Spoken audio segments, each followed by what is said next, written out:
Hey friends, welcome back to another reading. This reading is very special because this is a birthday reading for J.Hope. If you are somebody who's a fan of BTS or K-pop, then you probably know who Hobie is. But this reading is themed after the ego because Hobie has a song called Outro Ego that's on one of the BTS albums. So this is going to be, and if you hear anything outside, it's already starting, but I apologize in advance, but this reading is going to be all about your ego. So it's going to be about who is your ego, what is your ego trying to tell you, and then of course any advice from your guides or from spirit about maybe what you need to know to work with your ego or how to better accept your ego.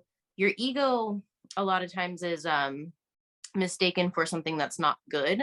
A lot of people will say like, oh, somebody has a big ego, or like your ego is a problem, but the ego is there to keep us safe. And so this reading is mostly focused on how can you work with your ego and the good things and the bad things. So it's kind of like that duality that you have because of your ego. And then what is it trying to tell you? Like, why is it trying to keep you safe? What situations is it trying to make you aware of? And then, of course, how you can work with that. So we have 4 different piles, and I'll hold them all up for you. These are all affirmations that you can say to yourself. And so each one of these piles is a little bit different, and they also all have different tarot decks as well. So I'll show those in a second too, so that you kind of get a vibe if you're somebody who likes to see what decks we're going to be using. And then we also have these handmade oracles over here, and some of them are what I'm calling hopeisms. And then the other ones are, they're just one of his songs and then a whole bunch of channeled messages. And then of course, Laina's doing channeled messages throughout.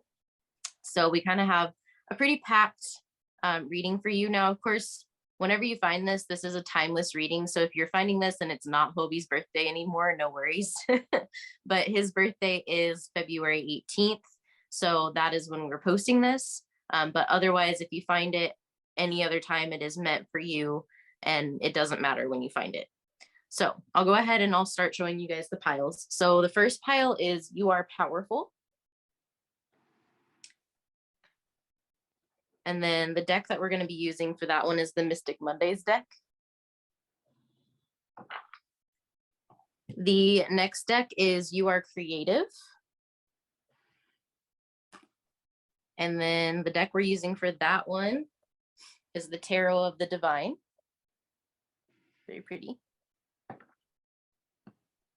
The third one is You Are Magical. The deck we're using for that one is actually the Disney Villains deck, which I'll show you. It has a scar on the bottom there. And then the fourth pile is You Are Lovable. And the deck that we're using for that one is the Muse Tarot. So if you're somebody who likes to use decks or likes to see the pile toppers up close, then that was for you. But I'm going to go into a little bit about Hobie so that you guys can kind of see a little bit more about our J-Hope. And then, of course, you know, you don't have to sit and watch this if you don't want to, but we really would, you know, encourage you to get into BTS because we love them, but you don't have to. So if you're not here for that, that's okay. You can skip and pick a pile, pick multiple piles, whatever you want to do. But for those of you who want to know a little bit more about Hobie, his full name is Jung Hosik, but he goes by his stage name, which is J-Hope, and people call him Hobie as a nickname. He's a Korean soloist and member of the K-pop group BTS, like I said. He debuted as a rapper in BTS in 2013 and has since contributed to writing, recording, performing, choreographing, and producing for the group, as well as working on his own solo projects. His first solo work was entitled One Verse, and it was a sample song, which means that it was a sample of other artists, and then he was rapping like over top of it. I believe it was Skrillex and somebody else. I can't remember, but it's called One Verse. And that was released December 21st of 2015. His solo mixtape, Hope World, was released on March 1st of 2018, and the album's peak at 38 on the Billboard 200 caused J-Hope to become the highest charting Korean soloist at the time of that release. He's also known for his sunshine personality, his playfulness, and is always someone who can make others smile. His members say that he can be mischievous and actually enjoys teasing them. And he's also known to be hardworking and to be quite strict when it comes to their choreography. While he's hopeful and positive, both RM and Jungkook express that he has a darker side that contemplates the complexity of life. You can hear that duality expressed in his lyrics and music, especially in his own solo work. Currently, he's working on recording with his group, and as of today, which, like I said, is his birthday, he announced that his next mixtape, which is going to be entitled Hope World 2, is very close to being ready for release. Actually, he said he wanted to release it today, but that it wasn't ready yet. So sad, but soon. Overall, Hobie is described as a soul with a good and well-balanced outlook on life, and we encourage you to let some hope into your heart.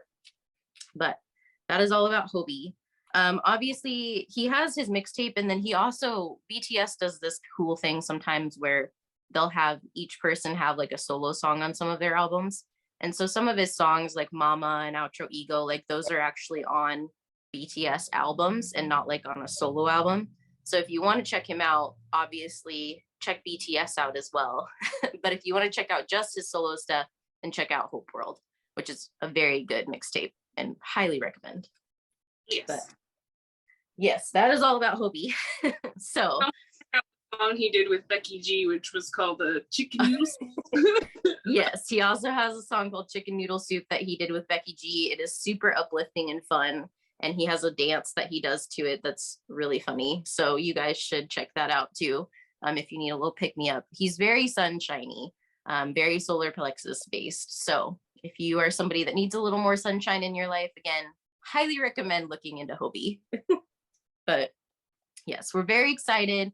We're super grateful that we get to read for you, and we hope that we will see you in a pile. And if you would like to, go ahead and we will start with pile 1. Hey guys, if you picked pile 1, then you picked this affirmation, which is you are powerful. So this reading is all about your ego. It's all about who is your ego, what is it trying to tell you, and then some guidance as far as like what your guides want you to know, and maybe some tips or tricks that they have to working with your ego.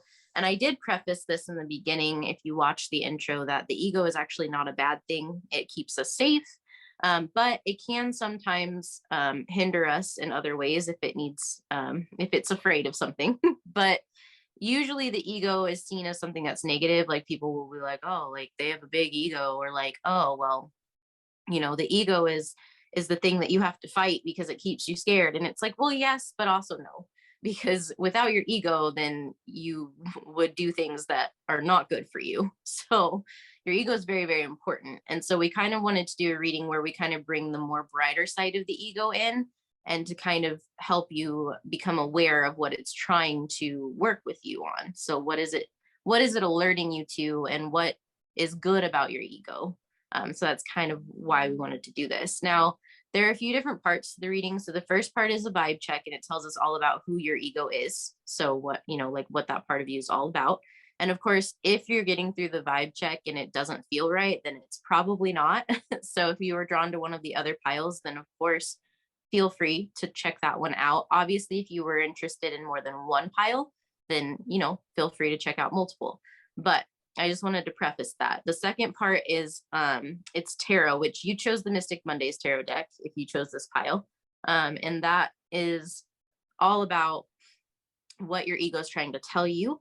And then the third part is more oracle cards, which go over the advice that is for you about your ego and like how to work with it. And then we have stickers, and then we have our handmade oracles as well that have hopeisms, which if you look in the background, if you didn't already know, this reading is themed after J.Hope because it is his birthday when we're filming and posting this. But it's all about his song Outro Ego, because it's kind of like that bright, cheerful, like that's my ego kind of a song. And so you should definitely check that song out. But we have hopeisms, which are quotes from him. And then we have another oracle deck that's handmade that has his song titles, like songs that you should check out. And then it has a whole bunch of channel messages. And of course, Laina's channeling messages throughout. So we have a full roster today of things, but we'll go ahead and get started. Oh, and I do want to say this is a timeless reading and we're doing live shuffling. So, you know, just to keep that in mind. But we're going to go ahead and start and see what your ego is like.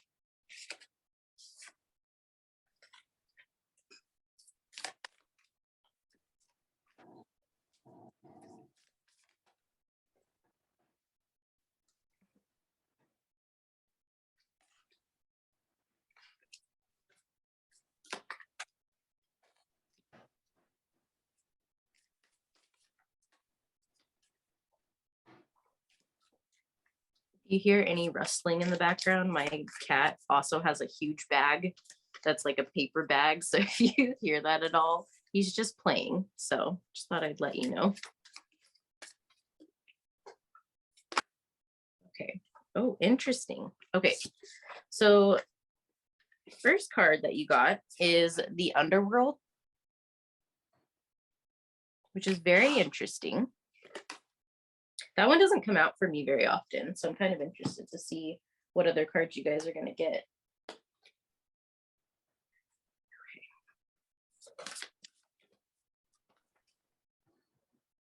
That's probably like the least bright card out of this deck, I'm just saying.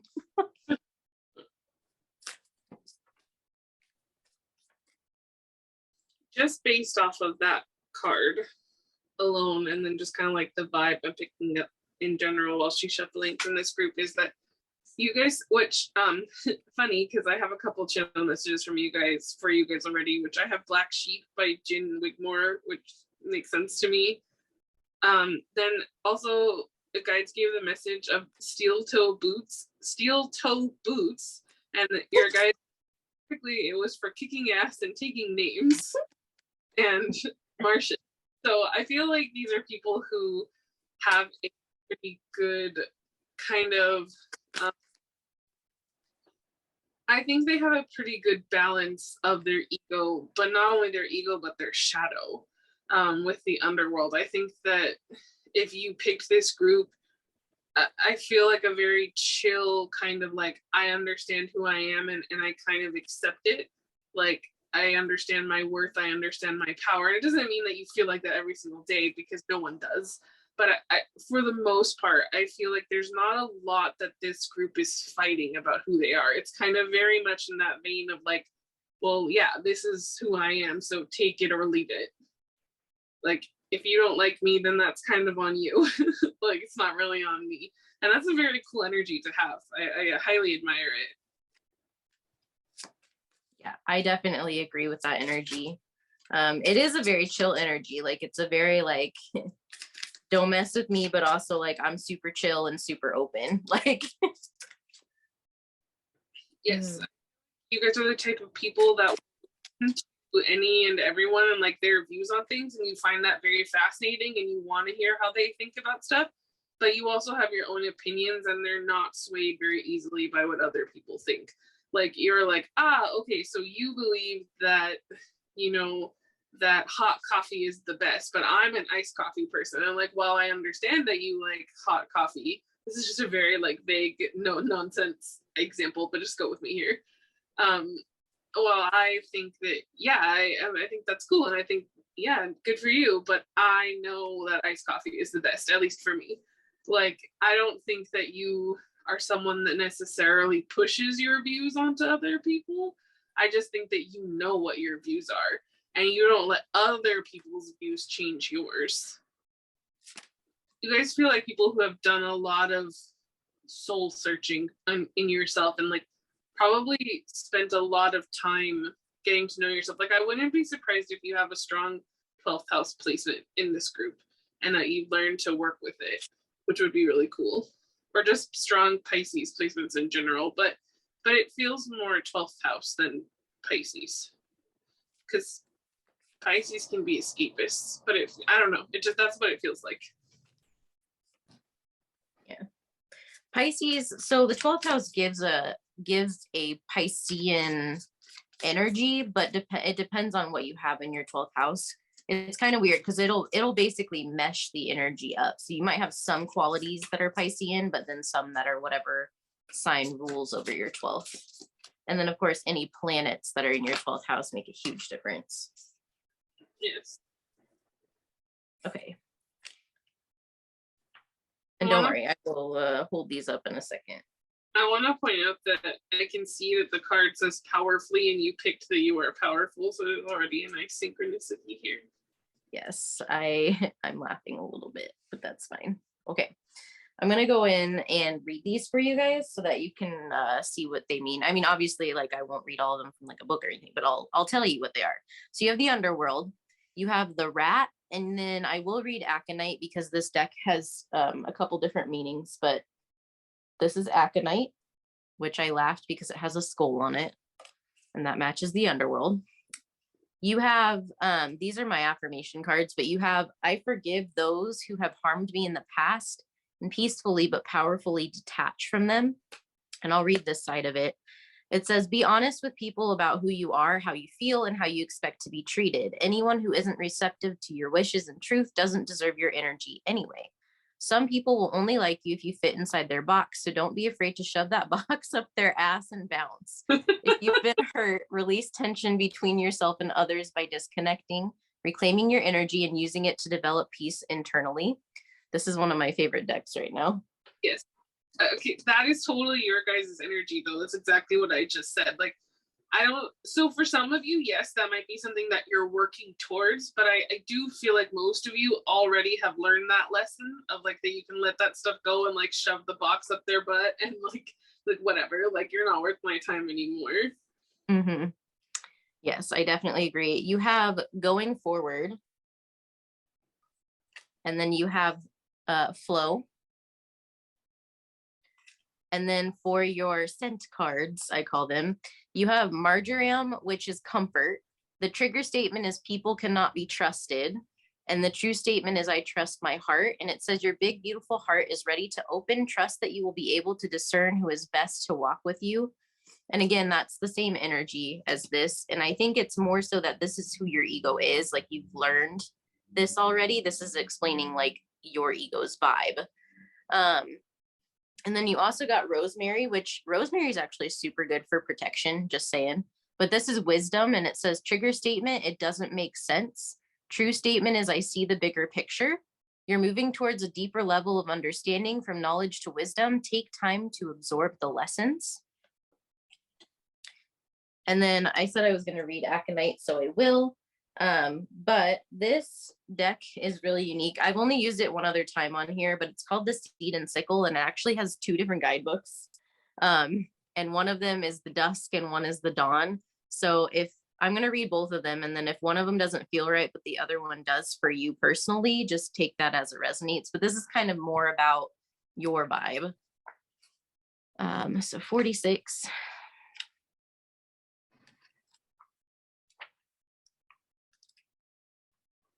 Okay. Aconite. Aconite is a scholar's plant, always hungry for knowledge and the power that comes with learning. There's power again. Through its wisdom, there's wisdom again, it turned the maiden arcane into a spider and taught the first werewolves the power of transformation. You made it as far as you can with the expertise you already possess, and now it's time to assess the gaps in your knowledge and focus on filling them in. A new class, hobby, or experience will be a rewarding opportunity for you to further yourself and become a wiser you. There's already confirmation in that card. And then I'll read from the Dusk guidebook as well. It says you're facing a difficult or painful decision with no right answer readily available, yet in your heart of hearts, you already know what you're going to do. Don't agonize over it for longer than you have to. Named for the hills on which Hercules fought Cerberus in a short but bloody battle, Aconite promises that there's relief to be had after the brief and challenging fallout of decisions. When things seem unbearable, know that it won't last forever. I think that just that one basically just tells me that you guys have an ego that's very good at discerning and knowing how to make decisions in the moment. So I just wanted to preface that because I know that the Dusk guidebook itself is more about like when you have problems that are going on, like how to resolve them. But like I said, this is just a vibe check. So it's not going to tell you like what your problems are. Obviously not all of you have stepped into this place yet, but I think like Laina said, most of you, this is how your ego is right now. And so this is kind of where you're at. And it's a very good energy to be in. And it is very like no nonsense, like I know what I want and what's right for me. And like, I am definitely able to say no when I need to say no. Like that's definitely the energy.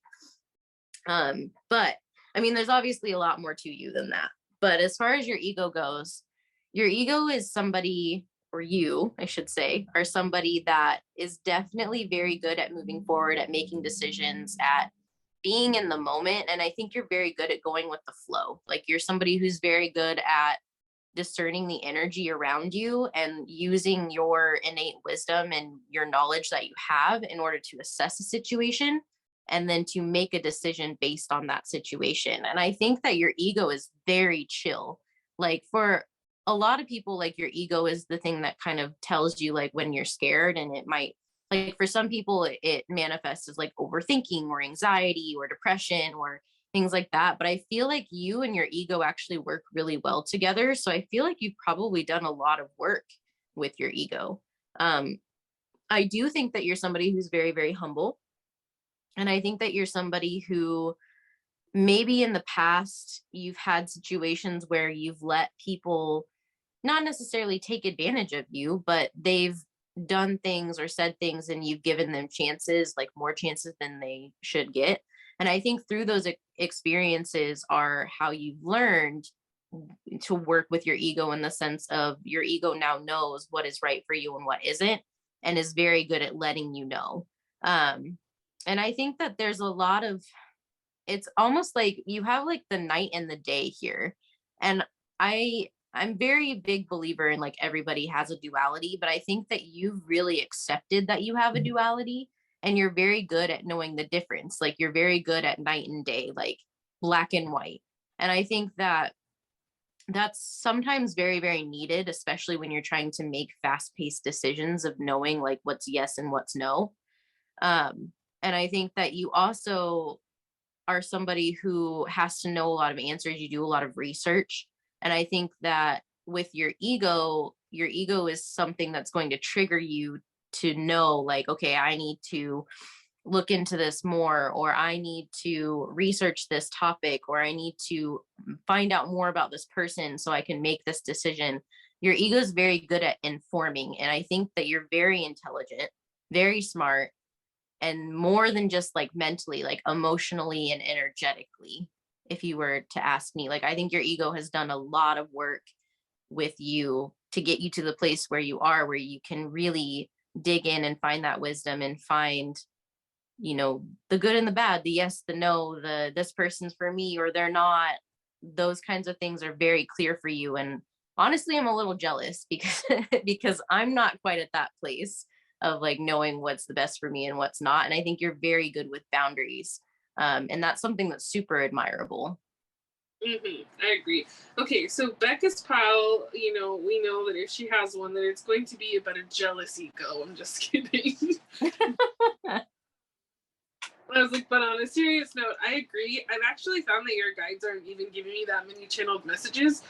And I don't know if it's because like they really want me to like focus on the cards and like just the vibes that I'm picking up. But normally, like I know for group one, I have a ton of channel messages, and this time it's just like they're a little more slow. They're a little more like, haha, no pun intended, but a little more in flow. Like I'm just kind of vibing here, and like I'm open and I'm listening, and that's kind of how I feel you guys are too. Like you're open and you're listening, like not just to us, but to the universe, like to like everything that Bekah was just saying. You know exactly what's good for you and what's not. Like you've done a lot of work for yourself. You might be into spirituality or astrology, and if you're not, then you just really know your body. Like you just know, like, okay, yeah, that feels good, or no, that doesn't feel so good, or like just like exactly what Bekah was saying. You might I would say the only thing that I pick up is there's a stubbornness. So I think that if you get a little fixated on a routine, your ego might have a little bit of time letting go of said routine. So like that's the only, because we have that thing about like how it's time to powerfully detach. I feel like you guys have a stubborn streak, and I think you've worked with it, but it doesn't mean that it doesn't get the better of you sometimes, because we all have that. So like, for example, say that your routine is that every day you wake up and you go to Starbucks, and then you go to a cafe and you write you write on your laptop for a couple hours, and then you go get your favorite, lunch special, and then so you have this routine, and then you go to the gym, and then you do this, but then you realize that something in this routine isn't working for you anymore. I feel like you guys are the type that are going to stick it out because you want it to just kind of because it's flowed for so long that now that it's not in flow, you're kind of well, maybe if I just stick with it, it'll go back into flow. And so I feel like that's kind of the only thing that I see from the ego, where you and the ego might butt heads a little bit, because your soul's no, it's time to go forward, because you have this going forward and this flow part of you. And then, but sometimes there's that that bit of you that's okay, but in the if I'm going to use the rat as an example, right? The rat is okay, but we always get the best cheese from this house. And then the ego's and your soul's yes, but they're not going to eat cheese anymore. They've gone vegan. So we have to go to another house. And they're but if I wait, they might give that up, and then they'll go back to having cheese every day. I already know that they have the best cheese. And it's right, but you could go here and there could be even better cheese. And you're I feel that's that little resistance that you guys work with your ego a lot, I feel. Mm-hmm. I think that makes a lot of sense.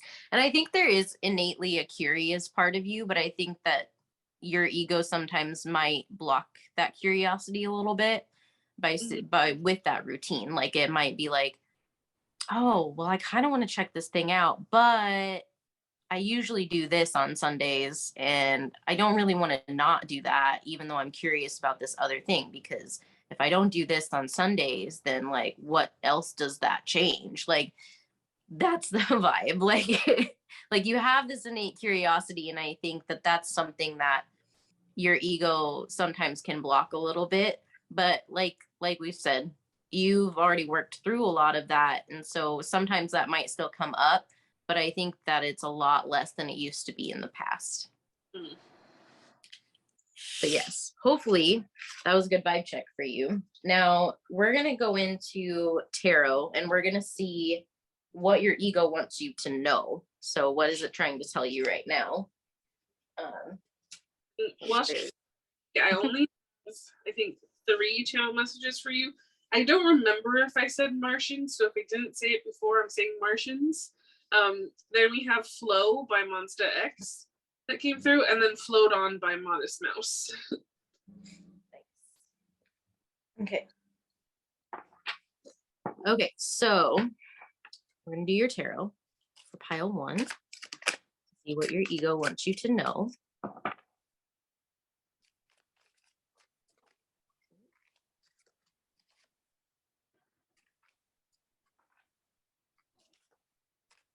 Now, each group has a different tarot deck. And obviously they're going to have different cards that come out too, because we never have the same ones twice, but they also all have different oracle cards as far as the ones that are handmade. Okay, so you have some interesting, exciting energy already. You have the Magician. You have the 9 of Pentacles. Yeah, this totally just confirms to me everything we just said about how you have a handle, you have a handle on this. I'm kind of why are you here? But I'm glad you're here. Yeah. You have the Star.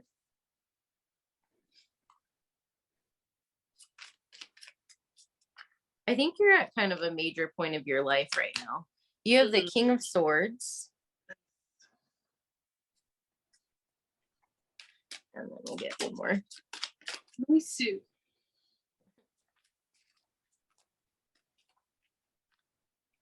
Oh, okay. And then you have the King of Cups. Wait. Wow. Okay. Big energy. Oh my gosh. The bottom of the deck is the Sun. Wow. Yeah. Why are you here? Maybe just to see about your ego, I guess. But your ego is actually really happy. I have a very good vibe right now. So I pick up information through feeling. because I have been kind of researching human design with Laina, and I've been kind of noticing, depending on, there's something that's you can be like emotional, sacral, like there's different types of authority that you can have in human design. And basically, I'm an emotional authority. And what that means is my feelings are like the way that I can get in touch with my intuition and knowing like what's right for me and what's wrong for me.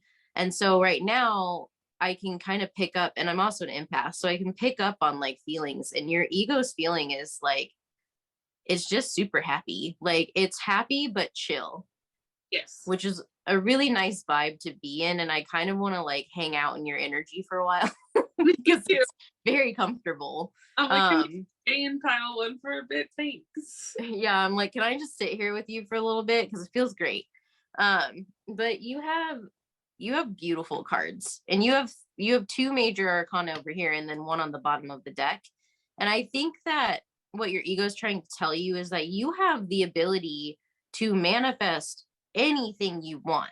Like you've done a ton of work, and I think that the ego is telling you it wants you to have hope, because which is so funny because we're doing a reading that's Hobie's reading, which he's J.Hope.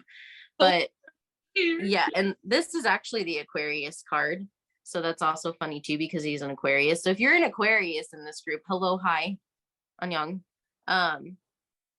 But it's just, there's just so much like power to you. And I think your ego is trying to bring that forward and tell you that you have done a lot of work and you deserve the best, basically, and that you're capable of achieving the best. And sometimes you might have, you know, your ego might get a little big. But I feel like for most of you in this group, like you're pretty humble. Like you're pretty good at reining it back in sometimes if it gets a little big. A lot of you in this group, there's a lot of masculine energy here, but there's also two, I don't know, like I'm feeling very masculine because you have these two kings, but you also have the sun and the magician, which have women on them. And that actually makes me think, again, you're pretty balanced. But I would say I'm leaning more towards the masculine just because these are king cards.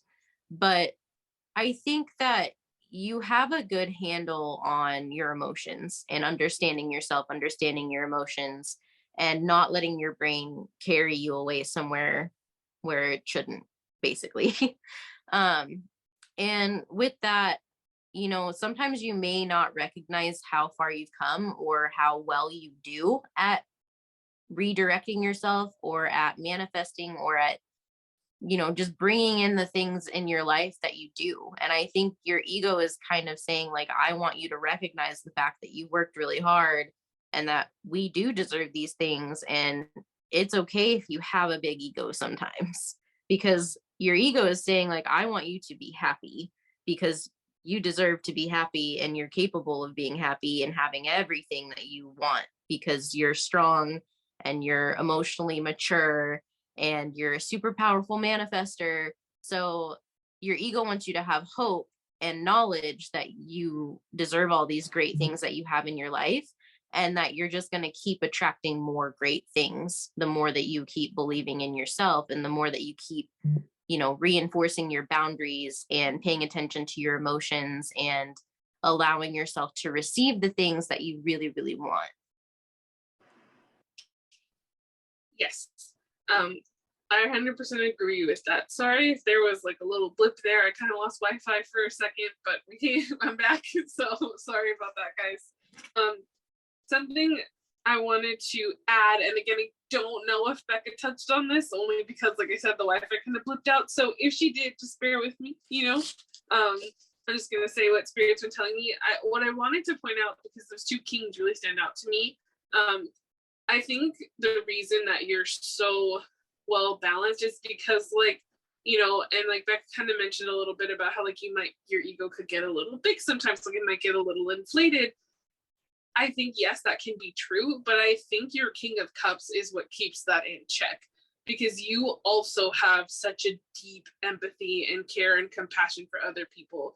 Like, you do have that humanitarian vibe. So again, if you are an Aquarius, like, or have some strong Aquarian placements, you definitely are like living your like in alignment with that sign. You know what I mean? Like really well. Like you could even have an Aquarius North Node, and in which case, good job. Like really good job. But what I feel is that your two kings, like you have that balance of the logic and the emotion. So the only thing that I would say is that like, because I noticed a lot of blues, a lot of greens, pinks, some sacral energy. There's a little bit of root, but not that much. So I would say that like the only thing that I would work on for some of you, not all, because for me, if you're someone who has a routine of like where you maybe do some like exercise or some type of thing every day, you're probably pretty grounded, because that exercise can reground you back into your body. But if you don't, and you know that you should be out there getting some movement, that's really going to help you ground and get back into that balance between the empathy and the logic of your mind. Because I think you guys are people who think very much so, and you'll probably find a lot of clarity once you've kind of like grounded that energy. Like when the ego gets a little too high, you know, especially like if you're someone who has a little bit of a temper, you could, you know, be like, okay, I need to go for a run. And I think you'll find like you'll go for that run, you'll calm down, you'll get those endorphins, you'll settle, your emotions will settle back down, and then you'll be like, okay, now I kind of see the answer that I didn't see before. And now it's not coming from like a, like, you know, chest puffed out type of energy. And it's like, okay, now my like compassion is back in play. Like, you know, and this is not to rag on you guys at all, because like we said this whole time, you guys have such a beautiful energy, but everybody gets that way, right? Everybody gets a little bit mad sometimes and like, you know, a little petty, a little upset. Like you can pretend you don't, but everybody does. Like everybody has a thing, right? Like some people are passive aggressive. Some people are petty. Some people are outright, they kind of pinch where they know it hurts. Like everybody has a temper. Everybody has anger. Everybody has, you know, sadness. Like, and so it's just about, I think for you guys, I think you already know how to kind of balance it. But for those of you who are still working on it, this is just an extra tip for you that Spirit wanted to point out, is that like you seem like you're really, like you're doing really well, but maybe just a little bit more like movement, meditation, grounding type of practices that will really help you when your ego is kind of flaring up. Mm-hmm. Yes, I agree. And you do have a lot of that third eye, crown, throat chakra, heart chakra energy. So like your upper chakras are really strong. But I do feel like you have a pretty good hold on most of your energy most of the time. We're going to get into advice. So Laina kind of started on the advice already, but we'll get into what advice your guides have for you to see kind of, you know, what they want you to do as far as like, how can you work with your ego more, or what is it that your next steps are? What does your ego want you to do? Okay. Yeah. You have activated earth, which is power places, ley lines, and trust where you're led. And I feel like that kind of goes back to, you know, sometimes you have a hard time with switching up things or like trying new things because you're so used to routine. Like, I think that you need to trust your gut when you feel interested in something. Yeah. Oh my gosh. You have trust the niggle. What is the niggling feeling trying to tell you? Yes. No, switch it up. Yes. Some JB action in here. Okay. Oh, you are Stardust. Oh. Which I don't know if you can see it back here, but this little thing back here says you are made of stardust. So I thought I would just point that out. It actually says Yo Afma O Star. Yeah. Well.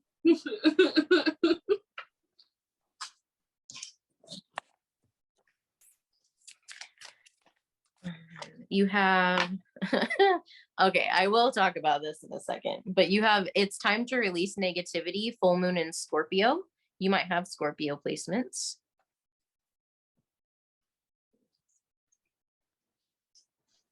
Okay, and then I'll get you guys some astrology cards too to see what they want to say with these.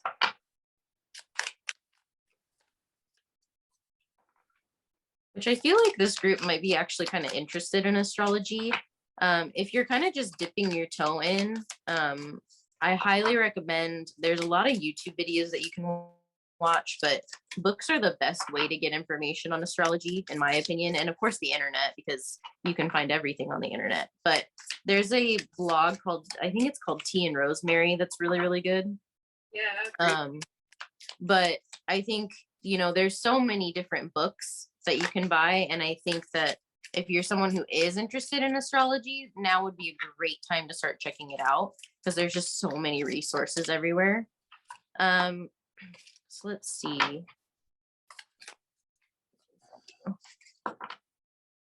Okay, I don't know why, but I heard two things and they're both very random. So one is sunflower seeds. That's a channeled message that came through.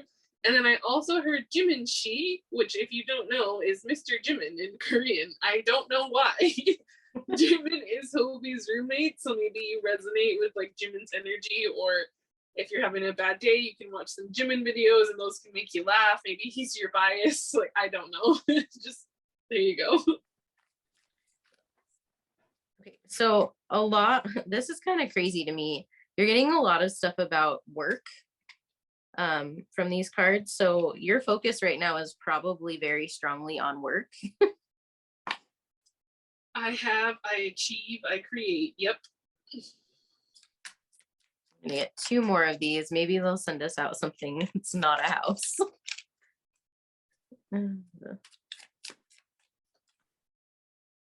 Yes, and so far you have Taurus, Capricorn, and Leo. And then it's the Sun, Saturn, and Venus. And of course, it's the 2nd, the 10th, and the 5th house. Yeah, and 2 of those are fixed signs. And then you have Scorpio, which is another fixed sign. So like I said, you guys have a stubborn streak. Your guides are so funny. Hold on. There you go. I should have said it. I was like, I think the I relate card is going to come out. They want me to get one more.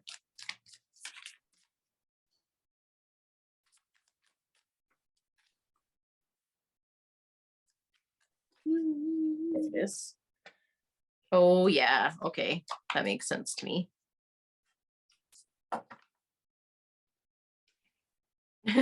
Yeah, and then they want me to take bottom of the deck. You guys have a ton of cards. Okay, like I said, I feel like this group is probably really into astrology right now, so your guides are like, yes, astrology cards, please. Okay, so just gonna go through the signs again. Scorpio, Taurus, Capricorn, Leo, Libra, Scorpio again, Mars, which is both Scorpio and Aries, and then Uranus, which is Aquarius. So lots of stuff that is repeating here. But basically, right now, I feel like you're going through a situation when it comes to like your work or your job, or maybe if you have like a creative career, something is going on in that part of your life, and your guides are drawing attention to it, and they're telling you to really, really trust your gut, because you already know all of the answers. We've already talked about that. You know what's right for you and what's not right for you, and you know when you're interested in something and when it feels good and when it doesn't feel good, and who to trust and who not to trust. You're very, very good at discerning.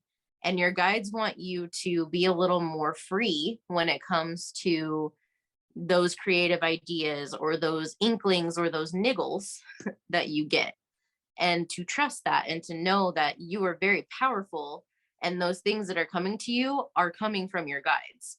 So if you get a really cool or wild idea and you're like, wow, that's way different, way out there, and I've never done anything like that before, that's probably something coming from your guides, and that's something that you need to listen to. Because I feel like you're having an expansion right now. Now, Taurus, so Uranus is actually in Taurus right now, and it's causing a lot of changes in the values and like love, money, finances, anything that's Venus related, basically, but mostly in like the money department and the values in the material world. And I think for you guys, there's a lot of unexpected things that are starting to pop up related to creativity in your career. but also in relationships. And I think that your focus right now is very much on the actions that you take because you have this Mars here, and taking them from a place of inspired action and a place of that deep inner knowledge that you already have. Scorpio is a very deep sign. It's a very deep sign that's very related to fears and to, I mean, like Pisces is more so related to your innate fears, but Scorpio is as well. And Scorpio is very much about, death, sex, anything that's occult. Changes in that are big, that are kind of more dark, are usually through Scorpio. And I feel like when you're doing a lot of healing or you're kind of trying to make decisions, Scorpio is kind of the sign that you want to look at, because a lot of the time that's where your deepest healing is, and your deepest part of yourself is. So it's very interesting to me, because I think that with all of this, they're telling you to really look in there when you are not certain, and to allow yourself to go into that depth and find that answer for yourself, which is when you need to do things like meditate and ground and do things that make you feel more connected to your body and to earth. Because as someone who's spiritual, I can tell you that sometimes you can get very, very into your head if you are someone that works out of your upper chakras a lot. So if you like to channel like a lot of artistic things, or you have a lot of spiritual connection, or you have a lot of imagination, a lot of dreamy daydream stuff, like if you're one of, usually creative types are very much up in their upper chakras, and then like their solar plexus and sacral. And I think that your guides are basically saying sometimes you might have a tendency to be too high up when you need to really dig in deep. And I think that they want you to ground and know that you're going to come to that answer as long as you're allowing yourself to be at peace and to allow that answer to come up. Now, of course, if an answer is coming to you and you're like, well, that's different than what I normally do, that's when you need to take that inspired action and to say, well, I'm interested in this. What's the harm going to be if I try it? Because I think that that's where we said your ego kind of sometimes gets in your way, because it might get scared, or it might start eating at you with some negativity, which is why you have that it's time to release negativity, especially when it comes to other people. And I'm not saying that like you're mean or like you don't accept other people. I think you do. I think you're a very friendly, loving person. But I think that sometimes if you get afraid, you might push people away, or you might say, oh, well, that person can't be for me because like, they don't agree with XYZ. And I think that there's just part of you that when you feel like your routine is a little threatened, or something is going to change drastically, like there might be some fear that comes up, and spirit wants you to really ground and know that it's okay to trust, and it's okay to listen to your gut, and in that moment to know. And it's also okay if you don't know, like in the moment. So if you're somebody who makes a lot of decisions very quickly, if you need time to make a decision, then take that time, because change is scary and it's really hard, and you don't want to rush into it either. So if you're someone that tends to make a lot of decisions very, very quickly, but you are stuck on one, take the time out to go breathe and to like ground and to really allow yourself to, maybe walk away from it for a minute, and then come back to it when you feel calm and when you feel like you can look at it from all angles and allow for the answer to come to you naturally. Mm-hmm. I agree with everything that she said, and I don't really have anything else to add. Why did you say you thought the I relate card was going to come out? I don't know. I didn't really have a reason. Oh. Yes, I think that also let other people help you. If you're somebody that tends to do a lot on your own because you are afraid that like you can't trust others, or you don't want to like burden others, allow other people to help you as well, because sometimes that can really take the pressure off of you. Okay, we're gonna do some stickers to lighten them up a little bit, and then we also have your handmade oracle decks that we'll use. Okay, so I did shuffle these, so I'm hoping that you get different stickers today.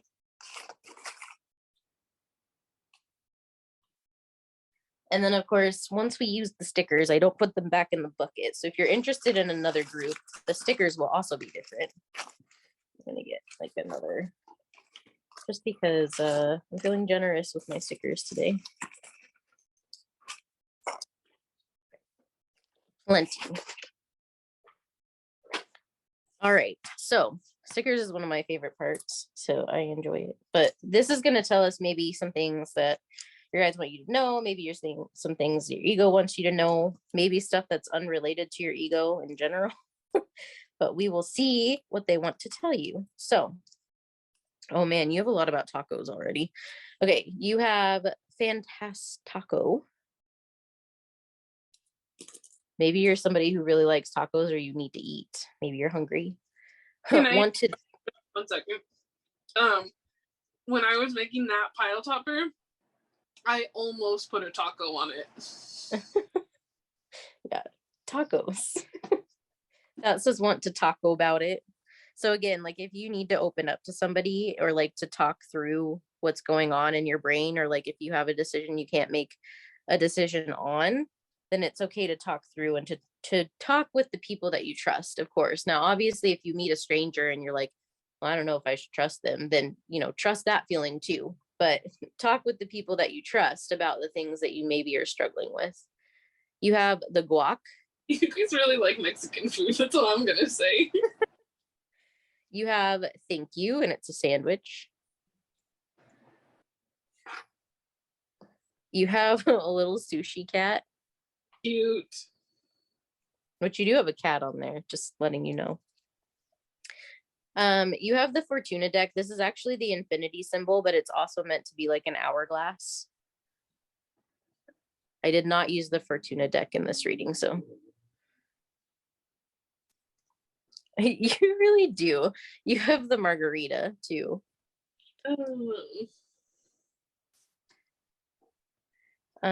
You have don't panic. This is actually the Fool card. It's number 1. Oh wait, no, 1 isn't the Fool, it's the Magician, isn't it? Yeah, you have the Magician in your tarot already, so extra Magician energy. Yes, you can manifest. Don't panic because you're able to manifest anything. A strawberry. You might really like strawberries, or you know, just need a little more sweetness in your day. You have a purple rain cloud, which makes me think of the song Purple Rain. I feel like some people might think you're a little bit like gloomy or a little bit too serious sometimes, because I think that sometimes your energy might get mistaken for like being like low energy or like sad or something, but I think that that's just naturally how you are. And you know, there's nothing wrong with a little rain sometimes, first of all. Second of all, I think that that's a beautiful energy anyway, because we don't need a whole bunch of everybody that's always peppy all the time either. So if your energy is a little bit different, like if it is a little bit more chill, a little bit more relaxed, just know that you have a beautiful energy. Mm-hmm. Everybody loves Eeyore. Yes. You have Friday. Toby's birthday is on a Friday this year.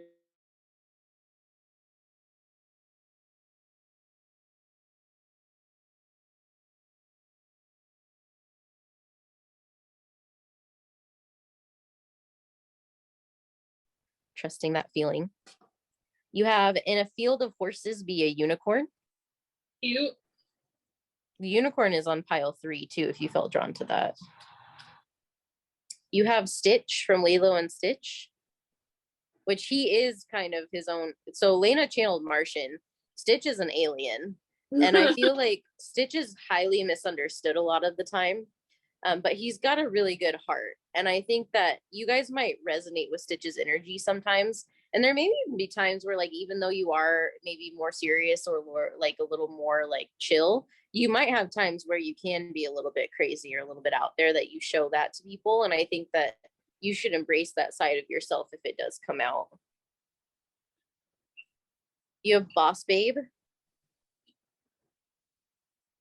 That looks like a baby onesie to me. Oh, it's a t-shirt. You have gather together. This is actually a winter sticker. So the holiday season or winter might be important. You have, these are like little bracelets and they have like a little daisy. They're very bright and colorful. So I think this is just about like happiness and expressing your colors. They make me think of friendship bracelets. So I even think like how Bekah was talking about letting people be there for you. You might need to, like let that happen so that you can open up and find people like that you would actually want to exchange, whether they're metaphorical or actual friendship bracelets, but like people that you can trust that can be your support system. Like that is, I don't know, that's kind of the vibe that I pick up on. Mm-hmm. You have a compass. And I feel like this is just saying you have really good direction. Like you know what direction to go into. And when you feel like you are lacking in direction, you have an inner voice that's very, very good at telling you which way to go, even if you don't realize it. But not only that, like we said, if you lean on those people that you trust, they can help you find that direction that you need if you don't have it. But I think you innately do have a really good sense of direction. Mm-hmm. You have this is the Van Gogh moon because it's the starry night inside of the moon. So art could be really important to you. You may be somebody who connects to art because that's how you're able to release or to acknowledge your emotions. So if you are an artist or a musician, keep doing your craft and know that that helps you a lot when it comes to your emotions and to your feelings. And sometimes that's one of the best ways that you can ground yourself is through like a craft or through an art or through music. Mm-hmm. You have home is where you park it. So you might be somebody who really loves to travel or you might be on the road a lot. And I think that this is just telling you like you can find your home within anywhere you go. And so if you're somebody who really loves to travel, you might resonate a lot with that. You also have, this is the last one, is it's okay to take time just for you. Yeah, if you're somebody who really needs that alone time or you need time to, like I said, think through a decision or to really feel something out, then take that time for yourself. Like make sure that you keep your boundaries up against that feeling of having to have an answer right away, because you don't always have to have an answer right away. And it is still learning how to utilize your boundaries by saying like, I need time to make this decision, or I need some time to myself, or I need time to be alone so I can kind of discharge my energy. Like there's a lot of different reasons, but don't be afraid to take time that you need for yourself. Anybody that doesn't respect that need is not somebody that you need in your life. I'm just saying. Okay. Laina, do you have any other channel messages before we go into their cards? Yep, just a couple. The name Brandon came through, pumpkin, and then mochas. Those all came through. Mocha sounds delicious right now. Okay. You're gonna get 3 of each of these. So these ones they have songs that are written by Hobie, and then they also have channel messages. And then I think these ones are the ones that have his quotes on them. So these are all quotes by Hobie. I'm calling them Hopeisms. So we'll go ahead and get you 3 of each.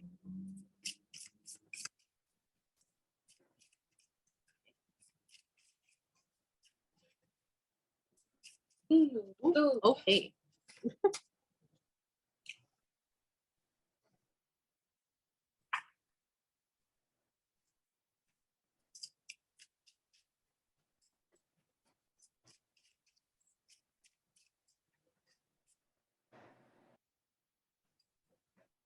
This one that's having troubles with this tape.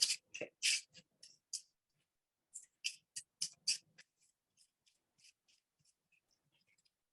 There's 2. Cuatro, cinco. What? I said cuatro, cinco. One of these cards is like not wanting to stay shut. It's driving me crazy. Okay, we'll do it this way then.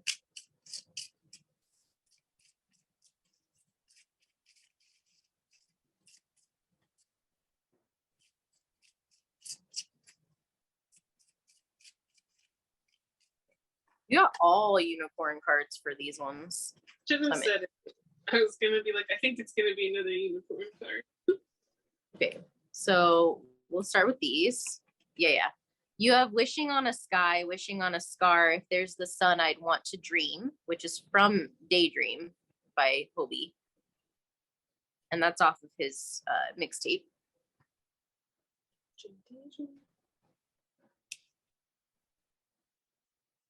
You got the songs. I only put like 2 of his songs in here.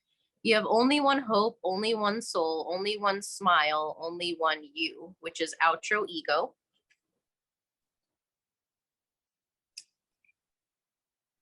And then you have you are the leader of your own life. Mm-hmm.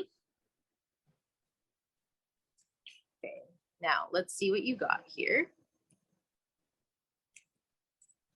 You have blue side, which makes sense for you guys actually, because I said you might have more of like that, like gloomier, more chill, laid back personality. But you have pastel, Libra, 6, moon, romper, floral pattern, scrapbook, stationery, mirror, nail polish, Taurus, Venus, comfort, fashion, Fila, the brand, unboxing videos, social media, and then the song DM by Fromis9.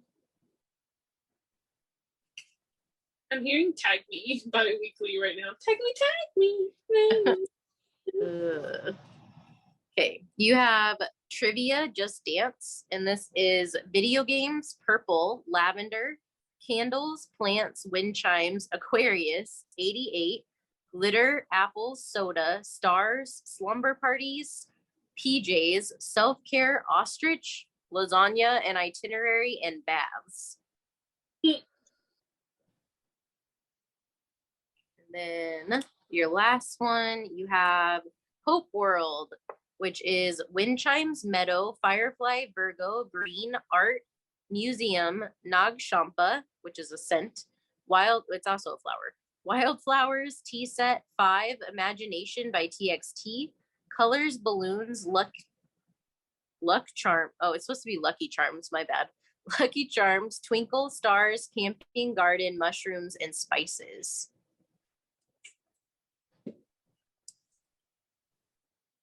So yeah, hopefully those gave you some confirmation. I know there's a lot about like, again, like stars, and then Aquarius came through again. So, and art. So I think that a lot of you in this pile are artists, and a lot of you might be interested in astrology, which is super exciting. You can always reach out to us if you have questions, but that is what we had for you. So hopefully that resonated. Leave us a like, comment, hit subscribe, let us know what you thought.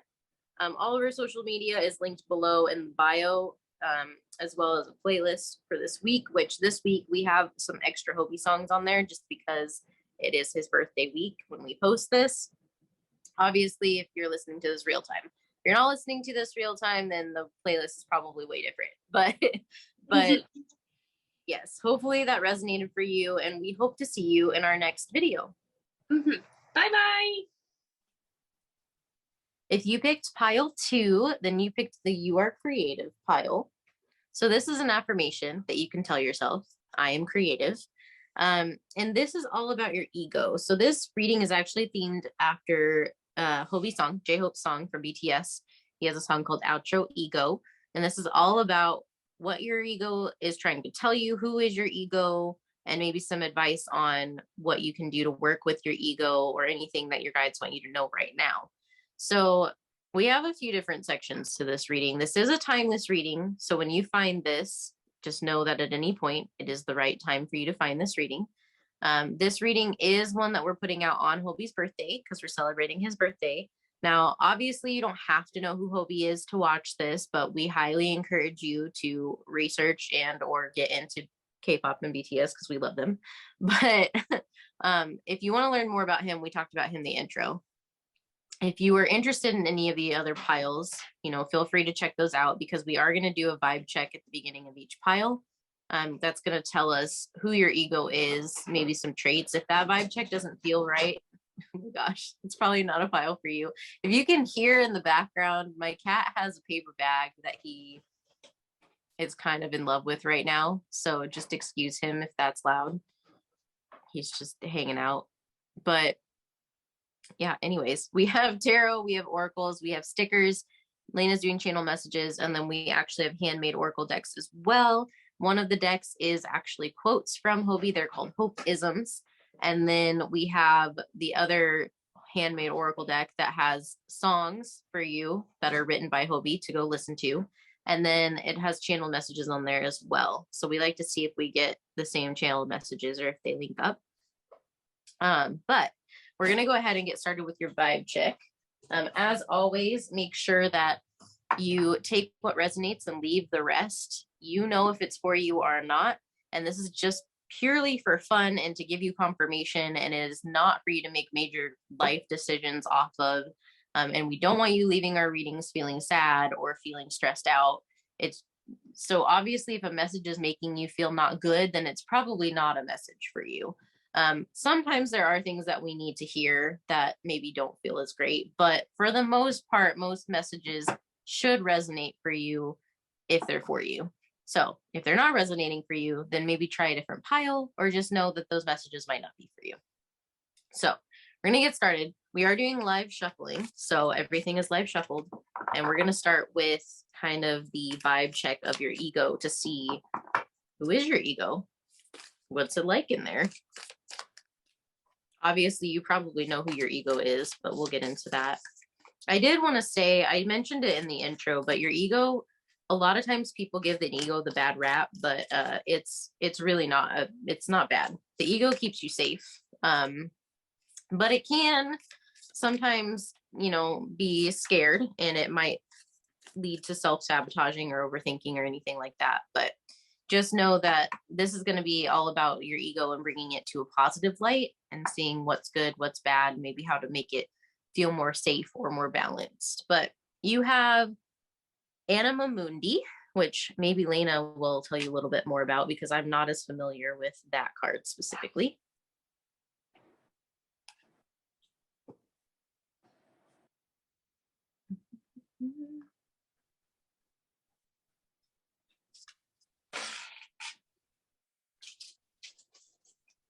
I feel like I have to sneeze. Let's give me 1 second. Okay, sorry, bless me. They say if a reader sneezes, and I think I mentioned this, it might have been in your group last time too. If a reader sneezes, it means a blessing is coming to somebody that's watching. So congrats to one of you.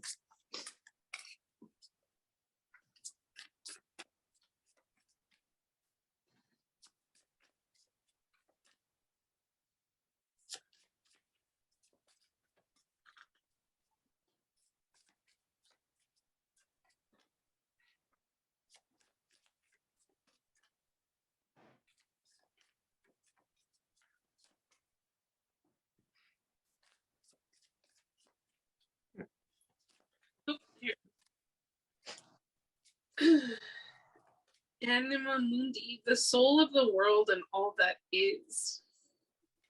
So it says, Anima Mundi epitomizes, this is a really random fact, but I used to, when I was little, I used to think that the word epitomize was, like, epitome was epitome. I don't know why that popped into my head, but it just did.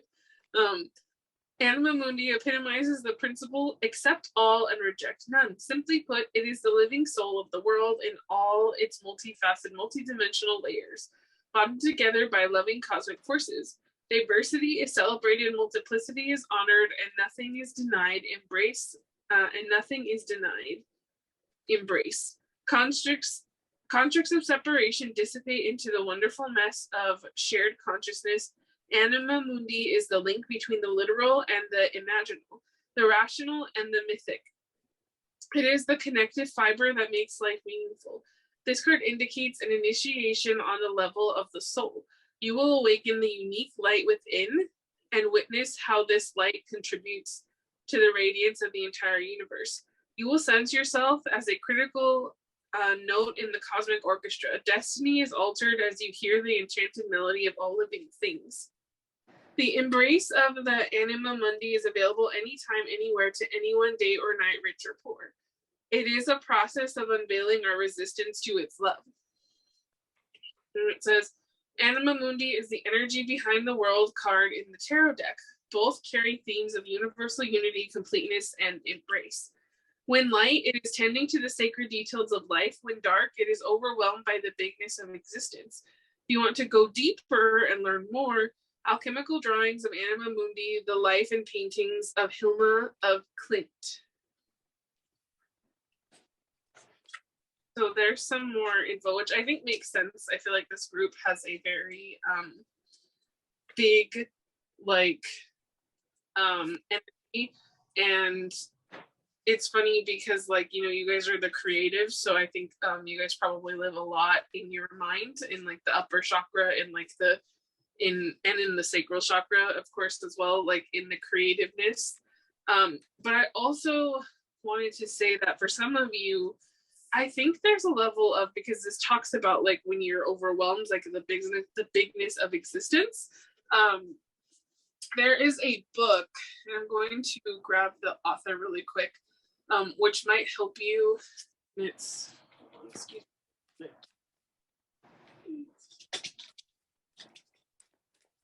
Yes, it's called You're Not Dying, You're Just Waking Up by Elizabeth April. And so for some of you who like, and it has pretty good review. I haven't personally read it myself, but I think for this group, it kind of makes sense because here's the little blurb. Like I looked at it, and it says, "Hey, hello, curious soul. There's a reason you are drawn to this book. Maybe you're dissatisfied with what you've been told you should be. Maybe you know there's something bigger out there waiting for you, but the people in your life just don't understand. Maybe you feel crazy or alone, like part of you is dying. You're not dying. You're just waking up. Even if you have seen my content before, it's time to strap in and hold on tight because this is not your average text. It's your soul's reminder of how powerful you are and how much you already know. Stop living your life in safety and stagnation. Stop making choices through obligation and attachment. Step up and live your life to the fullest. You are ready and the world is waiting." So I feel like just off of that little summary, for some of you that could be enough and that could help you. For others of you, maybe picking up this book will be really helpful, because I think that with you guys in this group, just kind of off the energy, first, it's kind of like a split energy, because I feel like there's some of you that are in a really, really, really great place, that are like happy because like right before we started this reading, like I was really jazzed, I was dancing, I was like singing random songs, and like I was kind of having like a great time, and which is a big contrast to the first group's energy, which was a lot more mellow. And it was just like a very like kind of cool, but then at the same time there's also this kind of like underlying energy of like it's almost like your persona is this happy-go-lucky, like I'm dancing, vibing, like living my best life type of thing. But there's more underneath the layer that I think your ego really wants to be expressed. And that's probably because you pick up very highly on the consciousness of the collective, as that card talks about. And maybe you're afraid of actually really tapping into it and about how connected you truly are. And I feel like that's kind of just something that I'm really picking up on.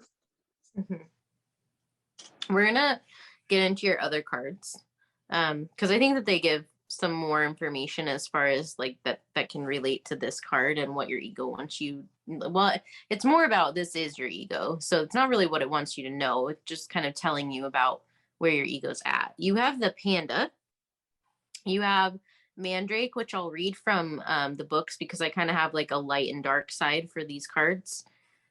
We have New Beginnings, Blessings, and then you have I creatively create my creations. I am brilliantly worthy and oozing with star power.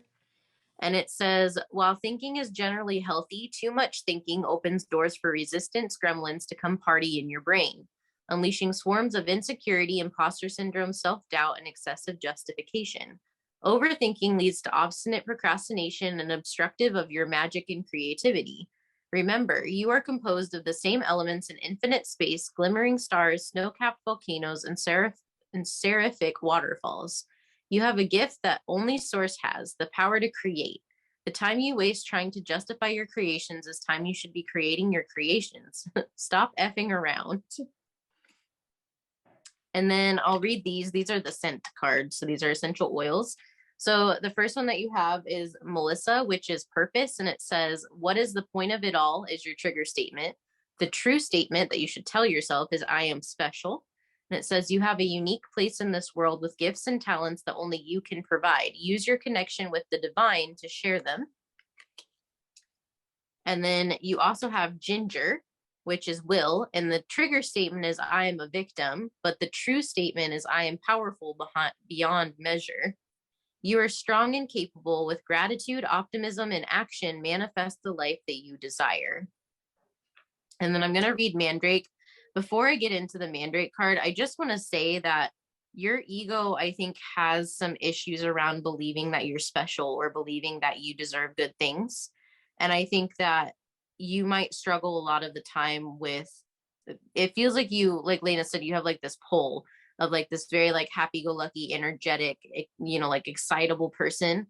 But you also have this other part of you that has a lot of doubt or fears and that needs that reassurance from itself. And I think your ego, when it gets scared, it might have a tendency to go into like an overthinking thought pattern. And that might kind of almost paralyze you a little bit. And I almost get a little bit of like an ADHD vibe off of this group. And not that you have to have ADHD, but there's this thing for people that do have ADHD where a lot of times you can be paralyzed by things that are coming up, right? I don't remember what they call it exactly, but paralysis. I know what? Analysis paralysis. Yes. So it's kind of like sometimes you'll have an event, right, that you'll need to go to that night. And you'll have all this stuff that you have on your list to get done for that day, but your brain will go into this place of like, okay, well, I have 5 hours until I have this event. And so your brain will obsessively sit there and think about it. Like this is something that's known to happen with ADHD.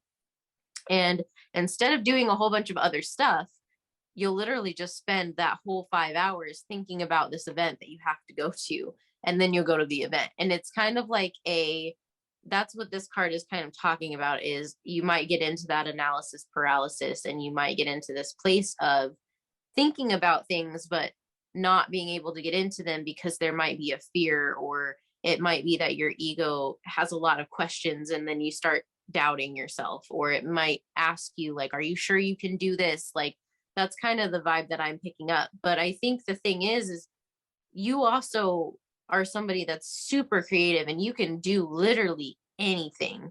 And I think that that's also a part of yourself. And at times, I think you can acknowledge that. And I think that, you might be in a good place a lot of the time, but I think that innately your ego kind of, can go between both of those. Like sometimes it knows that you've got this, right? Like it'll give you that confidence. And then other times it makes you really doubt yourself. And that's kind of the vibe that I'm picking up before I even got into the cards too far. But I'm going to read the good, like the light and the dark sides of the Mandrake card, which this is number 50. So 5 could be an important number for you, but we'll go into it. And 5 is actually a good number for creation as well, because the 5th house is Leo, which is a very creative house. So I thought I would point that out too, because this is the creative pile. Okay, so from the dawn side, so this is the light side, it says, not only do the roots of the mandrake grow in the form of a human, but there are also many tales of this little familiar taking on a life of its own and dispensing knowledge, wealth, and even visions of the future. You may not have a personal mandragora to point the way, but there are other signs and sources of guidance in your life leading you forward. Keep your eyes peeled for those little prophets throughout the next few days. Well, that's exciting. Mm-hmm. And then from the dust side, so this is more of the, darker side of that card, which could give us an idea of maybe what you struggle with. We have, whether being used for magical or medicinal purposes, mandrake has been valued for thousands of years by those who grow it. It takes 3 years to reach its full potency, however. Do not judge yourself by the speed at which others grow. You need more time to reach your full potential, and there is no shame in that. that gives me a little bit more insight, actually. So you may have an ego that tends to do some comparison stuff too. Like it may be that you think that you need to be further than you are, or that, you know, because other people are doing XYZ, maybe you should be doing that too, or like, why am I different? And it's because you're special. And I think your ego, sometimes it accepts that you're special, like we said, but I think at other times, that's another thing that can kind of trip your ego up, is it might be like, well, you know, like, I don't know that I really want to stand out from people, or I don't know if I should be doing the same thing as others. And I think that that's really important to point out. And so I think, you know, there are a couple things that your ego can get tripped up on, but that's the same with anyone. Like everybody has an ego and everybody has those fears and those things that they deal with. So I don't want you to come away from this being like, oh God, I have problems. And it's like, no, you really don't. Like, you just need to believe that you're special because you are, and know that you can do anything, and that sometimes your ego is going to tell you otherwise. But that's the point of an ego, is it's trying to keep you safe because it's scared. Mm-hmm. Not only that, but you guys kind of like something that Spirit is kind of explaining to me about you guys right now is that you guys also might search for your value in others, and you might not feel like you're good enough unless other people say so. So like this tends to be a lot of problem with creative types, which is kind of what that card was talking about, the creatively create card. Can you turn it over again really quick, Bekah? Yeah. I believe down at the bottom, yes, where it talks about the time you waste trying to justify your creations is time you should be creating your creations. So it's very much so, like, not only with your creations, but I think with your own self-worth, like your ego, you tend to think that, like, well, my worth is tied to what other people think about me. Because when I think like of that panda, right, like that panda even to me looks kind of concerned, but it looks very gentle. Like it looks, you know, pandas, they stand out from other bears, right? They're black and white, and they're, you know, they're cute little bears that eat bamboo. Like they're, you know, they're pretty different from all the other bears that are out there. But, you know, that might also be something that you can find, like Bekah said, sometimes a blessing and sometimes a hindrance. What's funny is for this pile, and I had You Are Unique originally, and then I, like, you know, meditated a little bit more in Spirit, said, no, I want you to change it to creative. So obviously, I think that if we had just put unique, you might have not picked this pile. And I think it's because you would have thought, oh, I'm not actually really that unique. Like, you know, like I might just be like everyone else, or like if I was special, I would be farther along. People would notice me. They would recognize me. They would tell me that I have something to offer and value. Well, I'm telling you right now, and Beck is telling you right now, and Spirit is telling you right now that you do have something to value. You are special. You are unique. And yes, a part of that is because of your creativity, but that's also not the only reason that you're special and unique and wonderful. Yes, my cat agrees.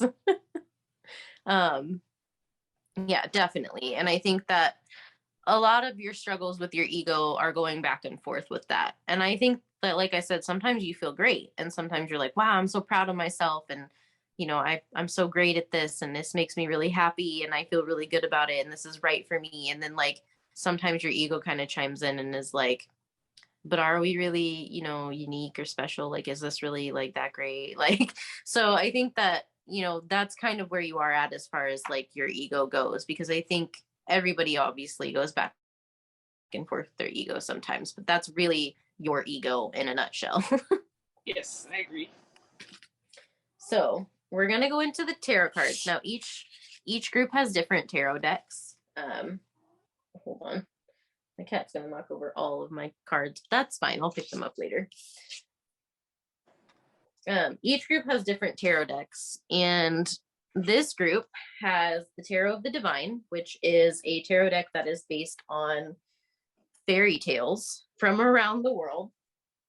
So I think it's really funny because this is a very creative deck, and it's very unique.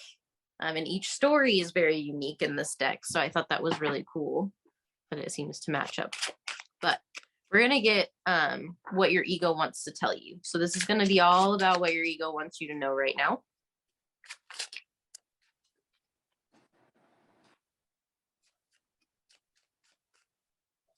I do feel some resistance with this group. Like when I'm shuffling, it almost feels like your ego doesn't really want to tell me about itself too much, which I think is really interesting.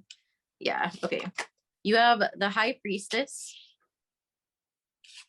and you have the Nine of Cups. Yeah. Yes.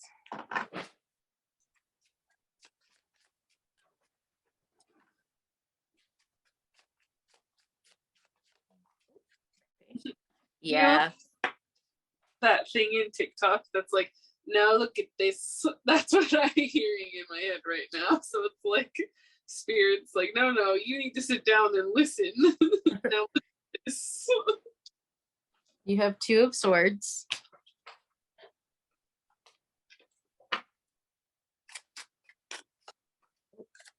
Yeah. Queen of Swords.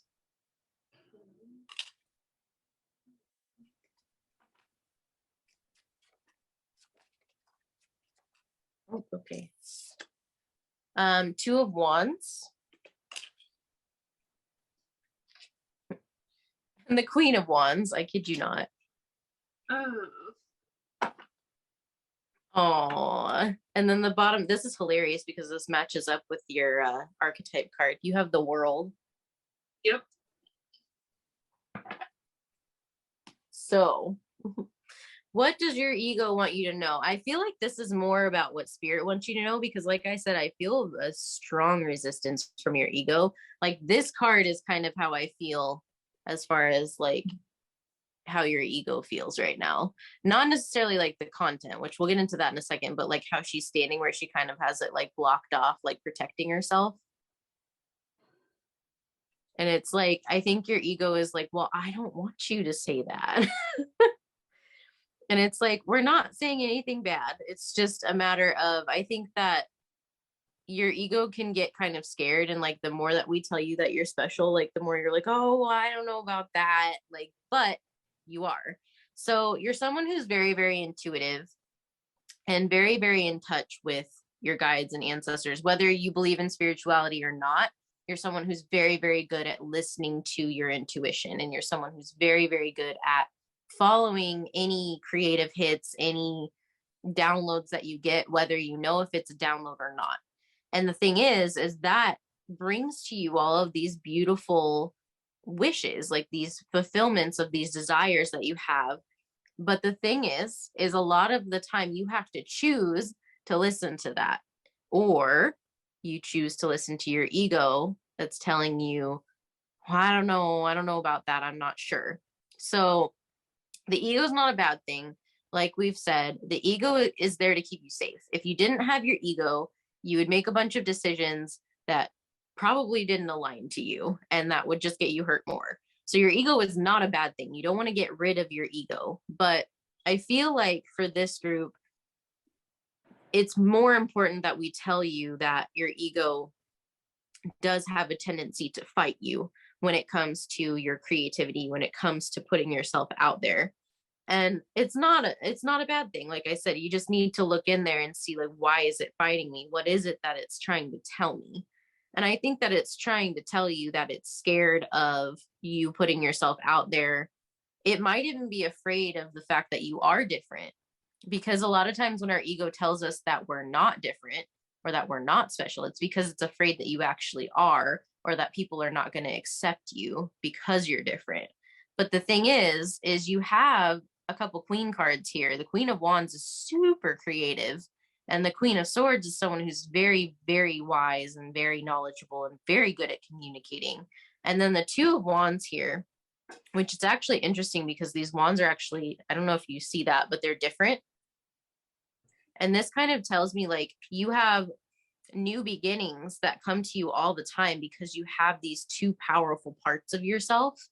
And yes, this is more feminine energy, but obviously if you're a male and you're watching this, that doesn't mean anything.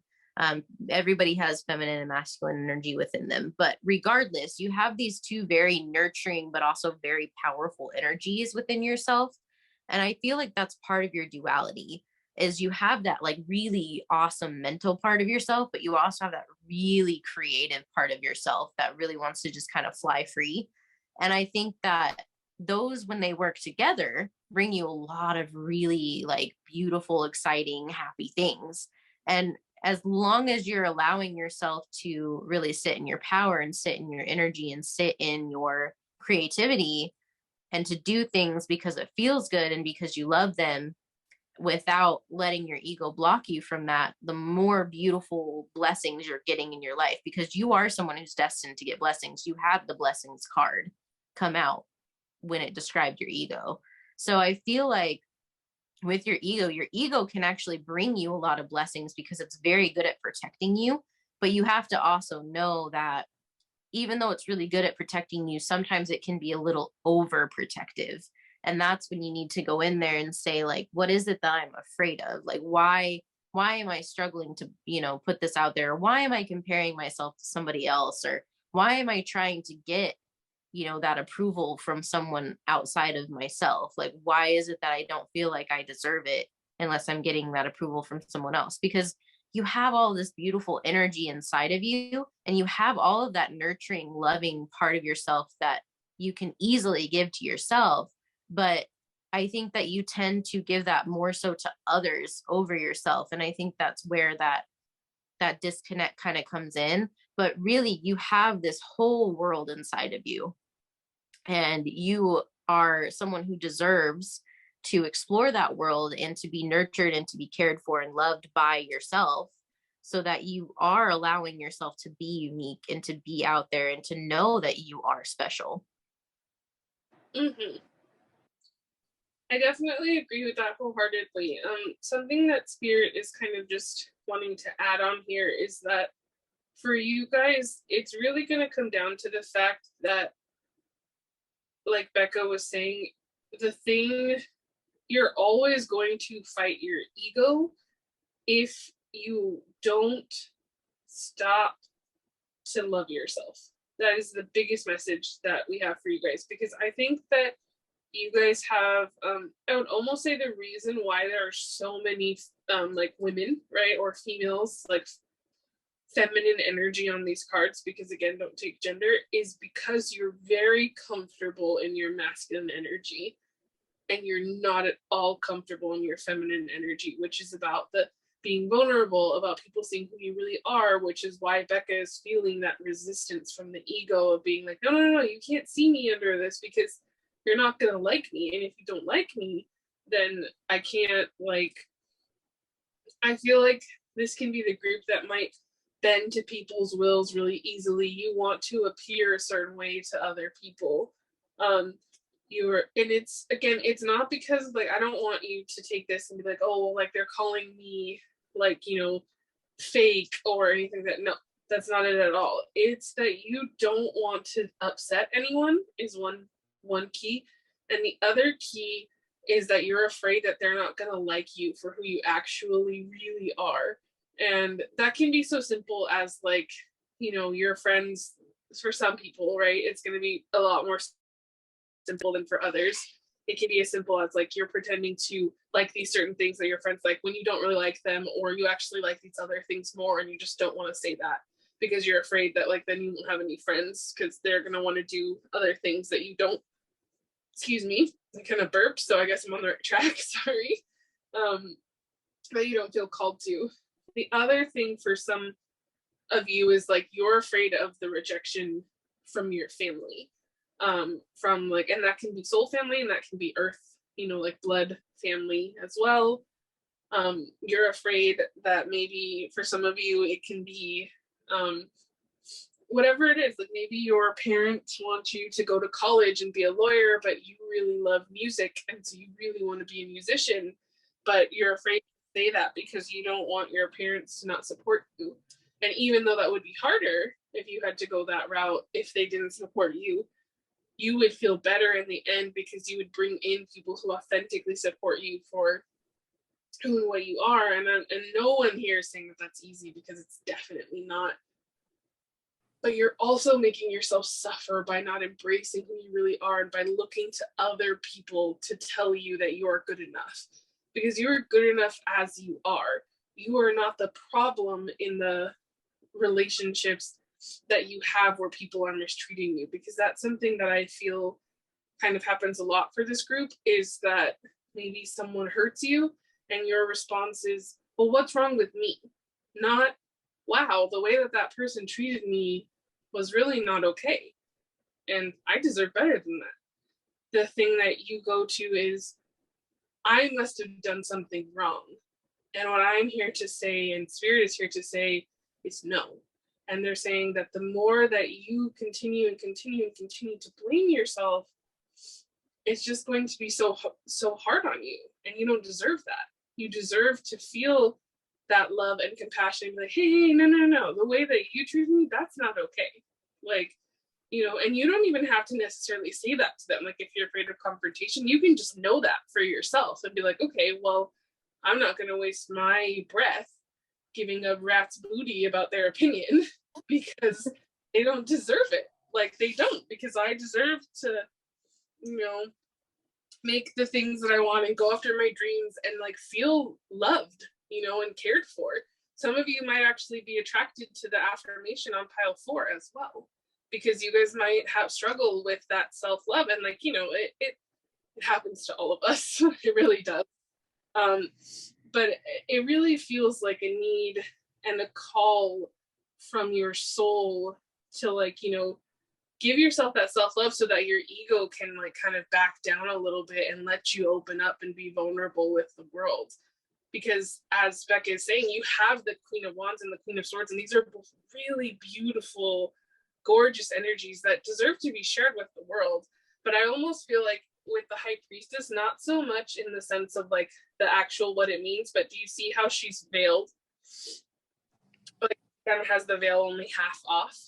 I feel like that's how you guys kind of are, is that you kind of let people see you a little bit, but not fully, and Spirit saying like, no, it's time to like fully take off the veil and say, this is who I am, and I'm amazing.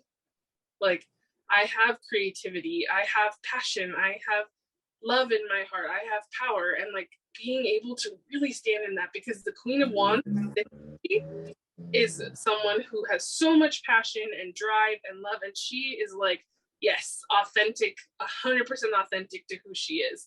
And then with the Queen of Swords, which is your other one, she is some no nonsense, cuts through the bull crap, says, no, you're not going to treat me that way. Like, if she's a little balanced, she can be a little cutthroat. So some of you might have the ability to, like, if you get fired up enough, to kind of like pop off your mouth. So, you know, don't do that. But you also have the ability to use this to say like, hey, I actually, you know, have values and limits and things, and you're crossing those boundaries right now. Like, you are not treating me right. And, you know, we know that you have, like Bekah was mentioning as well, that energy of the world. And I think the reason that you do is because you have this great ability to kind of balance yourself in between these two great queen energies. And you also, again, because I see a masculine and feminine, I feel like your masculine is actually pretty okay.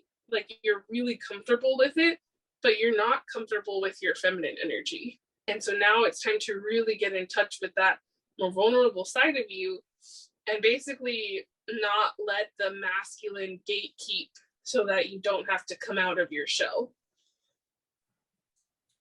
Mm-hmm. I definitely agree. And I think that that's honestly, like, you really do have such a beautiful, like, loving, nurturing energy, like, to your soul. And so it's just a matter of, I think sometimes the way that I see it with the ego is I try to treat my ego like it's my inner child, in a way, like in a way where you acknowledge that it's scared sometimes, or you acknowledge that, like, hey, you know, like, that's not nice. We don't talk to us like that. Like, we don't let people talk to us that way. And like, it's just a matter of retraining your ego to know, like, you know, that's not something that we do, because that's not nice. That's not kind. That's not loving. and we need to be more nurturing towards ourselves. And I think that that's something that's really big for this group. Mhm. Now, we're going to go into advice from your guides and from your soul, your higher self, and spirit, you know, universe. So we have some oracle cards, and then we also have a few astrology cards in this section too. Hold on. We'll get into that. I don't know if Laina had any other channel messages. Ooh, I actually haven't read any of your channel messages so far, guys. Sorry, it's just that I had other messages that seem more pressing. Channel messages that I have for you guys are France, the Eiffel Tower, Paris Fashion Week. So some of you, it might not be music or art. It could even be fashion. Maybe you have designs that you haven't shared. And, you know, Hobie actually is known for being the most fashionable in BTS. His sister happens to be a designer. And I think he not only wears her creations, but I believe that he's really good about styling himself. And that's what all the members say, is that he has such a unique fashion sense and he just owns it. And so, you know, for some of you, that could be a thing. We also have Champ, the brand. And I have champagne, bluebirds, a white tiger, a buffalo, lily. So they had me capitalize it, so I'm thinking it's the name Lily, but again, if the flower resonates for you and is a symbol, then take it as that. The Happy Days theme song, Somebody to Love by Queen, Better When I'm Dancing by Meghan Trainor. I also have Mashiho from Treasure. I don't know why, I just saw his cute little face. So if you know that you like Treasure and he's a bias for you, then you know there you go. If not, maybe check out Treasure. Maybe you'll vibe with Mashiho. Exercise your deltoids. So that came through very specifically. So that's a specific message for someone. And then Butter by BTS. Oh, good song. Oh, yeah. Okay. Sorry, I was just getting some of your cards situated while Laina was giving messages. Okay, you have. So I still have some more, but I wanted to wait to put this out there because I thought it was very important. So the first card that you got is I'm sorry, and it's defenselessness, riding past wrongs, and uprooting. Bekah, what is it when we were sitting there before the reading, and I was just kind of like in pile two's energy, and I was just kind of spouting off really random things, and she was like, "Are you hyper?" And I was like, "I don't know, it's just this energy." One of the things that I said was "I'm sorry" in Korean. Like I randomly said that. So for some of you, that card is extremely important. Like that was the thing. I think you guys have an issue of like you need to apologize to your inner self for how you've treated yourself, and also at the same time you need to stop apologizing for who you are. Mm-hmm. You also have share your voice, which is come out of the cave, persecution, and expression. And then you have passion to thrive, which this is, they want me to mention the color on this card because this is pink, which is a heart chakra color.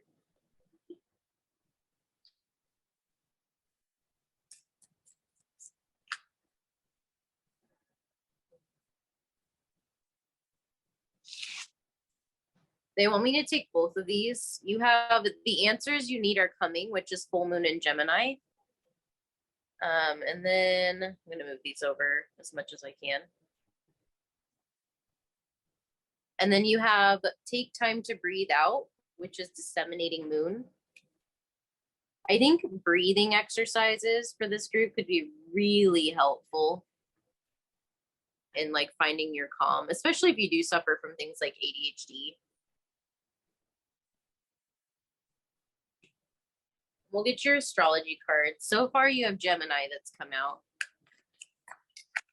So that could be confirmation for you. But let's see what your astrology cards say as far as advice for pile 2.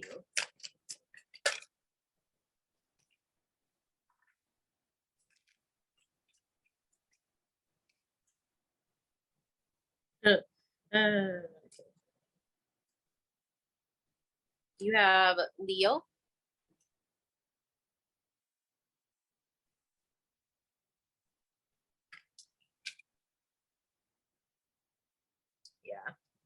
7th house, I relate, which is Libra energy, Venus. 3 more. You have Vesta, which is devotion.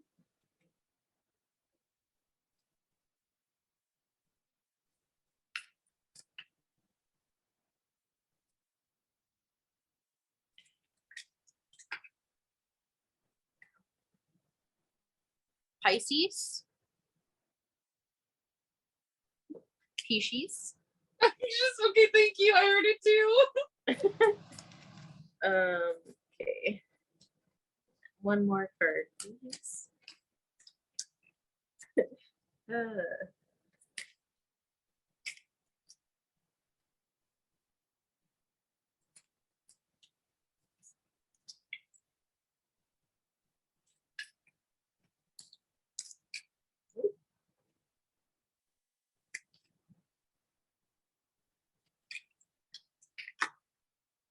Oh, yeah. Okay, that makes sense. Okay, and then you have Chiron, which is the wounded healer. And then at the bottom of the deck, just to show you, you have the moon.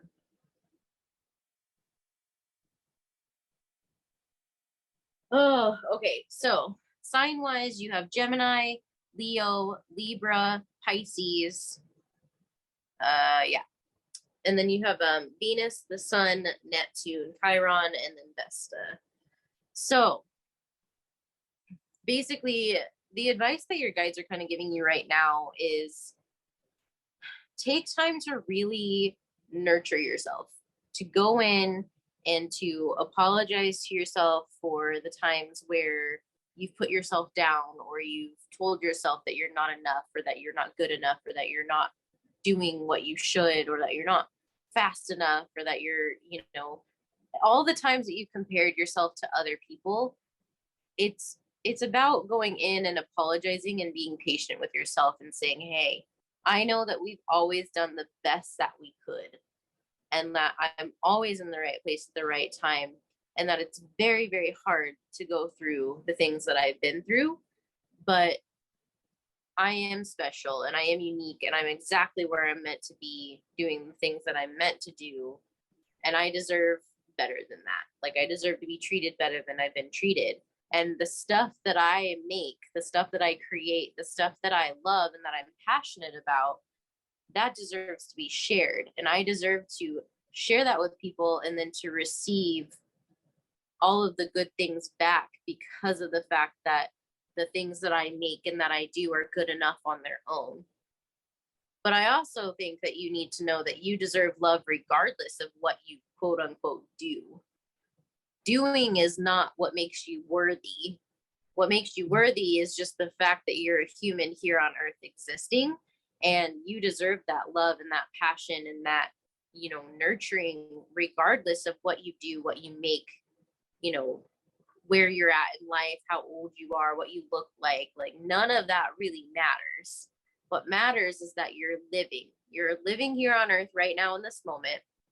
And the things that you love and that you're passionate about, you are supposed to experience those and to experience what it's like to be your unique, special self and to do what you love to do and to make what you love to make. And the more that you accept that and show yourself that love and that understanding, the more you're going to see that you're going to get more passion, more excitement, more fun out of those things that you love.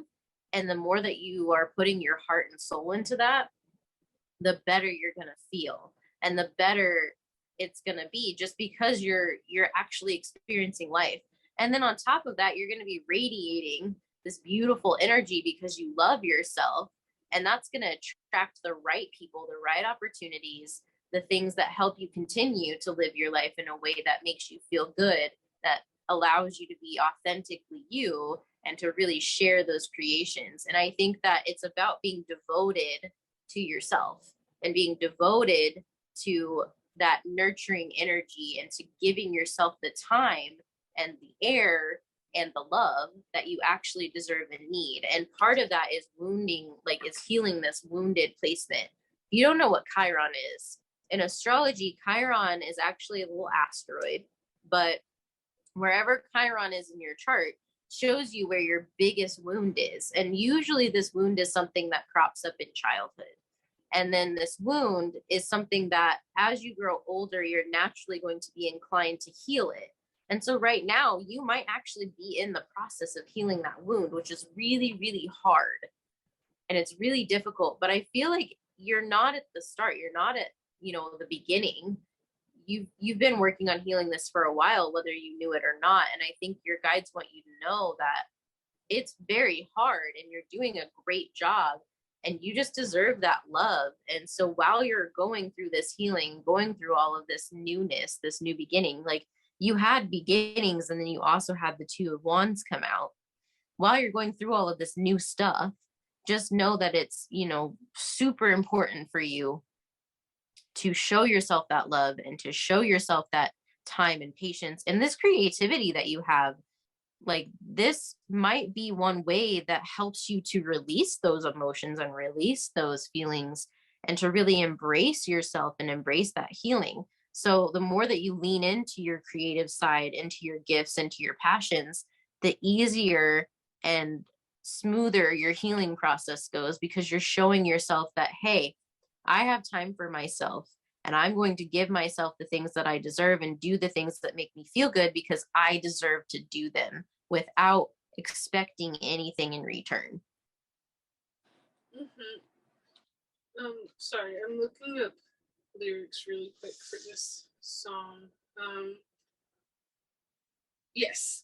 Okay, so I really, really, really want to recommend the song to you guys called I Just by Wano, because he talks about in this song, like he's wondering, he's waiting, and then he says like in his life that he says, I'm running around in circles, passing by, and like he says, I'm running around in circles, like missing my life. So I think for you guys, kind of like what Bekah was just talking about, there's so much that you guys are so hard on yourselves for, and that you might think that like you're missing out or that you're not living up to your fullest potential, you're not doing the best that you could be, or you're just really, like she said, like might be healing that Chiron wound. And I think what you need is to feel supported, but not only from other people, yes you do, but you need to feel supported by you. Like you have to, because I think that Bekah is right, that healing the ego is just like healing the inner child. You are reparenting all parts of yourself inside, because unfortunately we live in a very flawed, society. So a lot of us have to go in there and really reparent not only our inner child, but our ego, our shadow, like every aspect, every facet of ourselves, so that we can fully embrace and accept who we truly are. And I think that, as Bekah mentioned, you guys are already doing such a great job with that.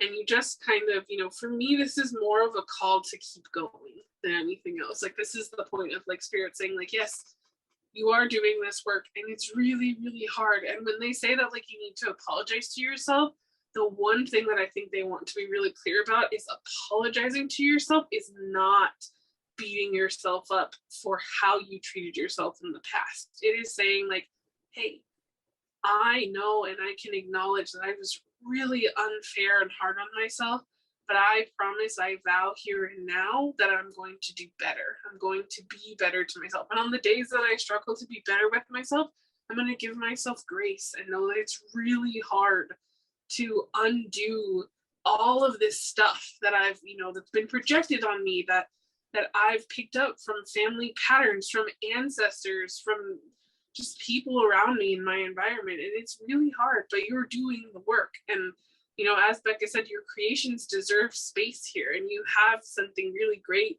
to share. And if you haven't shared it at all, like this is the call that Spirit's saying, answer it. Share those things that you really wanted to share that you never have. And for those of you that are already sharing, just keep going. Keep doing what you love, because it is going to get you somewhere. And, express yourself authentically through those creations. Last channeled messages that I have for you guys, I have black tourmaline, orange calcite, and rhodonite are all crystals that Spirit said would be really good for you. So if you are interested in crystals, maybe those are a couple that you could pick up for yourself that would really help you. Potentially. So yes, hopefully, you know, those messages make sense for you, because I think that they're very clear on the one thing that would be super helpful for you, which it's not necessarily an easy thing to do, like to love yourself when you're not used to loving yourself. But you know, I think that this group has so much love to give that I think that you will be surprised how much of a difference it'll be when you can turn that love inward. And my throat is starting to like be a little scratchy, which is your throat chakra, which again kind of tells me that your ego is a little bit like, I don't want to hear it. Like, so just, you know, anyways, we're going to get into the best part of the reading, which is the stickers and then the handmade oracles. Now these stickers, each group has different stickers. I do not put them back in the bucket after we pulled them. I know I have a ridiculous amount of stickers. It's fine. This isn't even like, I still have a whole bunch that I haven't even put in here yet, just so that you guys know. But we do switch these out. So you should get some stuff that's different from like each time that you watch one of our readings. But I'm gonna be careful about that. Okay.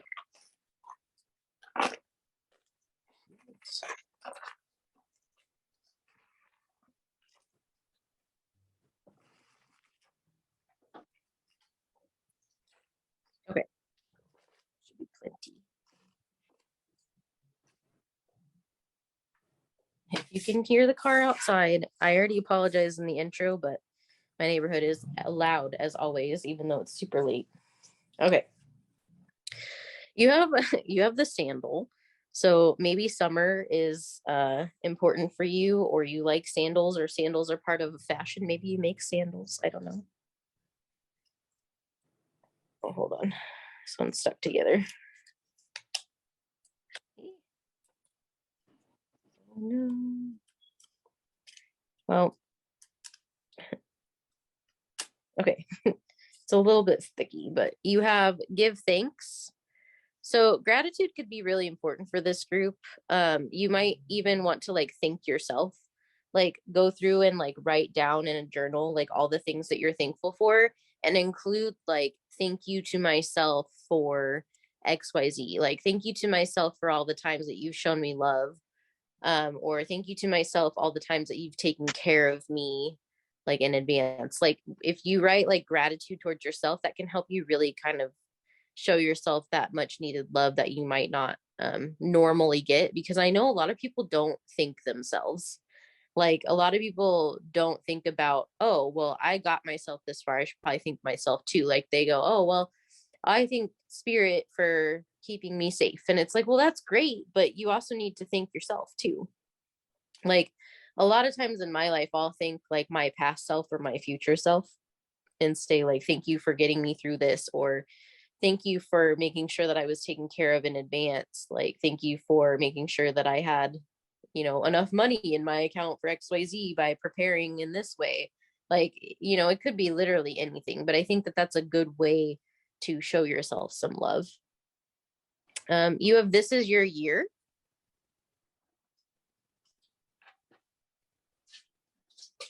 You have Merry Christmas.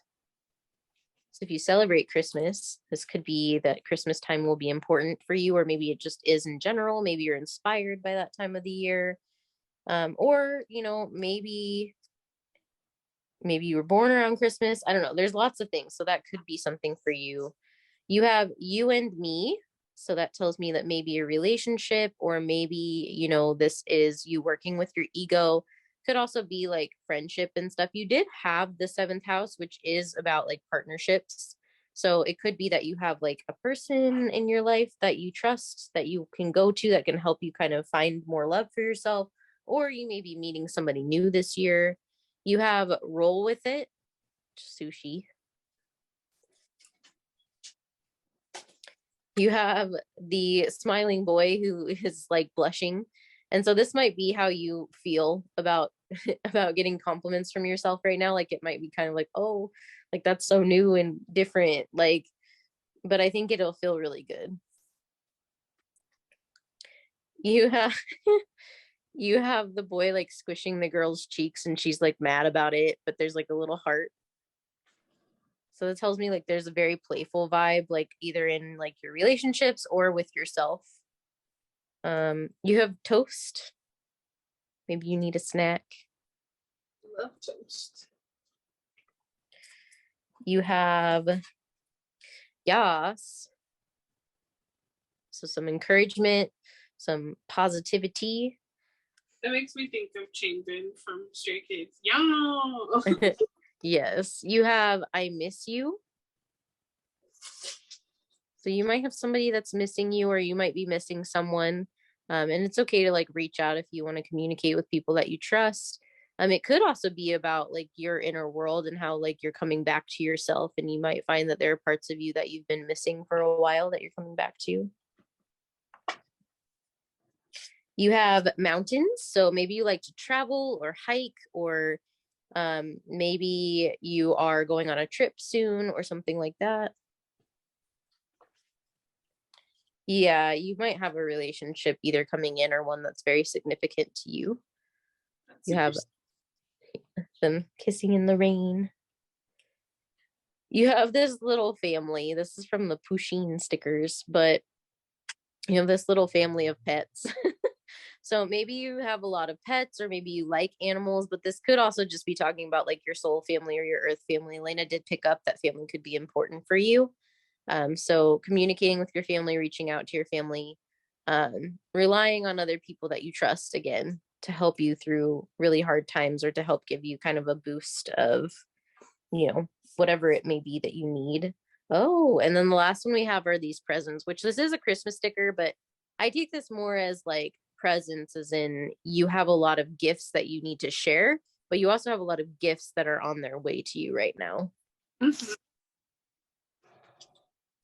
Also, my last channel message before she gets into the cards are Paris in the Rain by Laos came through, which you had a lot of references to France and Paris. So maybe if that's a place you've always wanted to go, or a place that you've been and you really liked it there, maybe, and you have the ability, of course, and it's safe.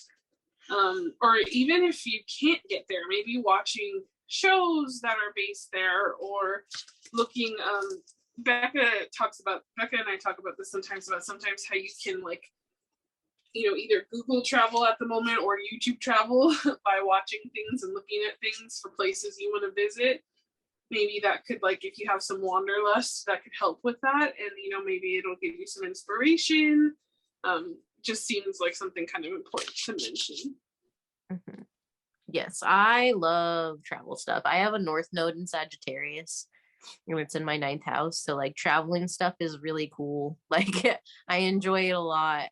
But I watch like No Reservations a lot. And then I also watch a lot of like the walking tours of places on YouTube, which you can find a lot of people around the world that are doing that. The ones I watch is called Soul Walker, like SEOUL, like Korea.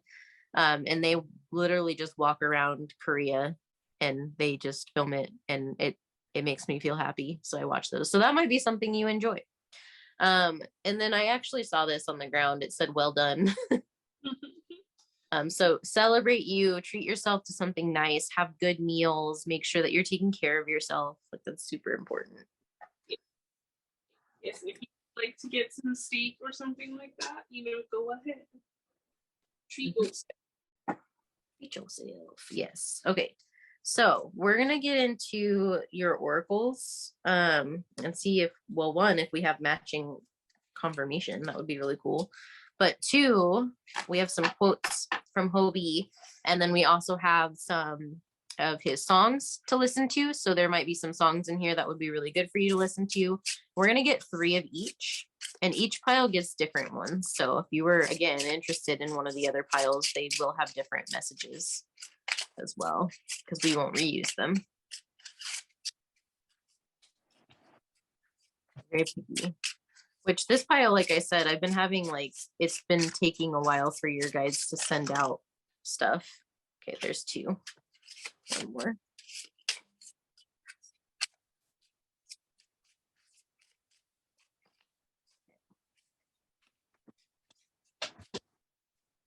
Okay. And then I'll get you guys 3 of these as well. These are the ones that have the channel messages on them.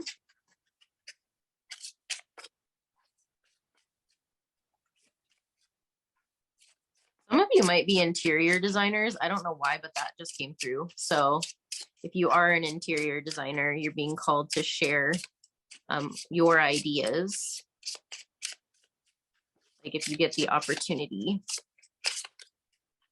Also, if I could just have one message, like of my channel, just because obviously a lot of my messages that I gave you guys are really important. But please listen to the song "I Just" by Wano, because it will not stop haunting me now. So I think it's really urgent for you to listen to that song. Okay. All right, so we're gonna do the quotes first, and then I'll get into the channel messages. So your first one is, when things get tough, look at the people who love you. You will get energy from them. And these are direct quotes from Hopi. Even when the rain stops, when the clouds go away, I stand here just the same.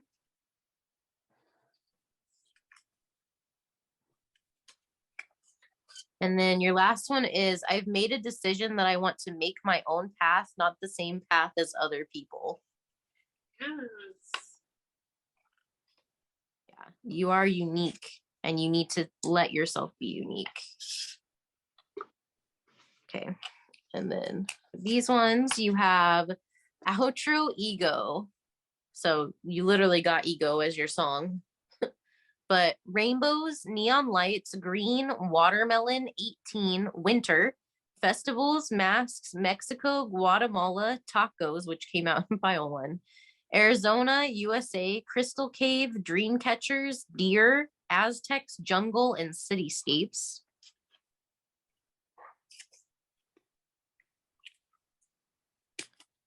Okay, and you got one verse, which is actually Hopi's first song that he ever did.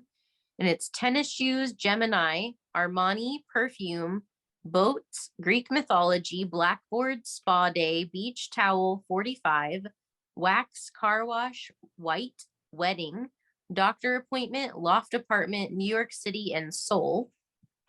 Like Korea, like Seoul, Korea. South Korea.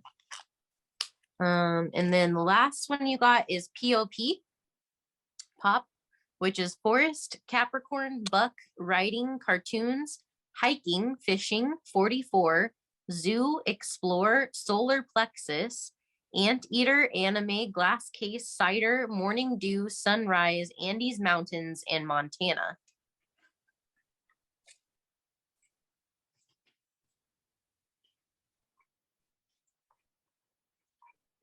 So those are your messages. Hopefully they resonated for you. And hopefully that gave you an idea of what's kind of going on inside and gave you a little pick me up and maybe some confirmation. But hopefully, you know, you liked it. Leave us a comment, a like, hit subscribe. Let us know what you thought. All of our social medias are linked in the profile box below. We even have a playlist that has some special songs because it's Hopi's birthday when we're posting this. Obviously, since this is timeless reading, that might change if you're watching this at a later date. But our playlist will still be down there. But yeah, hopefully those messages resonated, and you know, don't forget to love yourself, listen to ego, check out BTS if you don't know who they are already. And if you feel like it, you can always pick another pile. But hopefully we see you in our next reading. Bye guys. If you chose group 3, you chose the "You Are Magical" affirmation, which you would say this as "I am magical," if you wanted to say that. Now, this reading is all about the ego. So it's going to tell us, who is your ego? What's it all about? And then what does it want to tell you? and then maybe some advice and guidance from your guides, from your higher self, from your ego itself, if it would like to chime in. Excuse me. So we have all of that planned. This is a themed reading based on J-Hope from BTS. He has a song called Outro Ego, which is a wonderful song. If you haven't ever heard it, we highly recommend you go listen to it. But basically his birthday is today when we're filming this real time. It is a timeless reading though. So if you find this and it is not February 18th, that is okay. There's nothing wrong with that. It is timeless. It's meant to find you when it finds you. We have tarot, we have oracles, we have stickers, we have handmade messages, and then Laina is also channeling messages throughout. But basically, we wanted to preface this by saying that all of our readings are for confirmation, for fun, for, giving you more information and maybe giving you some advice that might be helpful for you. But if something doesn't feel right, it's probably not meant for you. So be discerning, take what resonates, and then leave the rest, because that is what it's here for. And of course, you know better than anybody else what is meant for you, what's right for you, and what isn't. So, just keep that in mind while you're watching this. If this reading doesn't seem to be resonating for you, maybe you have a different pile, or it could just be that there are little things sprinkled in here and there. Kind of depends on how you're feeling. But we will do a vibe check. So the first part is going to be all about who your ego is and what it's like. And that's going to be the vibe check. So if that doesn't feel right for you, then maybe try a different pile. But we're doing live shuffling today. So just bear with us, because we do know it takes just a little bit longer to live shuffle, but we'll go ahead and do that.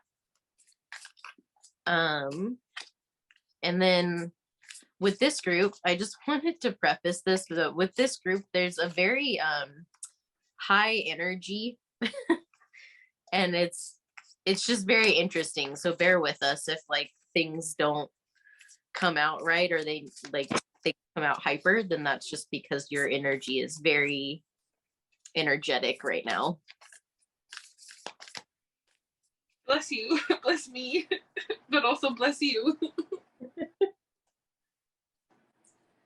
I don't know. Laina's gonna have to read this. You have Alethea. Ooh.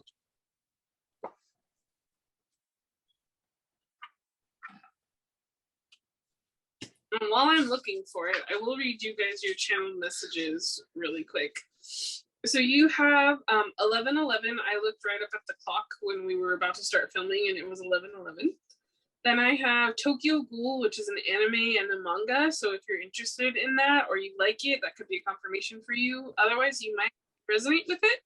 Bow Ties, Black Mirror by Onus, Aristocats. You are a unique set of constellations is the message from your guides, which was really soft.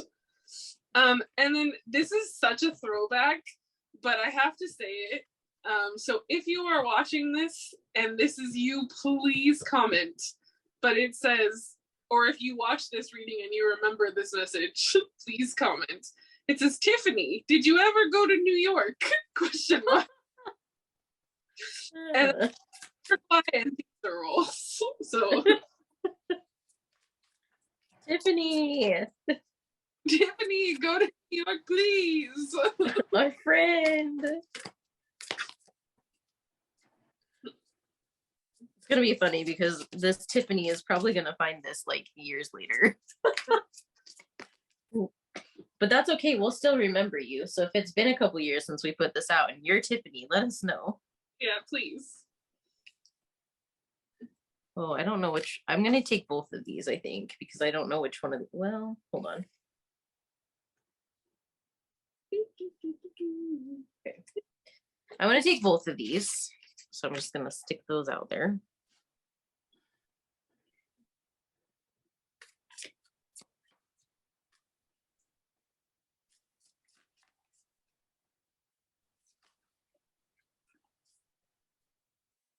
Oh. Okay. Okay, I found it. So we have Alethea, which is truth. Our soul recognizes the truth when someone speaks it. A cool wave of relief washes over the room, and all the facts and figures in the world fall by the wayside. Such is the power of Alethea. It has an undeniable resonance that goes beyond, sorry, it just, my brain stopped and automatically went to Mark being like, from NCT, and we gonna resonate. It has an undeniable resonance that goes beyond the rational. We can also recognize aletheia by its contagiousness. When we hear someone speak the truth, we see the truth within ourselves and are more likely to tell our own story. The aletheia card requires us to step towards an act of truth. This might look like a conversation, a gesture, a poetic act, or a ritual that honors the unveiling of what's been concealed. Reclaiming your own truth is a way to reclaim your vital energy, health, and sense of belonging in the world. Truth has its own wings, set it free. Picasso said, "We all know that art is not truth. Art is a lie that makes us realize truth. At least the truth that is given to us, to understand." And then we have, it is said that the resonance of our voice changes when we speak a falsity in this light, practicing truth as a vibration. When light, clarity, revelation, and disclosure. When dark, distortions, gaslighting, and excuses. Go deeper. The goddess Ma'at, it's M-A''AT, and Veritas, which is Beritas. So those could be some goddesses that if you like to work with goddesses that you can look up, or if you just like to research them.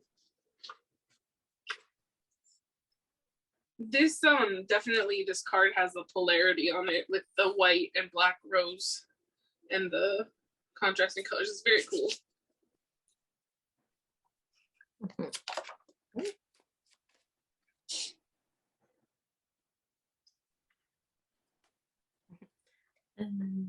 One more, please.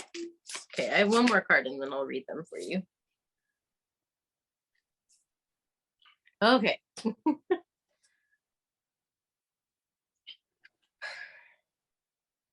Some big energy in this group. Okay, we have Panther.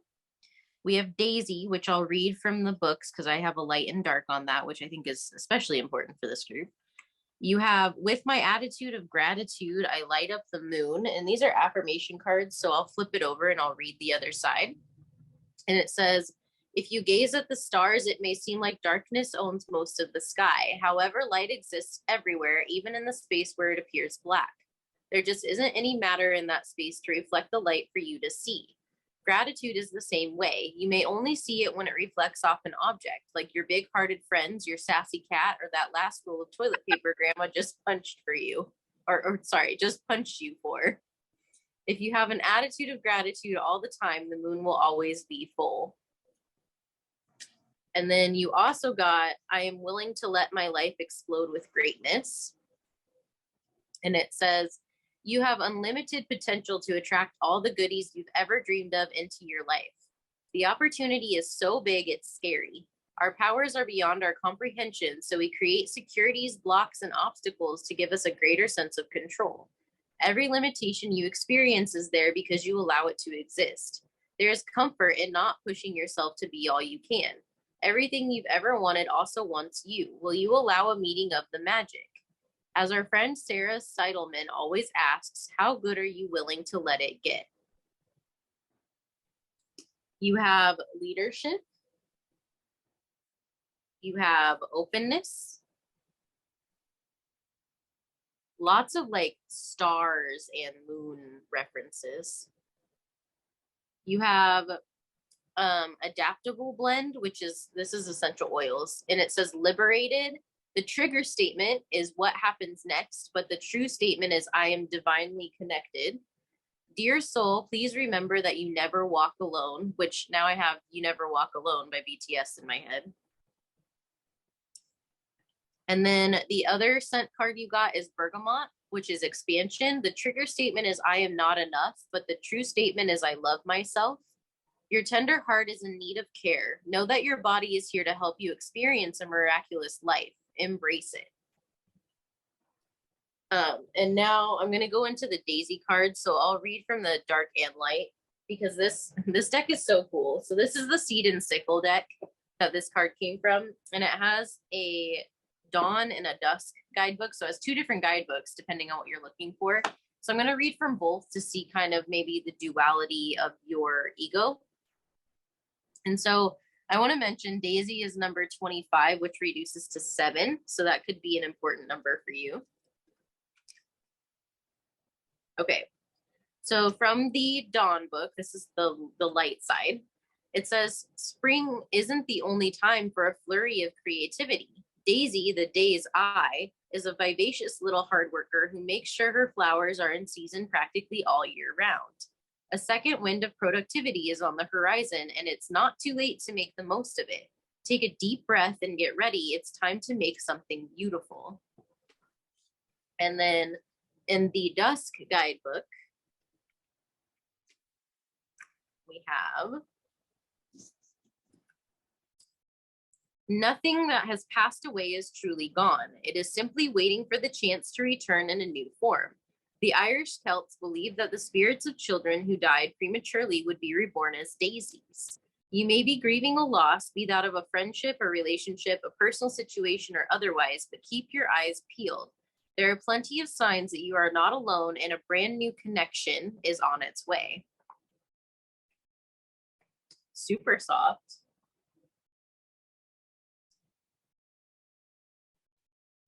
All right, let's unpack this. There's so much here, like so much. But first of all, you chose the You Are Magical pile, and I think that this just goes to show that you literally are magical. Like that there's so much here. But I think with your ego, there are two very distinct sides of you, and sometimes it might feel that you pull at each other.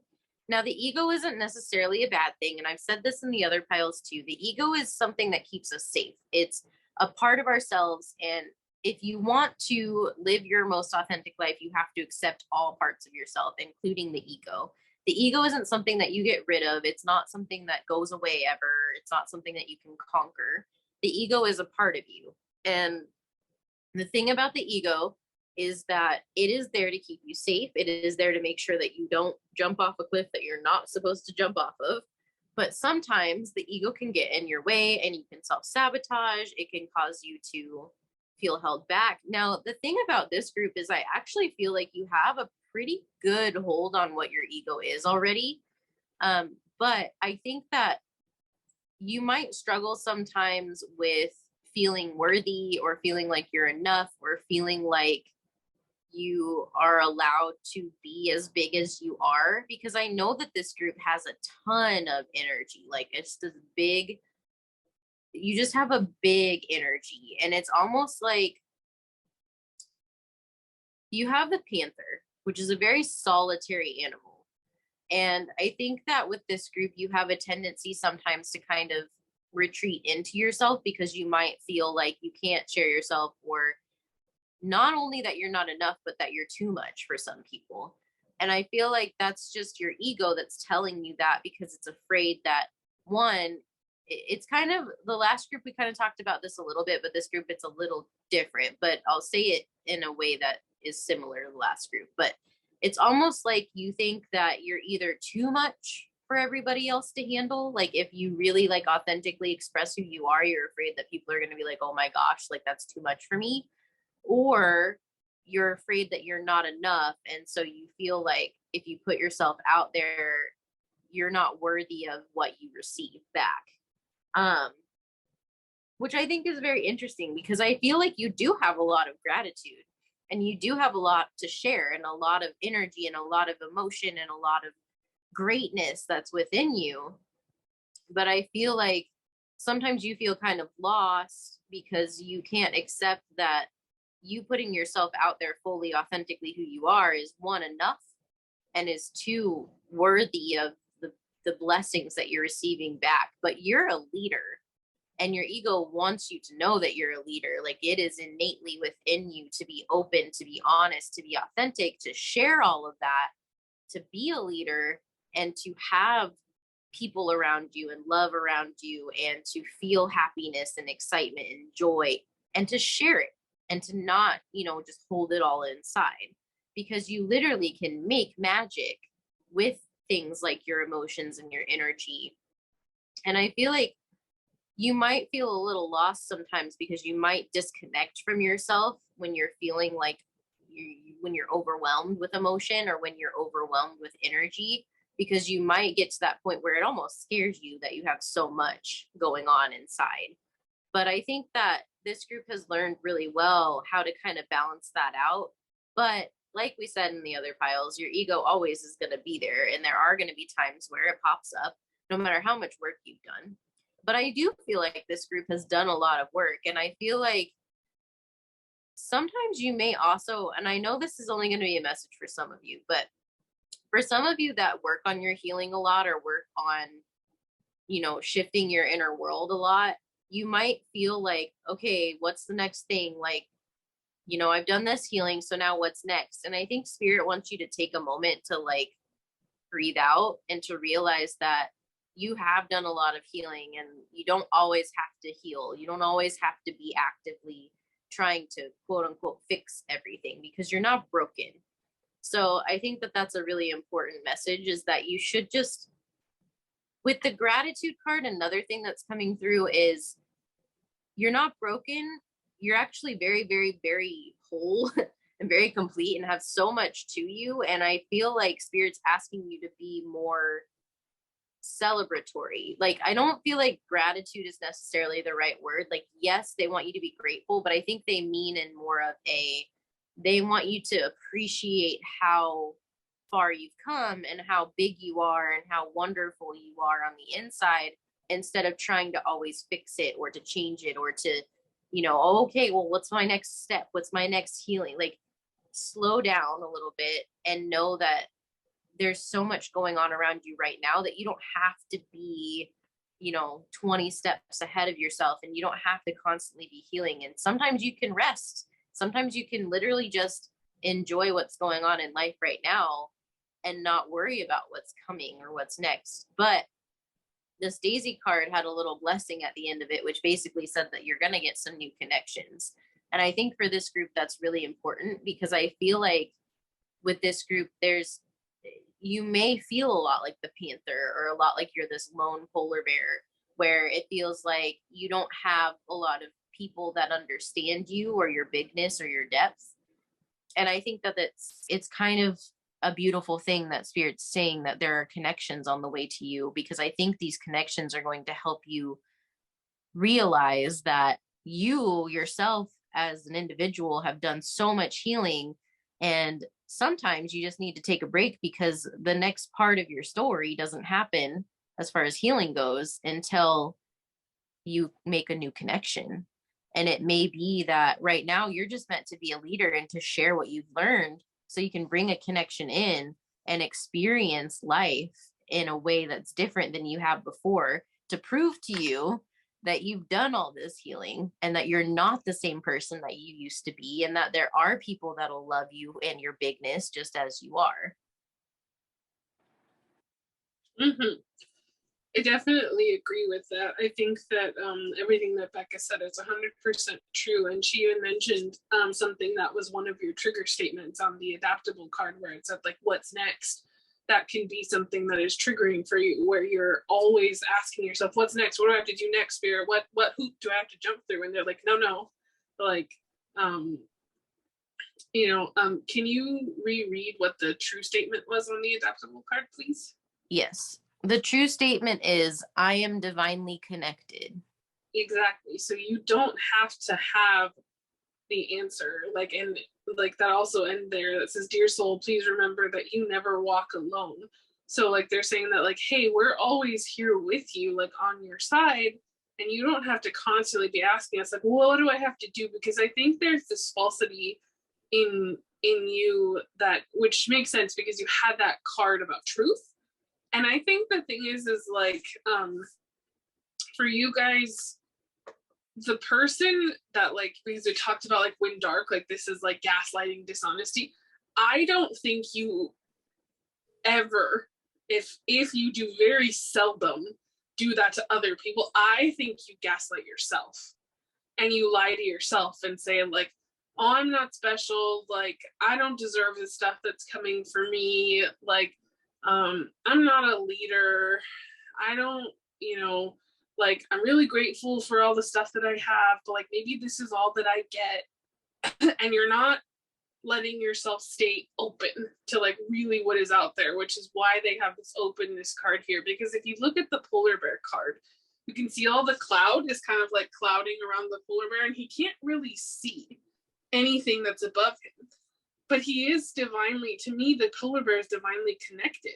And if you see, like, if you moved all those clouds, you see that super beautiful, clear moon with the constellations. And you had that thing from your guides that said you are a unique set of constellations. So you are unique, you are wonderful, you are meant to be a leader.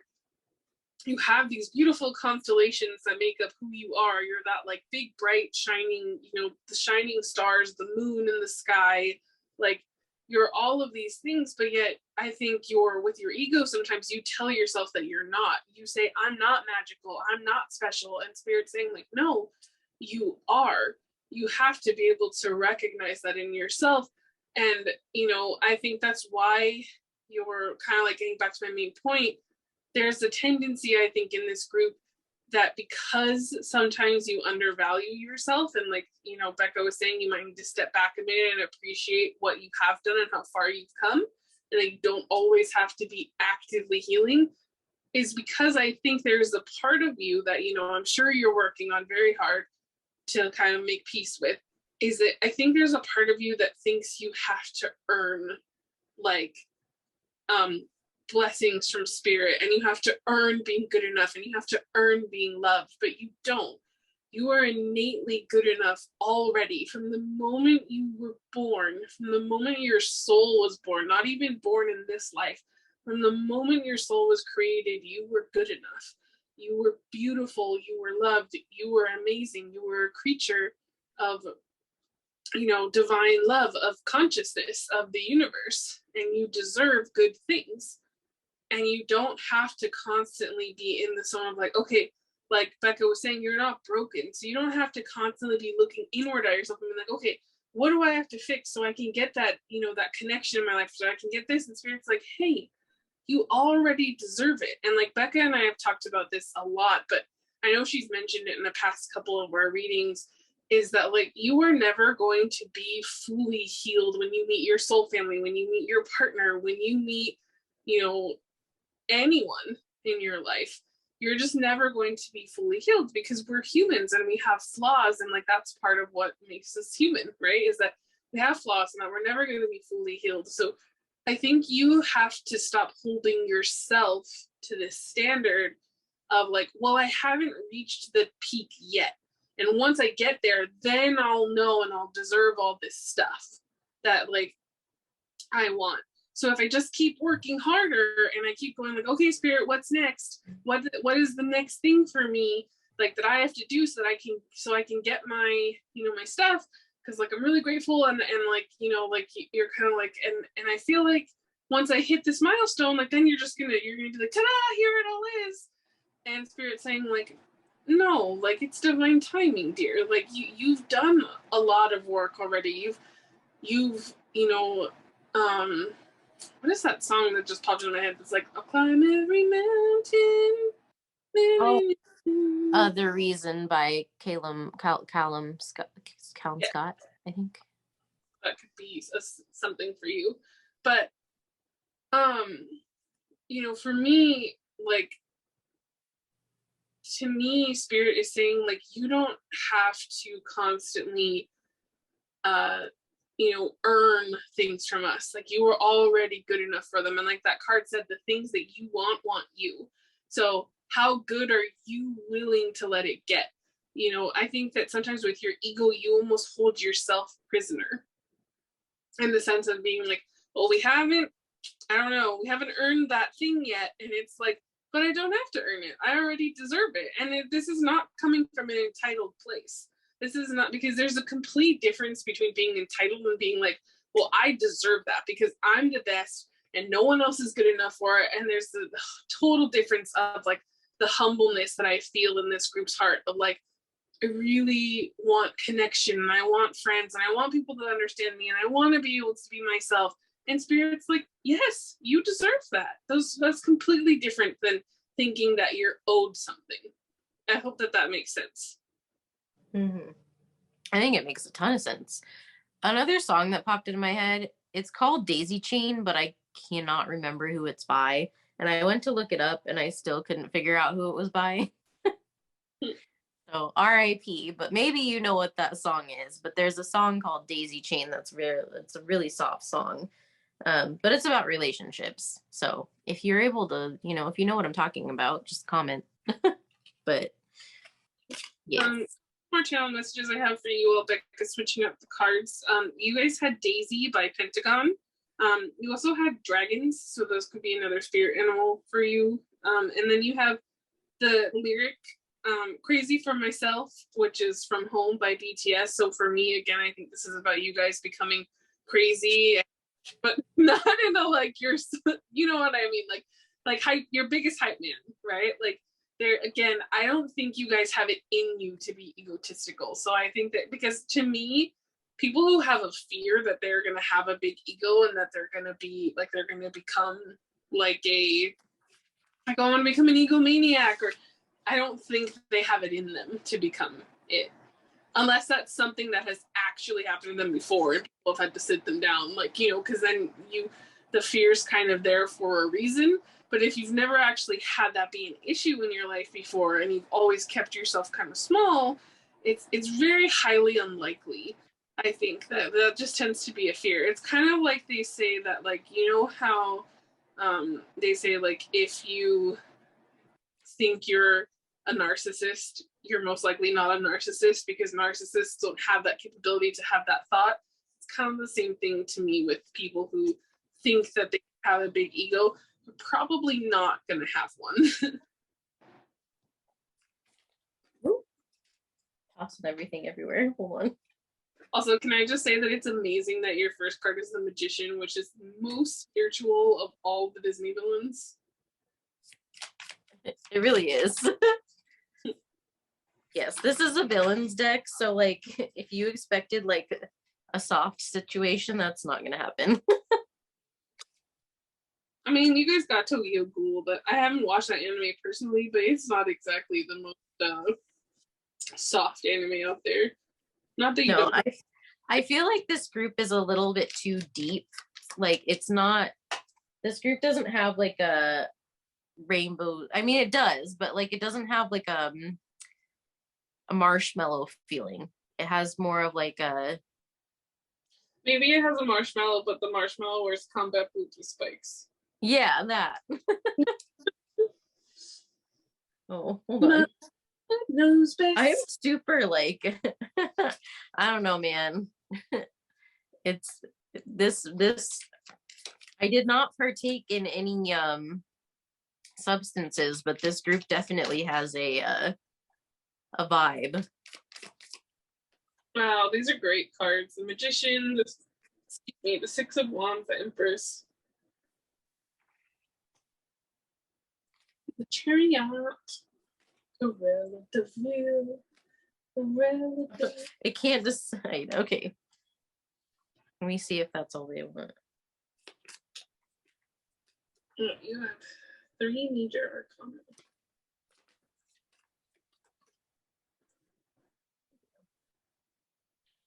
Okay, I saw this earlier, so I think I'm going to take it as the bottom. Okay. I'm going to hold them up so you guys can see them. You have the Magician. This is from Princess and the Frog. You have the Six of Wands, which I'm not 100% sure what this one's from. Yeah, I was like, who is that? Somebody tell me if you know. I was going to ask you. The Empress, which this is from Rapunzel. Tangled, sorry. Same thing. You have the Chariot, which is Cruella de Vil from 101 Dalmatians. And then you have, oh my gosh, I can't get it. Okay. The Queen of Swords, which is it's from Cinderella. It's the stepmother.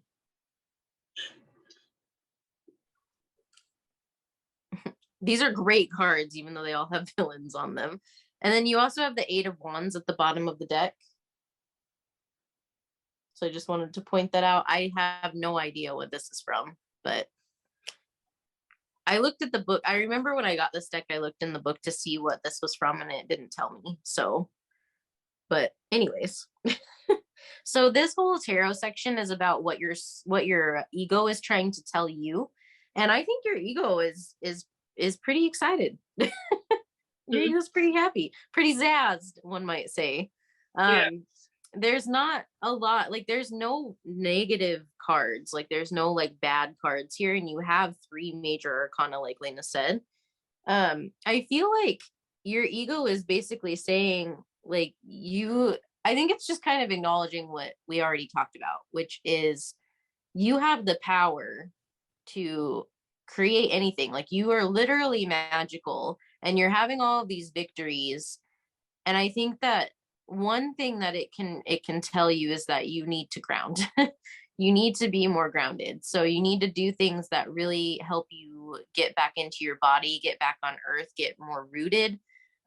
Because I think things are moving really fast and it might not even feel like it. Like you might not even feel like things are moving forward. Like you might be in that energy of your ego, which is, what do I need to do next? What's my next step? Where do I go next? And it's like, I don't think you realize that you're actually already doing it right now. Like you're zooming forward right now. And I think that you feel like you're maybe stuck or going in reverse when you're not.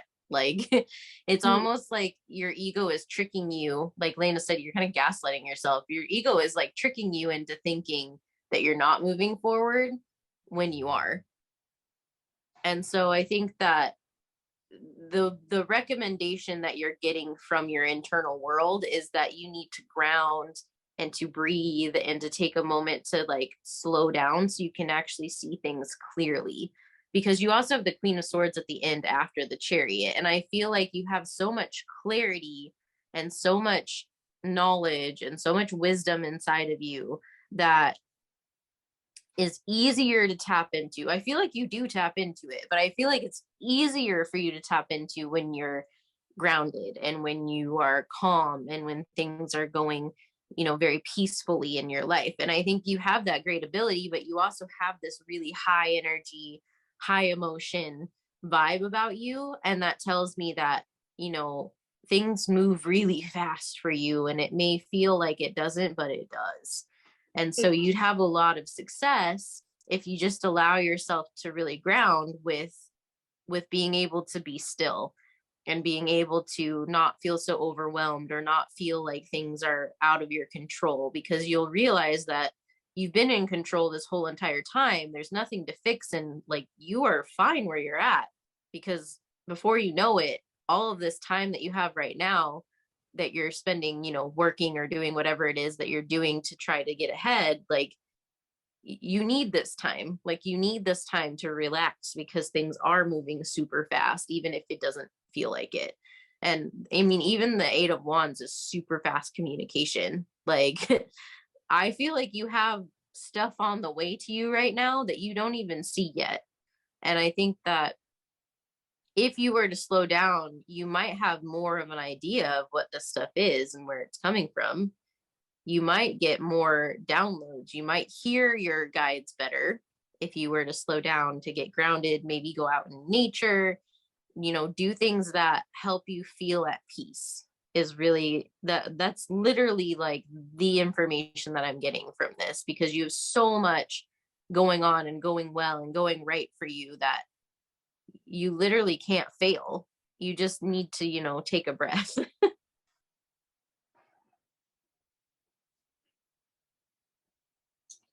I agree. Hold on 1 second, guys. What is this? I'm going to clip that quote in a second, but I basically agree with everything that Bekah just said. I kind of have the vibe, like, basically, on the side of your ego that is not afraid and trying to kind of like gaslight you, the side that's a little more clear and in that the Queen of Swords energy, sorry, excuse me, that you know, kind of has that, like, that's almost like your higher self. Like, she has this look on her face, like, if you only knew what I knew, silly. Like, that's kind of what she looks like, kind of smug, but in like a playful way, not in like a jerk way. Um, but I have the This Is Halloween, but from Nightmare Before Christmas. And the reason I bring this up is because, like, that song to me screams authenticity. And this is like your ego, like when it feels good, when it feels on top of the world, and it's like, yeah, like pumpkins scream in the dead of night, like where I'm from, like, and it's like, because that's kind of Jack's like pump up song, right? In that song where he's like, yes, like he's like, look at my land, like this is Halloween, like everybody scream, like, you know, he's having like the best time, like him and the like everybody in the town basically. But then Jack also in that same breath is you're very similar to Jack, if you ask me. In that same breath, like turns around and then says like, oh, I'm not that special, I need to do something else. But then he tries to be Santa, and we know how that goes if you've seen the movie. Like, it doesn't go well for him. And he is the king of pumpkins, and so he has to be the king of pumpkins. Like, that's his thing. And you guys have to authentically be who you are, and when you embrace that, that's really when the magic happens for you guys. And then I also have Land Before Time, which is a great. Oh, okay, I remember where the quote is from. Sorry, before I even looked it up. It's actually from one of my, I don't know, I haven't watched it in a long time, but I should say one of younger me's favorite movies, like early 20s Laina favorite movies, because I might watch it now and not feel that it holds up, but maybe I still will. There's a French version, no, there's an Italian version of it.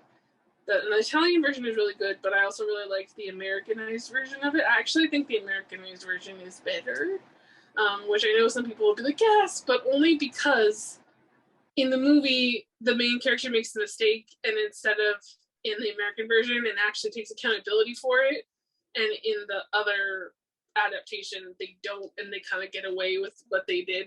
So, like, that's why I like the American version better. But anyway, not really the point.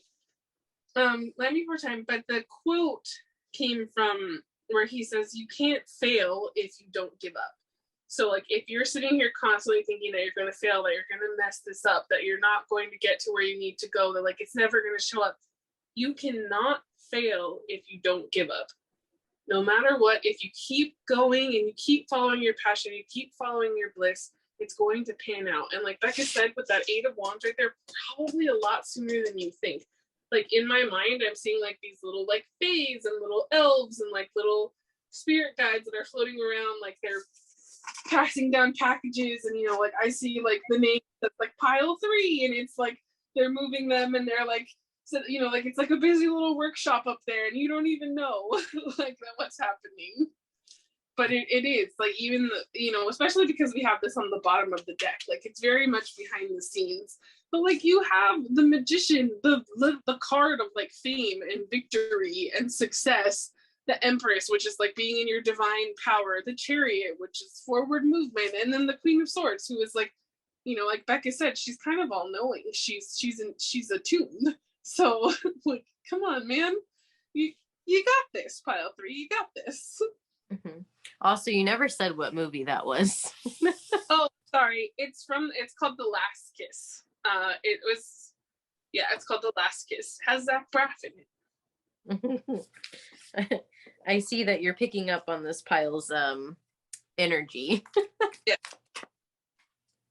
I would not be surprised if people in this pile have ADHD or concentration issues, or are just very hyper in general.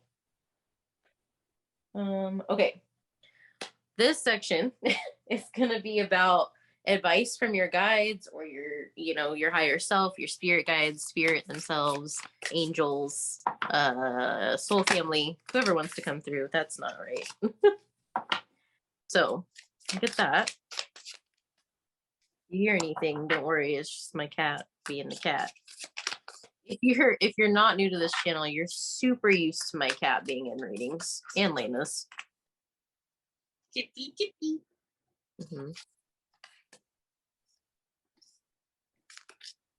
Okay. Some of this obviously may or may not relate to your ego, because it's really just what your guides want to say. You have Earth, which is learning how to be human in the world, but not of it, which makes sense for this group. Hmm.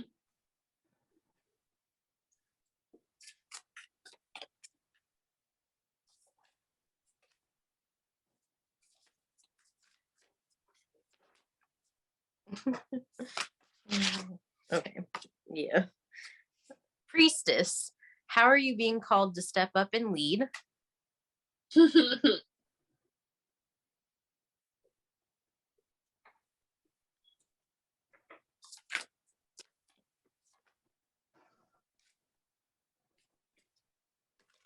too many.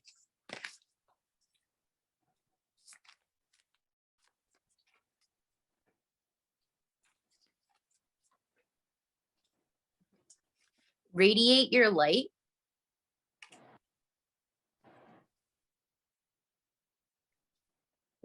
I just want to show this to you guys. Your Stardust came out in pile 1, so there might be messages in that pile for you, but it was at the bottom of your deck. Okay, one of these for pile 3, please.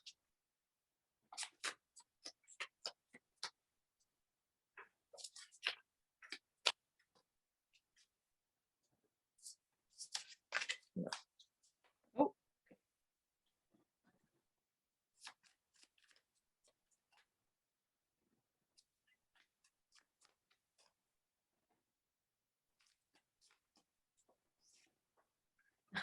Have faith in your dreams, waxing crescent moon. This card haunts me from this deck, might I just add. No, I'm just going to show you the bottom of the deck. It says a fiery climax approaches, full moon in Aries. So that could be for somebody. Hey, that's also Libra season. So for some of you, timing wise, which like I know right now October might seem really far away, but like it's kind of not. Like we're already in March, almost in March of 2022, like real soon, like halfway through February. So it'll be here like that. It could also be that you have Aries placements in your chart somewhere that are important.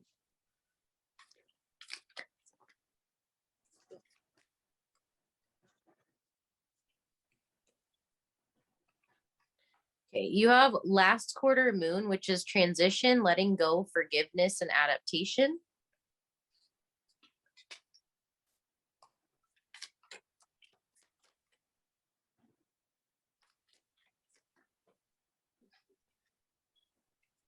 It's too many.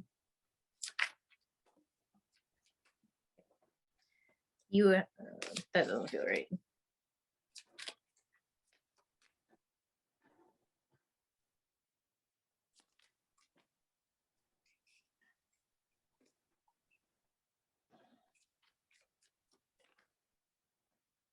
You have ninth house, which is Sagittarius energy. It is I know. It's also Jupiter.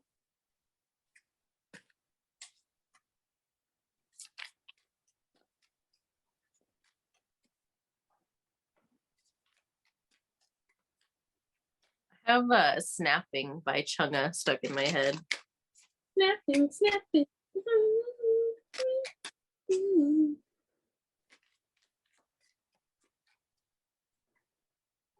Specifically the part where she says, I know, I know. You have Trine, which is fluency, ease, talent, development, privilege, aptitude, self-comfort, temper, laziness, and intelligence. And this is actually an aspect in astrology. So the planets have to be 120 degrees away from each other to be considered a trine.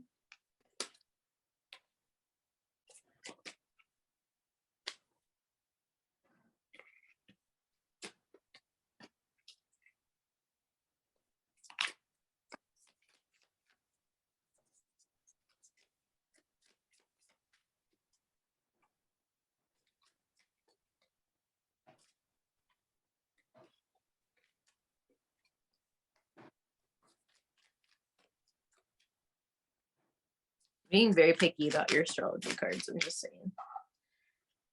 You have the 10th house, which is Capricorn and Saturn, which is I achieve. One more, please. Okay. That's not right. If you felt drawn to one of the other piles, then I would say definitely check one of them out. Because I've had both Leo and Scorpio came out a second ago, but they didn't feel right. But those came out in the other piles. So depending on which pile you felt drawn to, if you were drawn to one of the other ones.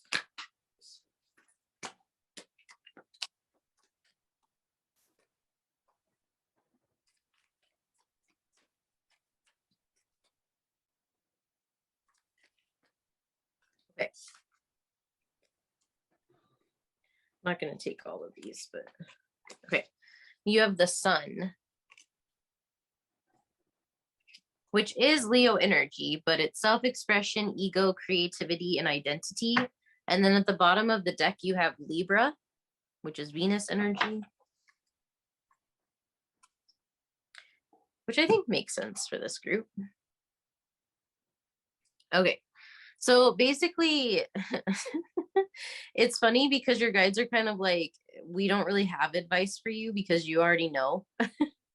So for a lot of you, really what's going on right now is you're really just learning how to exist without trying to overperform. Like I feel like for a lot of you, your ego is very much in the overworking, overperforming, like always has to be doing something, because it's almost like you're afraid that if you slow down, you're going to lose everything. And I think that your guides want you to know that you need to have faith in your dreams, and you need to know that you're a leader and that you're meant to just share what you've learned, because you have learned a lot and things are not going to fall apart, and you already know all of your answers. And I think it's probably very hard because it feels like there's probably a struggle that you go through where you want to share and you want to lead and you want to do all these great things, and then you do it, but in the back of your mind, your ego is like, but was it enough? Is that enough? I don't know if that's enough, which came out with your with one of your essential oil cards, and it said like, I'm not enough, but you are enough. The things that you put into the world, this group, I feel like you put so much out there and are worried that even though you've given it your all, that you aren't doing something right, or that you're not doing enough, or that you could have given more, but it's like you can't, like you're physically and emotionally and mentally giving it everything you got. And I think that you need to learn that you're literally just a human. Like you're a human being, you're a spiritual being having a human experience, and there's limitations to what you can and can't do. You are not a guide, you're not a god, you're not like a, all powerful spirit being. Like you are very powerful, you are very magical, but it's not your responsibility to take on more than you can handle. It's your responsibility to live, to just be a human. And being a human means that sometimes you need to sleep, sometimes you need to rest, sometimes you need to take a day off, sometimes you need to just chill.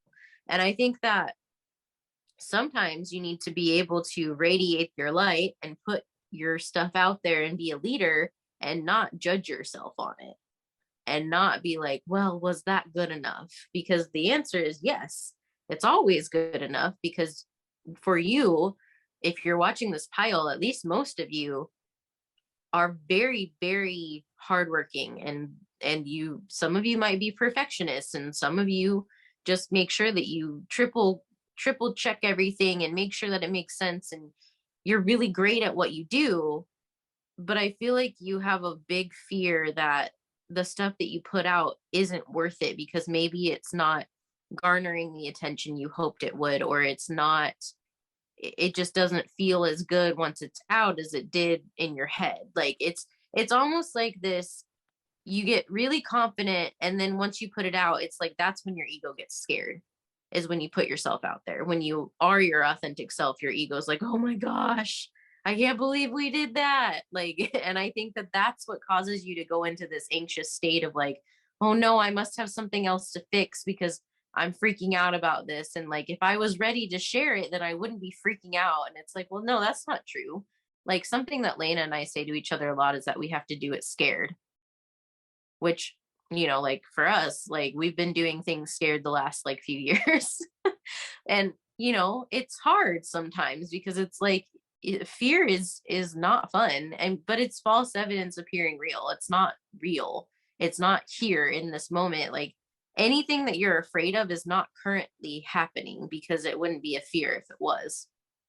And so when you put yourself out there, you're fearing that something is or isn't going to happen in the future. But I think spirit's really trying to pull you back into the present moment so that you can appreciate the fact that you even put yourself out there in the first place, that you worked hard on it, and that you deserve to be proud of yourself regardless of what happens, or anything else. Like, it's hard because I think your ego fights you on that, and is afraid to like praise you for the work that you've done, which is very, very difficult. But I think that you've been working through it. But I feel like you're finding that harmonious flow and you're starting to put yourself out there. You're starting to achieve, and you already know all of this stuff.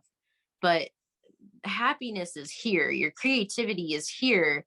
And you're allowed to radiate that and be proud of it, and to let go and surrender to spirit. Forgive yourself for any times where you have been hard on yourself, and to know that you're just a human and you're doing a great job. Mm-hmm. I definitely agree with that. I think for you guys, like the one of the biggest lessons is knowing that the things that you do are already amazing and good enough, and that you have the magic. What's that song? I've got the magic. Magic. It's called Magic, I believe. Yeah, I know they sang it in a help the movie with the acapella group Pitch Perfect. That one. Yes.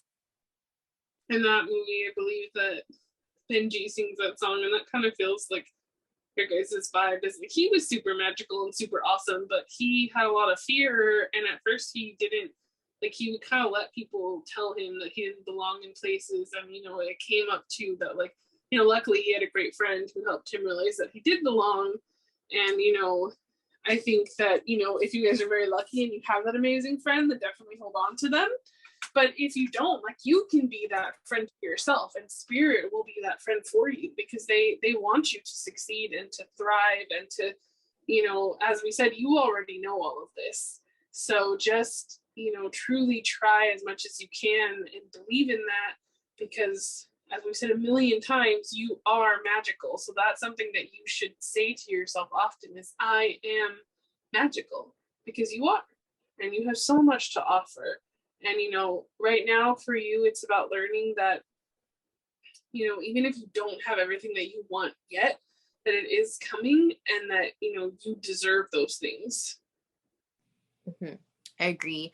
One other thing while I'm putting these away, you did get Libra at the bottom of the deck, which there are a couple things coming through about that.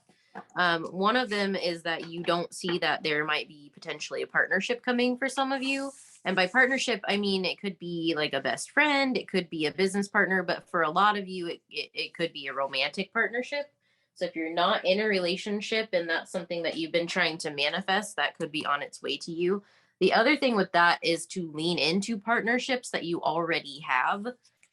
So for instance, I was reading something earlier today on Instagram, and it basically said that sometimes you have to be able to ask for the things that you need from other people. And one of those things that I thought was really cool is they had it like separated into 3 sections. But the section that I remember that's important is there was the last section that basically said, like, it was like things that you can say to people to let them know what you need. And then the last section basically was like, I need someone to inspire me, or I need somebody to make me feel good about myself. Like, it's kind of like it's like reassurance, but it's basically like a little pump up, like a little like pump up session. And if you have people in your life that love you and that care about you, they probably would be willing to do that if you came to them and said, like, I'm having a really hard day, like, with my self-image or with my confidence, and I just need somebody to remind me of why I'm so great, or like what they think about me is great, because I just need a little pick up. Like, there's a sense of reassurance there that I think a lot of people miss out on because they are afraid to ask, because they think that that's going to make them come off as cocky or selfish or whatever. But it's like the people that care about you aren't going to think that. Like, and I think that that's something that needs to be talked about more, but I digress. But I thought that that was a really cool idea. And so if you are ever feeling really, really hard on yourself, you could go to somebody that you trust and that you love and say, like, I'm having a really hard day and I'm being really hard on myself, and I need someone to remind me of how magical I am. Like, I need someone to remind me who the F I am. Like, and there's nothing wrong with that. But I'm going to get into your stickers, and then we'll get into the rest of your channel messages, and then of course your oracles. I am like super spacey in this pile. But these stickers, nobody in any of the groups gets the same ones, because I pull them out once we use them. So any stickers that you get are not ones that would have come out in any other groups.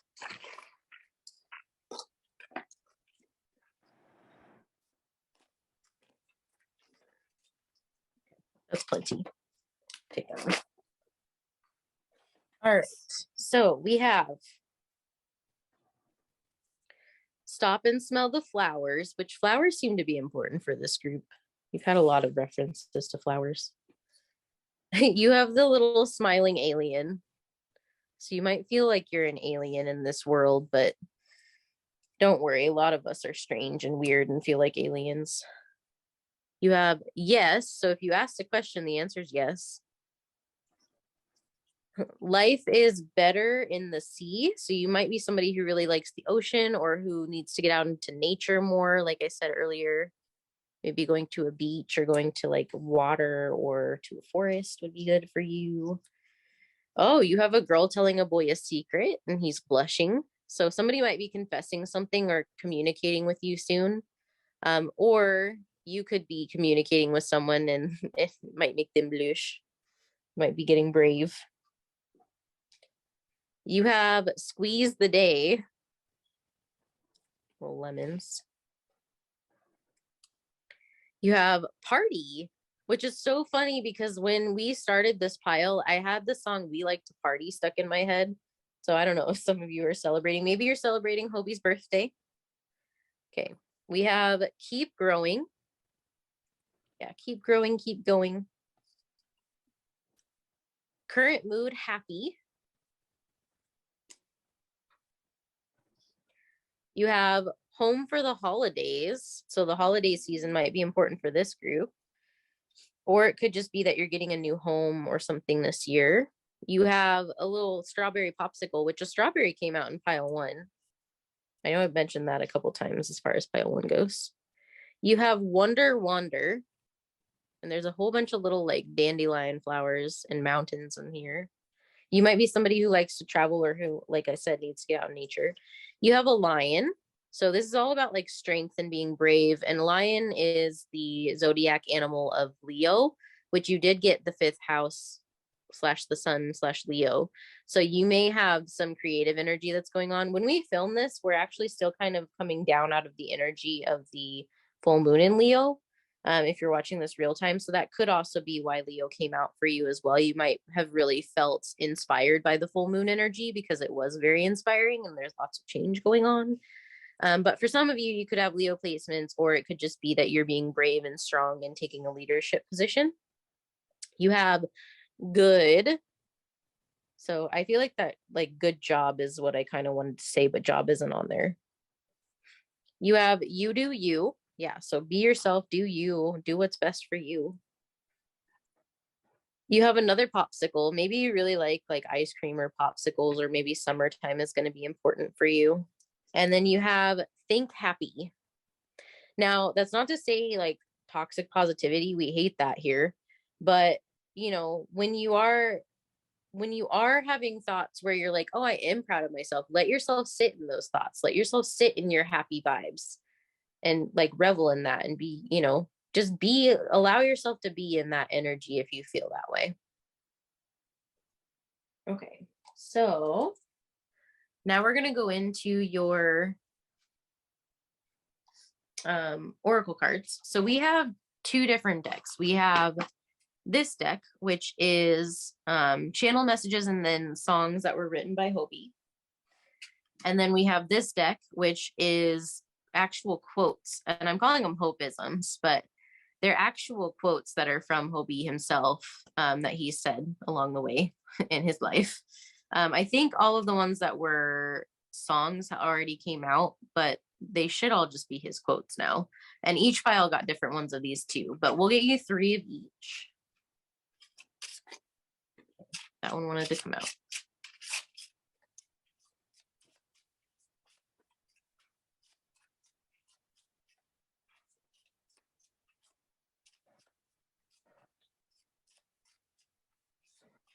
Oh.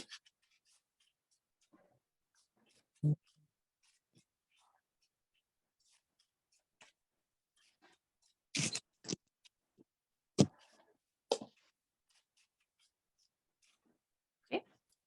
And then I'll get you 3 of these as well.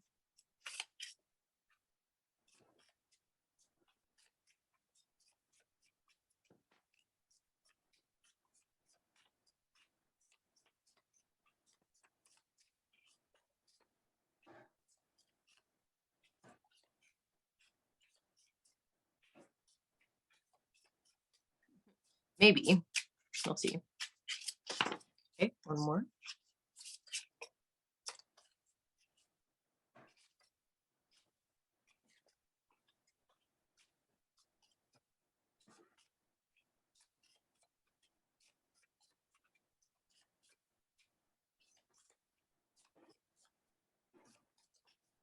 Okay. Okay.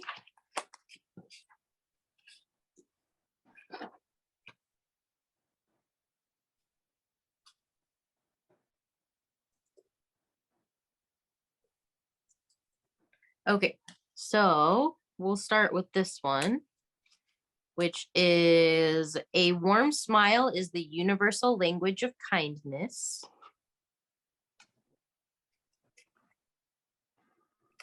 And then we have, oh, tape fell off. You're trying something new. That in itself is a reflection that you're going in a good direction, which I did mention that earlier. That's very fitting for this group. Yes. And then you have failure is the mother of success, mother. I learned that from that passion and sincerity. Also very fitting for this group. Mm-hmm. Okay, and then songs and channel messages. You have baseline as the song, sports, Aries, summer, ice cream, cello, school, herb garden, solitaire, board games, inner child, whiskey, duality, balance, nature walk, shopping, recyclable bag, and coffee. Lots of confirmation in that one. Mm-hmm. Your second song is Mama, which is ancestry, time, Big Ben, London, blue, family, cancer, like the placements, locket, pretty little liars, pearls, 22, sheep, coins, water, bottom of the sea, and math. I sometimes said hater, not water. It says water. And then you got airplane. I love airplane. It's orange, citrus, 3, Sagittarius, travel, watch, airport, seatbelt, wrapping paper and ribbon, ribbon by Bam Bam, daisy, citrine, car rides, and maps.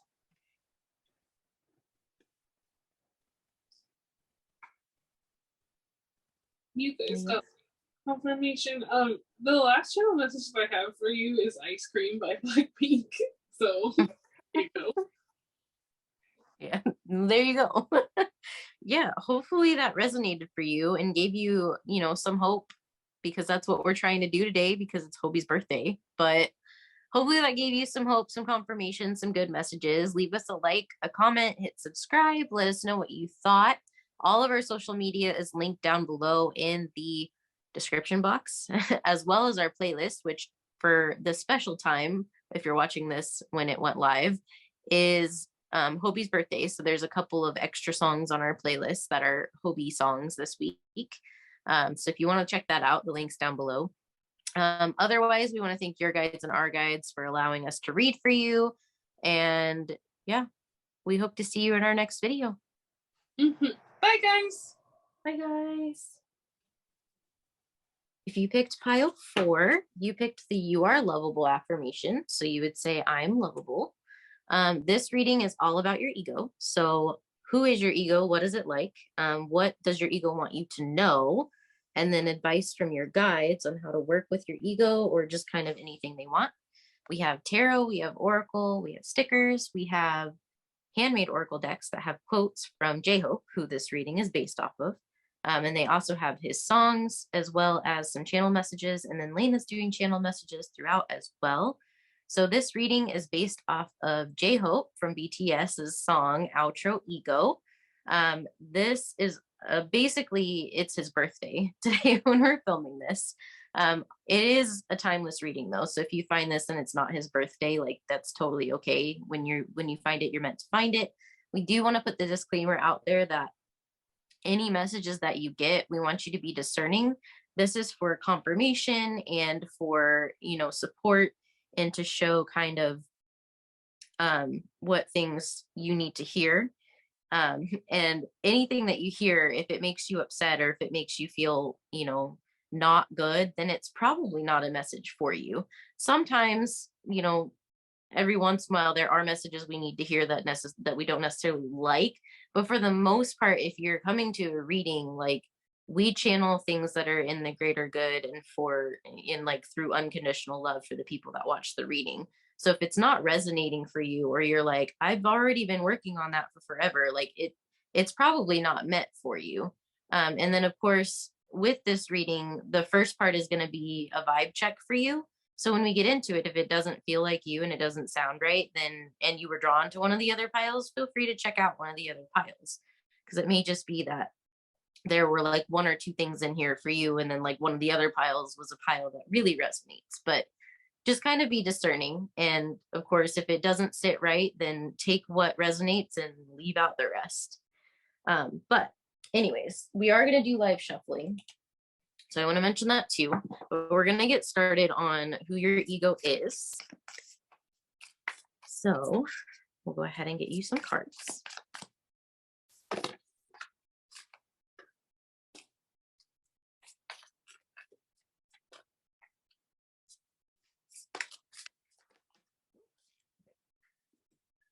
No, that's way too many. While she's doing that, I have a couple channel messages for you guys already. I have "Where You Are" from by the Moana cast. "Oceans," "How Far I'll Go" from Moana. Dalmatian Crystal, I don't know what it's called. I think it's Dalmatian Jasper, but I'm not 100%. So I'm sure if you title in Dalmatian Crystal, it'll come up. Cherry Blossoms. And then I have Sailor Moon, though specifically it is the Moon Crystal Wand. And then Mount Everest.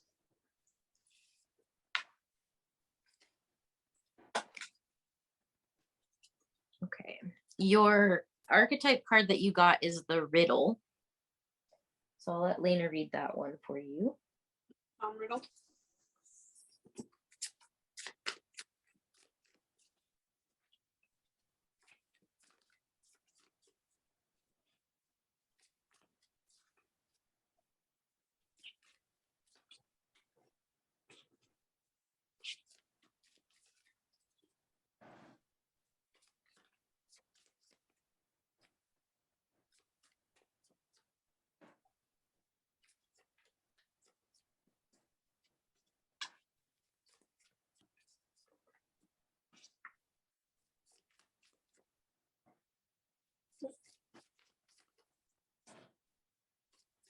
Okay. The riddle. The puzzle, the question, the mystery. When the riddle is present, one must stop searching for the right answer. It cannot be found, and ultimately it is not important. Rather, there must be a shift from the literal to the metaphorical, from logic to mythic. You are thinking too small and literally about the situation. The riddle card appears when the energy is deep and mysterious, like the elusive wisdom in a Zen koan.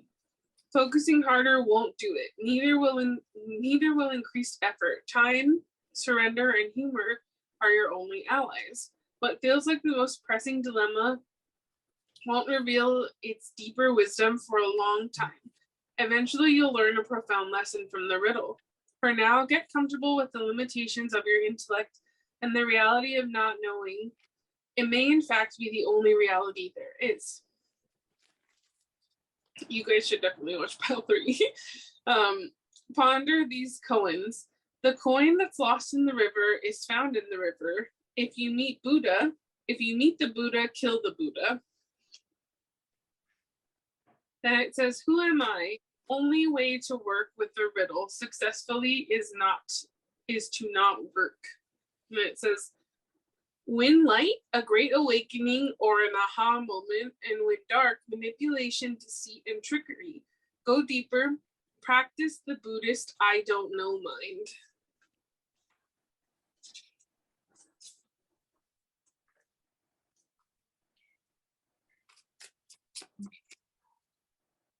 So far you have love and wonders, and the animal card you got is sloth. And then I'll read your affirmation card in a second, but first I'm going to get you a flower card and then your essential oils.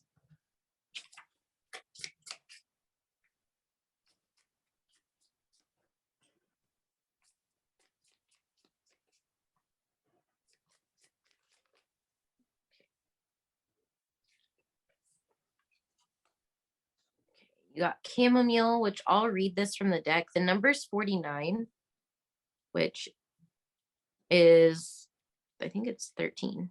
Hold on. Yeah, it's 13, and then that's 4. So it reduces down to 4 in numerology. But I will read light and dark aspects about that in a second.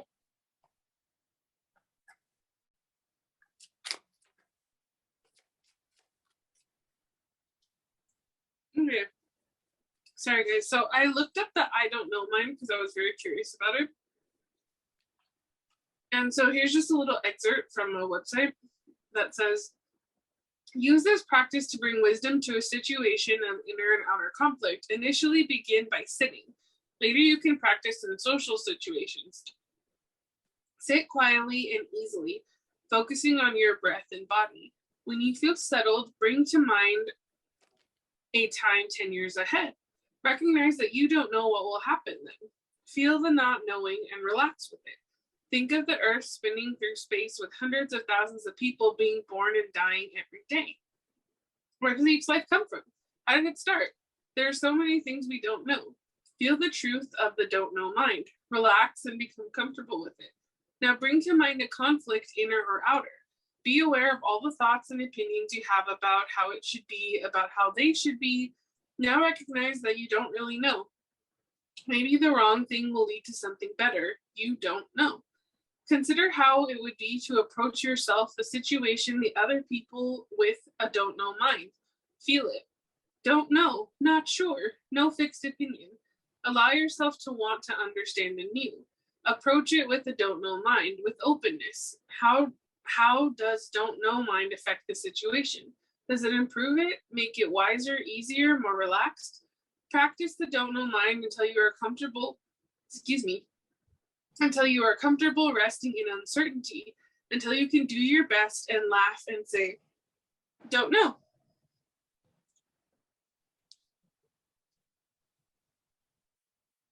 So that is the don't know mind for those of you that were curious.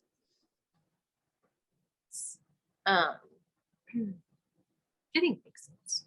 So I'll read chamomile in a second, but first you have the affirmation card, which is I'm in love with all my parts. I am vibrant and sexy AF, which makes sense with your you are lovable.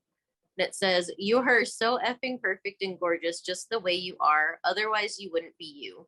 Your unique shapes, flavors, aromas, vibrations, and colors are pure gifts to this planet.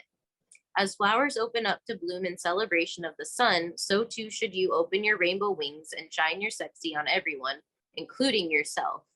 Is it time to make out with the mirror? Oh my God, right? It's getting hot in here. You sexy thing. And then as far as your essential oils go, you have black spruce, which is restore. The trigger statement is I am broken, but the true statement is I am illuminated. As you release your attachment to the high and low, you find peace and balance. Honor the cycles of your body and energy now. And then you also got soothing, which is soothe. It's the soothing blend. And it says, I need to fix this is the trigger statement, but the true statement is I am willing to learn from this. Lift yourself above your life situation and observe as a witness. Understand that you are so much more than the story. And then chamomile. So the seed and sickle deck that this is from has a light and a dark aspect to every card. So I'm going to read from both the Dawn and the Dusk guidebook to give us a little bit more of an idea about your ego and kind of what it's like. And so 49. Okay. So from the Dawn guidebook, it says chamomile is a great companion plant to grow in your garden, protecting other plants from pests with the scent of its flowers and the antibacterial properties of its leaves. It's particularly fond of herbs such as mint and even improves their taste and fragrance when in close proximity. This card is encouraging you to lean on a strong existing relationship that has provided support and companionship in the past, or it may be suggesting that there is a new one on the horizon. Who inspires you to be the best you can be? Who do you rely on and trust the most? And who are you grateful for above all others? You will be hearing from them soon. And then the dark aspect we'll read from the Dusk guidebook. And so from Dusk, it says, everything feels harder than usual lately. You've come to this point because you pushed yourself too far and too hard, and you're literally running on empty.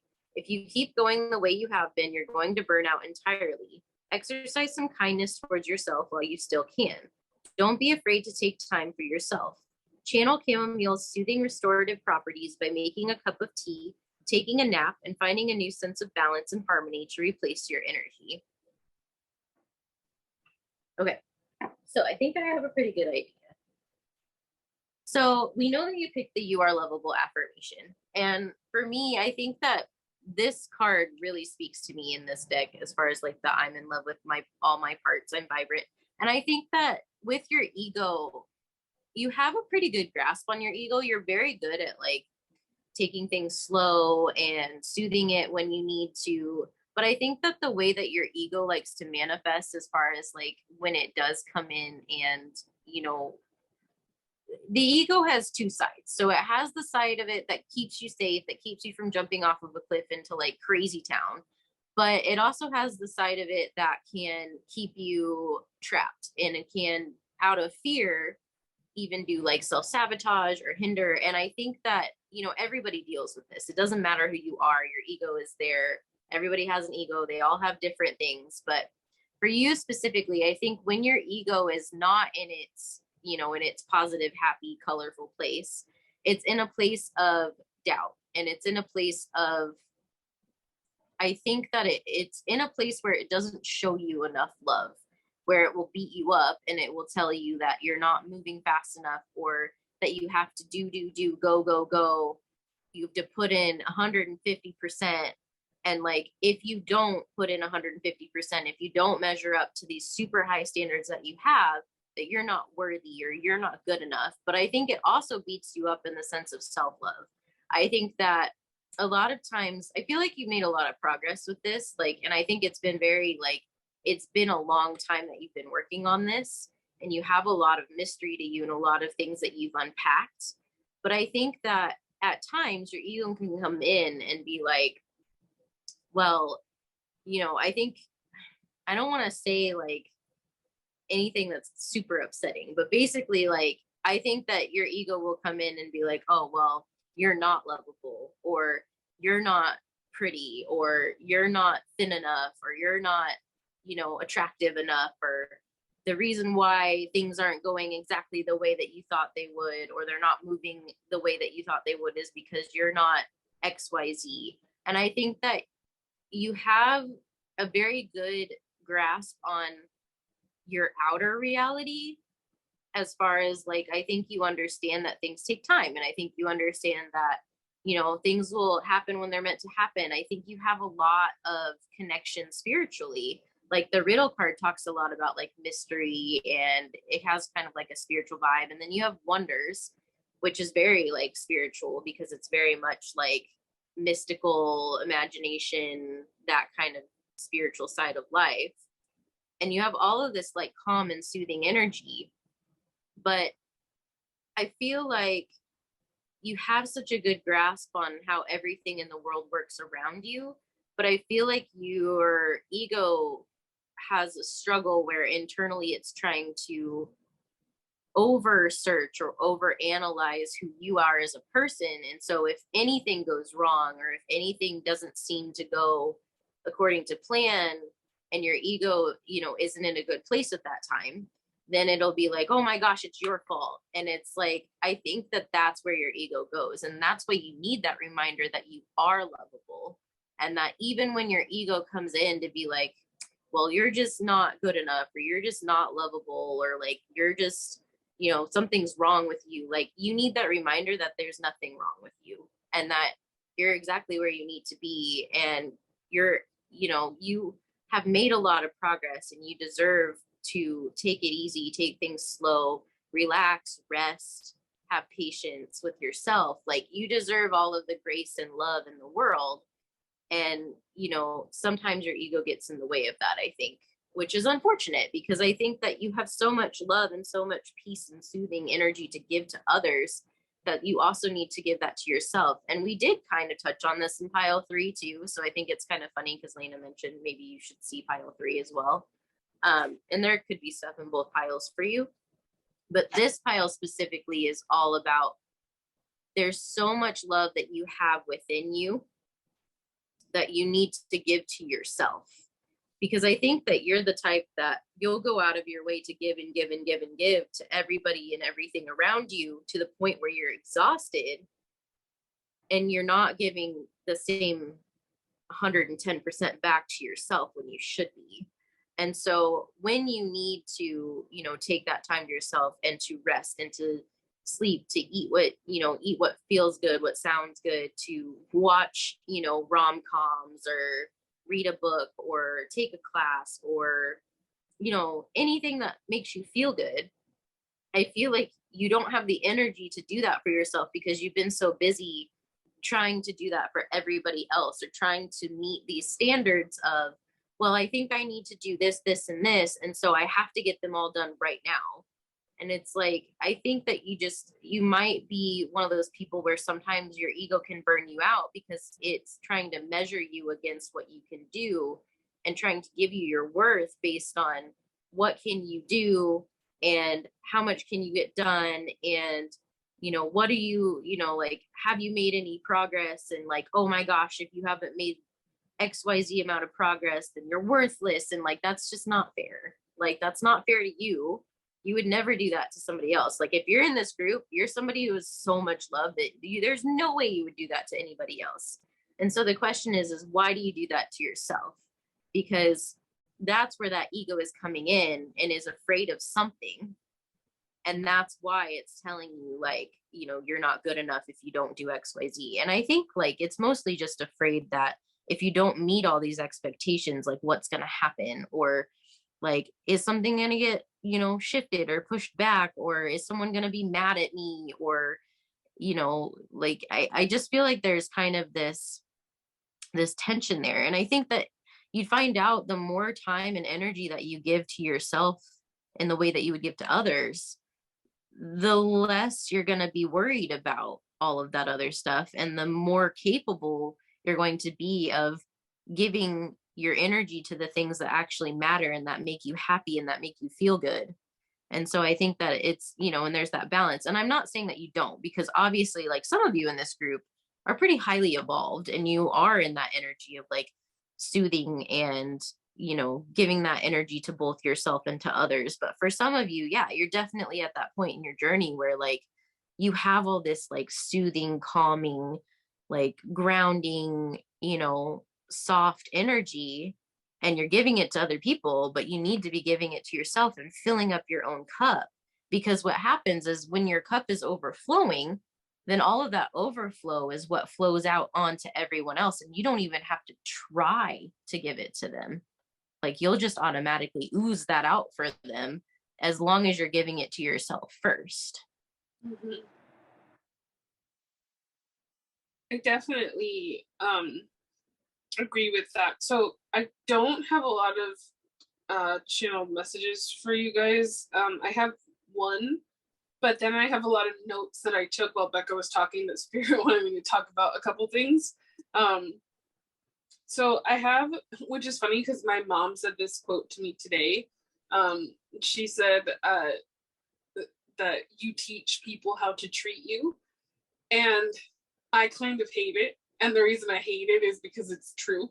Like, it's one of those things like how Bekah really hates that quote that says, like, it's not happening to you, it's happening for you. Like, which is true, but it doesn't mean it doesn't suck. And there is truth to this statement, but also not. Because, for example, like in my case, when it comes to like parental figures and things like that, yes, you do teach people how to treat you, but you're also taught how you're supposed to act from your parents. Like, especially in, like, I think also lots of people who, anyone can agree with this, but I think in certain cultures it is a little bit more prevalent that, like, you never tell your parents or your family or anyone no if they ask for help. Like, that's not an option. And that's not true because we do deserve our own boundaries, but it's also then not fair to say to that person, oh, well, like you taught them how to treat you. It's like, I guess, but not really. Like, that was kind of forced upon me. And so, like, now, yes, that when you are an adult, you have the ability to now break that cycle and actually, put down like the no, or like, I can help you with this much, but then that's it. Like, that's my line. Like, and then you have to, take the power back for yourself. I was like, but so it's interesting because it's like, I think that once you're old enough that you do teach people how to treat you, but you also have to first acknowledge and unlearn what was taught to you of how you should have other people treat you, if that makes sense. Like, because a lot of the time I think that, like, when we're young, our parents say, don't talk back, don't do this, don't do that. Well, what that instills in us is that then that means we have to take that from everybody. So it's really, because I've actually seen this a lot on Gentle Parenting TikTok, where they talk about how there's a way to let your kids speak their mind and speak up to you without being disrespectful and rude. Because there's a complete line, of course, like anything else, right? Like, you're not gonna, I hope anyway, right? You don't want your kids to like curse at you and say like, you effing blah blah blah. Like, no, nobody wants that from their child. But your child can say, hey mom, when you did that thing, it made me really uncomfortable. And a lot of parents, like, I think when people who are mine and Bekah's age, and even still now it's still happening, but and our parents' age, when we were younger, you couldn't say that.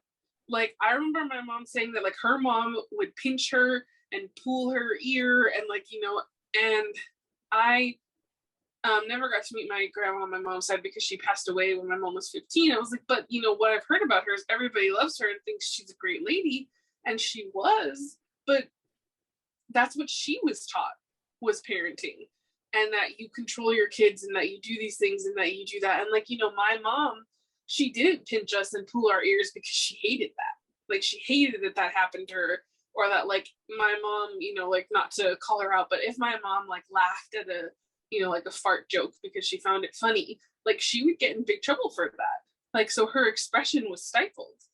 And I think that, you know, for you guys, kind of what like Bekah was talking about, it's kind of the same thing of like, because you probably yourself were stifled, now it's like, you know, spirit's asking you to spread those big beautiful rainbow wings, as we know, and it's kind of like you're having to relearn how to do that, and to know that it's okay, and to know that it's fine to have boundaries, and that, you know, now that you're an adult, you can actually teach people how to treat you and break these ancestral patterns that were probably put on you. Um, so that's one tangent. Sorry. The next tangent that I have is we talked about Sailor Moon, and this kind of ties into what I was just saying. With Usagi, who's Sailor Moon. She's the main character. You know, a lot of people in that drama, well, I guess, but it's a show. In the show and the manga, they found Usagi to be very annoying, right? Because she's, you know, she can be kind of whiny and the crybaby, you know, and I'm gonna put that in quotes because I don't think there's such thing as a crybaby. I think if you feel emotions and you need to cry about it, then you need to cry about it. And, you know, obviously it's a cartoon, so they over animate it, you know, but I think that Usagi was also wise and deep and smart and really loving, but a lot of people would write her off right away and be like, oh, she's so annoying, or she's dumb, or she doesn't try hard at school. And like, we got a lot about like what Bekah was saying about how like you might not have the same energy as other people, or the same way of thinking, or the same way of doing things, but that doesn't make you invalid. And you have to validate yourself and be like, well, that's their opinion, but their opinion doesn't actually dictate who you are. And who you are is great. And then the last thing I want to mention is Spirit wanted me to read some lyrics from the 2 Moana songs that I had mentioned, just because they kind of applied to what we were talking about. So in the first song, in the Make Way, you kind of get Moana's family, right, who kind of tells her like the way it is. And while there is some truth in what they say, there's also her own truth. So I'm going to read that, and then I'm going to read How Far I'll Go, which I feel like, some of it anyway, which I feel like is very fitting for you guys and how you feel as, you know, people. So from this one, there's Moana's dad, who tells her, consider the coconuts, the trunks, and the leaves. The island gives us what we need, and no one leaves. That's right, we stay. We're safe and we're well provided. And we look to the future. And when we look to the future, there you are. You'll be okay. In time, you'll learn just as I did. You must find happiness right where you are. And then Moana says, I like to dance with the water, the undertow and waves. The water is mischievous. I like how it misbehaves. The village may think I'm crazy or say that I drift too far, but once you know what you like, well, there you are. And then the grandma says, you are your father's daughter, stubbornness and pride. Mind what he says, but remember, you may hear a voice inside. And if that voice starts to whisper to follow the farthest star, Moana, that voice inside is who you are. And so for me, this song, like, yes, her dad has a point that she does have to find happiness where she is, like in the current moment. But that also, if she longs for more and she feels more and she is more, like, you know, and, you know, people might think that she's crazy or out there, or that she has like too many feelings or too many this, like whatever it is for you guys, you know, Spirit saying like, if you hear that inner voice, then like you have to follow it, even if other people are like, no, but I provided this safe space for you, and like you're safe here and everything's good, and like, you know, and that can even be your ego. It doesn't actually have to be your family. But, you know, for some of you, it's going to be your ego. And for some of you, it is going to be your family, which is going to contribute to that ego that we've been talking about. And then with how far I'll go, she says, I've been staring at the edge of the water long as I can remember, never really knowing why. And I wish I could be a perfect daughter, but I come back to the water no matter how hard I try. Every turn I take, every trail I track, every path I make, every road leads back to the place I know where I cannot go, where I long to be. And she says, see the line where the sky meets the sea, it calls me, and no one knows how far it goes. If the wind in my sail on the sea stays behind me, one day I'll know. If I go, there's just no telling how far I'll go. And I know everybody on this island seems so happy on this island. Everything is by design. And I know everybody on this island has a role on this island, so maybe I can roll with mine. I can lead with pride. I can make us strong. I'll be satisfied if I play along, but the voice inside sings a different song. What is wrong with me?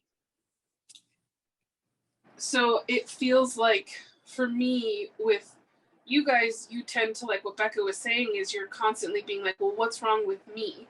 Why is something going on with me that makes me or wrong? And it's not. It is true. Everything is by design, by spirit, and you're meant to go out there and be your most authentic, like, amazing self. And people might not get that. They might not understand that. And if you really think about this song, and we talk about the don't know mind that card was talking about, which is who you guys are, I think deep down you guys are actually okay with going with the flow. But I think there's a lot of conditioning from other people and other things that say, like, hey, you got to know where you're going. You got to have a 10-step plan. You have to be practical. You have to be this. You have to be that. And yes, there is a degree of practicality that everyone needs to have. But also, if your true self and your true soul, like Moana says, I don't know where, there's just no telling how far I'll go, like, then follow that. Like, if that's what you need to do, is to take the leap and follow that and be like, I don't know where I'm going and I don't know how I'm going to get there, but I just know that I'm supposed to go. Then, like, by all means, please do that, because that is what you're meant to do. Definitely. Even if that means that you need to rest as well. Yes. I mean, go can stop at the same time. Like, it can mean, like, that, for some of you might be trying to keep up with the Joneses, as they say, and you don't have to. If your body says, hey, I'm really tired today, and I think we need to take a break, even though I know we really wanted to go do XYZ with everyone else, it's totally okay to do that.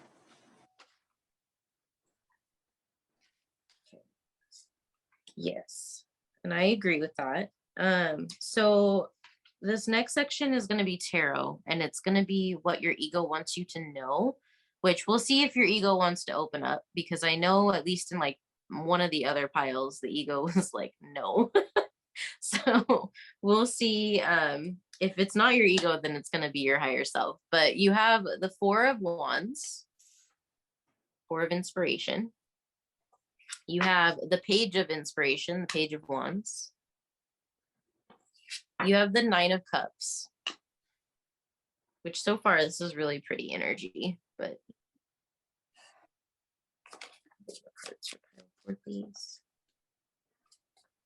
and each pile has a different tarot deck too. So if you were drawn to one of the other piles, just know that it probably has a different vibe. So if you have like a duality within your ego, then you might have two piles or more.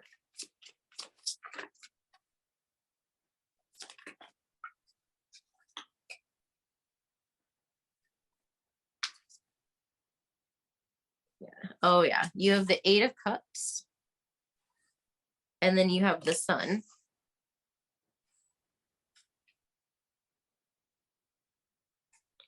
And then I'll shuffle a couple more for you guys, because I feel like they're not done.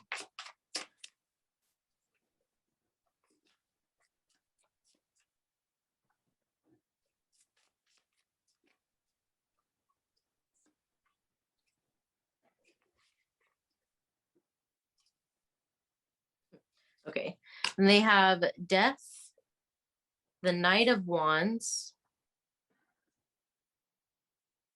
and then at the bottom of the deck is the World, Cosmos. Okay. Okay. So basically, what I'm kind of getting from your ego is that I feel like for a lot of you, there is a lot to celebrate in your life. And I think you have a lot of ideas and a lot of creativity and a lot of beautiful energies going on. And I think that you have everything within you to bring every wish or every desire, every manifestation that you want to you, as long as you're celebrating your uniqueness and celebrating who you are and celebrating the fact that you are whole and complete exactly as you are.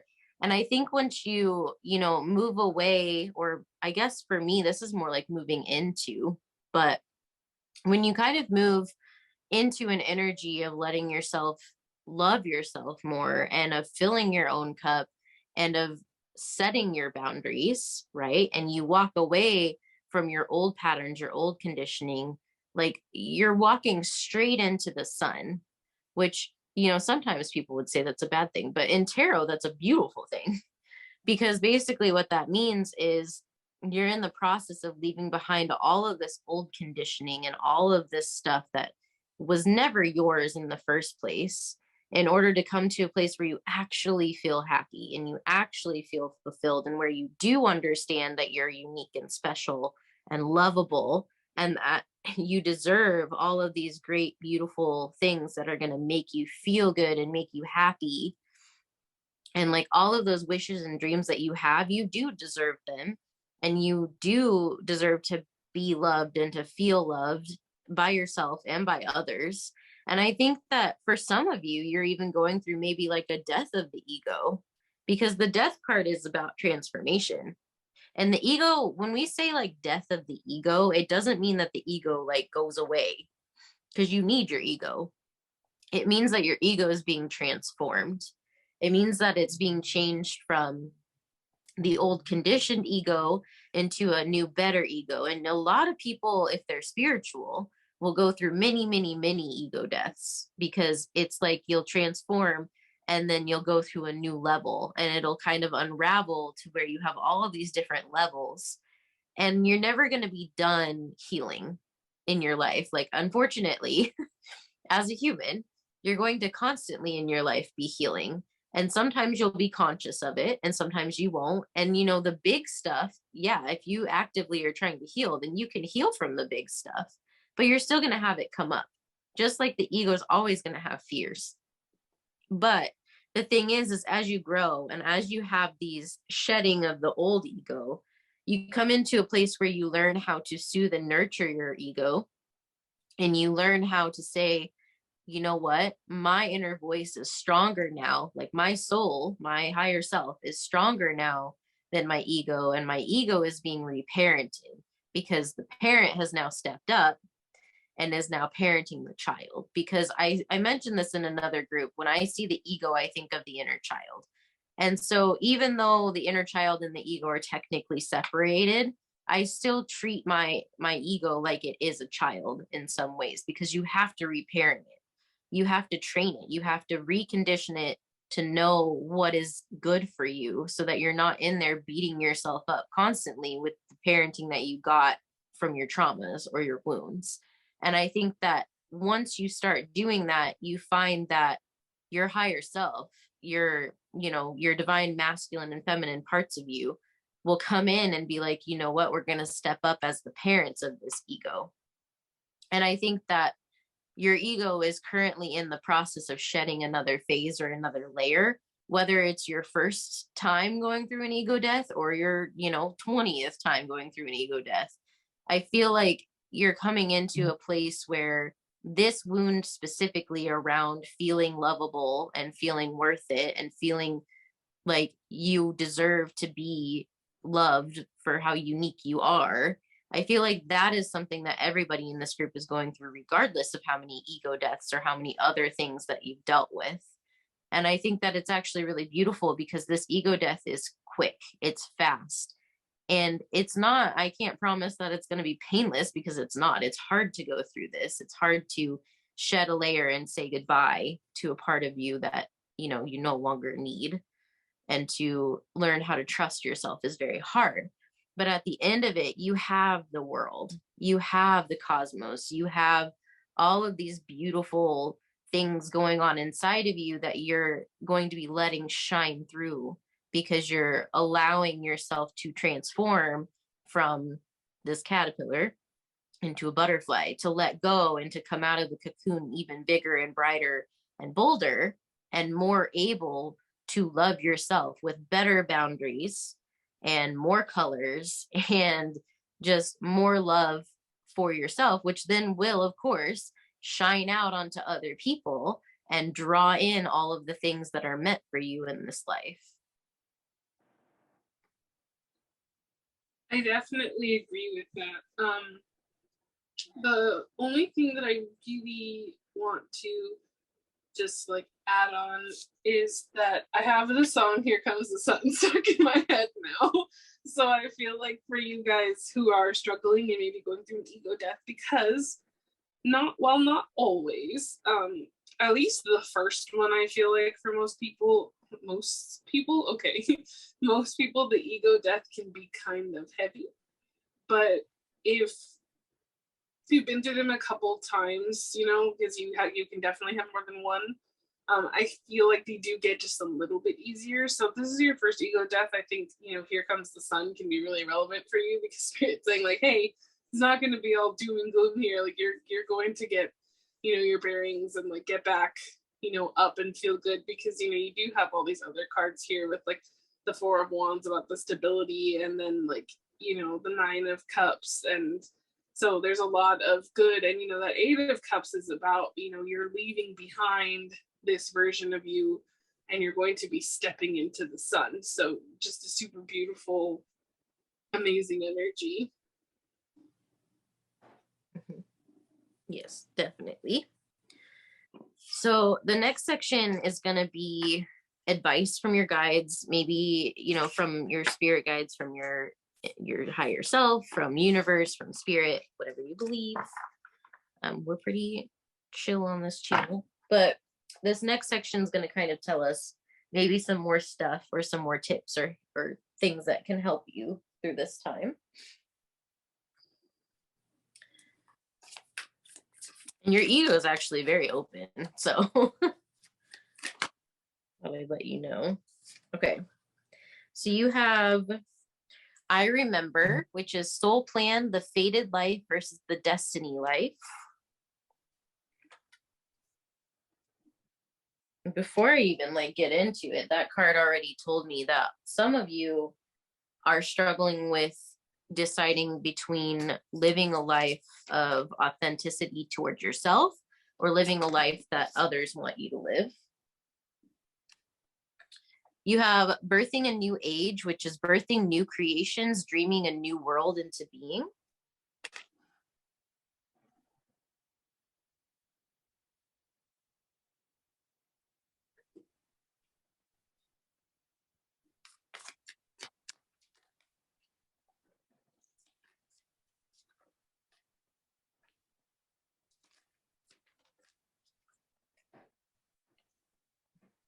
You have meditate and contemplate, which is new moon in Pisces.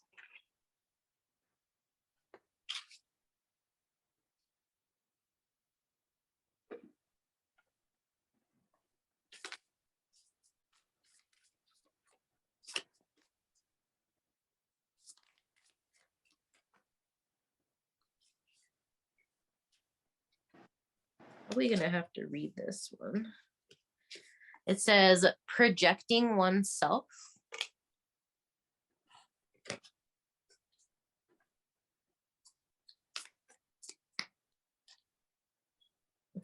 Yeah, they wanted me to get another one too. And then the other one that they wanted for you was trust the journey. See that there. And then we'll do astrology cards for you as well.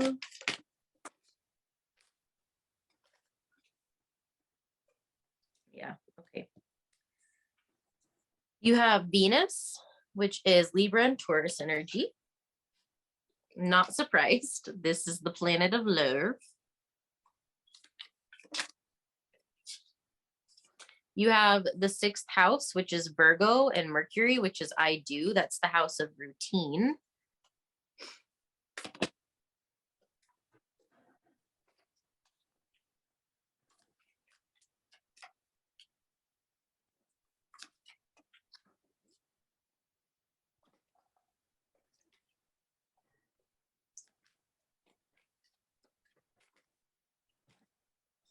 Okay. You have sextile, which is integration, cooperation, tools, skills, ingenuity, harmony, and empathy. And then sextile is actually an aspect in astrology. And for two planets to be sextile, they have to be 60 degrees apart.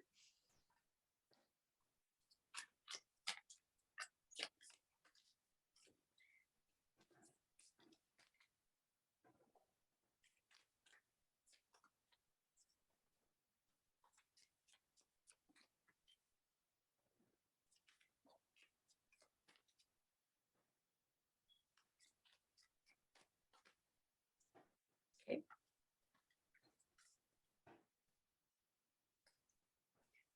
You have Capricorn, which is Saturn energy. And I'll get you one more.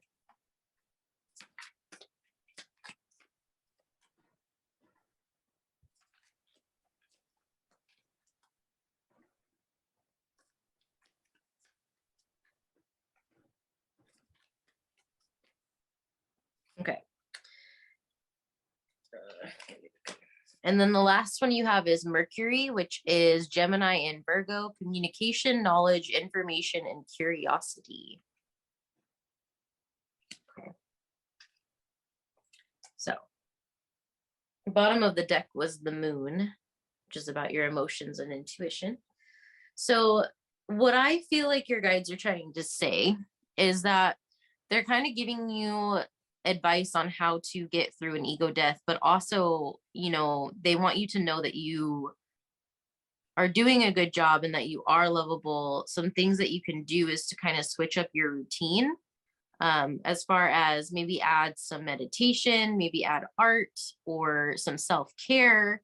But know that no matter what, your life, like your destiny, your soul plan is more important than what other people think is right for you. And no matter what, life isn't going to pass you by. Like the things that are meant for you are never going to pass you by.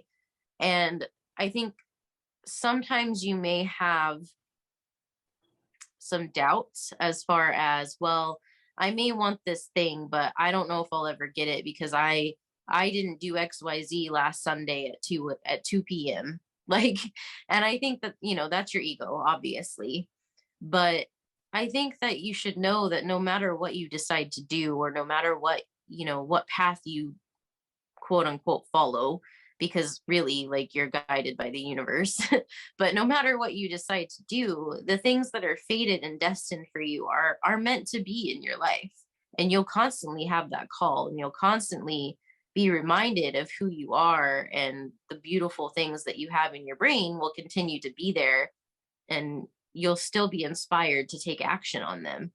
But the thing is like, when you go through an ego death, things can be really dark, and they can be really heavy, or they can be really hard. And that's kind of like that Saturn energy. Like some of you, you might have some strong Capricorn or Saturn placements, and that can make it really hard sometimes because those can be really heavy. Saturn is all about lessons and all about like building strong foundations and hard work.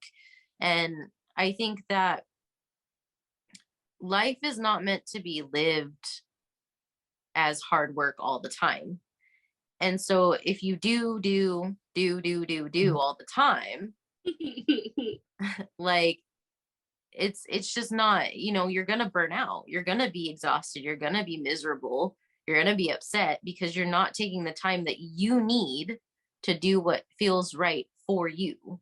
And so I think when you get into one of those moments where, I know everybody has this. If you're like a workaholic like I am, you have this moment where you know that you're doing stuff, but you would much rather be like resting or napping. But you're like, well, I wanted to get like these 3 things done today, because if I get them done today, then I don't have to do them tomorrow, and then I won't forget about them. And it's like, yeah, but what is the reason you're doing them? Is it because you actually want to do those things? And I'm not talking about like things you have to do. I'm talking about like, for instance, if you wanted to take a course, paint a picture, and I don't know, volunteer at a shelter, and you have it all set up for one day, first of all, it's way too much to do in one day. Second of all, like, if you're not wanting to do them that day, like if you feel the need to sleep that day, then sleep. like like it's one of those things of, you have to make sure that you're doing things for the right reason, and for the reason that, I mean, like, the reason should be that you love it and that you're lit up by it and that it makes you happy. And when it becomes something that feels like a chore, like you have to do it, or like, I want to do this but I'd rather do this other thing, like pick the other thing. Because chances are, or the likelihood is that those things that you want to do, you'll have more energy and you'll have more drive and passion to do them at a different time if you would follow what your heart and soul are trying to tell you right now. And so when you come up to one of those moments where you have a decision between, I can either go this way or this way, and you're struggling with it, sit down with yourself and ask yourself questions. Meditate, contemplate, think about it. If you need to, communicate, with other people and say, here's these things that I have on my list. These things sound good to me today. These things I want to do, and I wanted to do them today, but they don't sound as good as these other things. That's okay. Somebody will help you. Like, you have people around you that care about you too. And so it's a matter of knowing that when you go to those people that you trust and you communicate what you need and you communicate what feels good to you, that they can help you find clarity and peace. Now, of course, obviously, if you want to do it yourself too, that's fine. Like, if you're not comfortable and you're like, I really just want to sit with myself and figure it out, like, that's fine too. But you do have people that can help you at the same time. But another thing that would really help you is having a routine. So if you're somebody who, maybe you are an artist or you do something for a living where you don't have like a set schedule. If you are doing something as a job, regardless of if it's at a quote unquote corporation, or like that you work for someone else or you work for yourself, you should still have a routine. You should still have a way of saying, like, okay, well, I know that this week I want to get these things done. And so I need to block out times for myself to make a routine and say, like, I'm sorry, but I want to get these things done. And anybody else that comes to me, I'm going to have to say no at that time. Like, I'll get to you later. If you still need my help in a few hours, then we can talk about it. But it's about putting that boundary up and saying, no, I'm going to stick to this thing because this is what I've committed to for myself. This is what I want to do. And if someone else comes to you with their problem at that time, that's too bad for them, which I know is kind of tough love, but it's like Laina said, you have to put up those boundaries, because when you are raised to say yes to everything, you don't necessarily have that boundary when you grow up. But you have to learn that as an adult, you have the freedom to say, no, I don't have time for that. I'm trying to take care of my needs and myself, and I will work on whatever that is later if I have the time and if I have the energy for it. And unfortunately, some people are not going to like that, which is hard. And of course, you still have to get the things done that you need to get done, right? Like, you still have to make sure you're safe. But as far as if you have a plan to do something for work, whether that be something you enjoy or not, like, you have to stick to what you've promised yourself, because that promise is the most important promise in the world. You have to treat yourself like you are the most important person in your life, which means you don't say no to yourself in order to make somebody else happy. Yes, 100%. I pretty much couldn't have said it better. Like, you guys definitely, like, we both touched on this now, but you really, really, really do have to choose yourself. Because something that I heard, which I'm starting to find really true for myself, is that you do the best for everyone else when you put yourself first. Because the person that needed that thing that you're doing half-heartedly, well, like, there's no offense, but they could be doing it with someone who actually really, really, really wants to do that. So I think that, if you're not feeling it, that's okay. And you just have to let that be okay and be like, yeah, like, I'm sorry, like, I'm just not really feeling that. And I know that that's probably not what you want to hear, but it be what it be. And, you know, just kind of have to kind of let that go and let it be what it is. You know, it's not really up to you to, you know, make things, you know, okay for everyone else. It's up to you to take care of yourself. And when you do that, like you said, like I said, other people, and like Bekah said too, like it's just better for everyone, because now they know your boundary. They're like, oh, okay, like they're not interested in that. But then they might come to you with something that you are really interested in, that they're really interested in too. And now you guys are on the same page and you're vibing and energy's high. No one's feeling burned out. No one's feeling taken advantage of. They're feeling great. You're feeling great. Like it works better. It does. Yes, yes, it does. And I know it's a little bit like tough love, but your guides are kind of on fire. So yeah,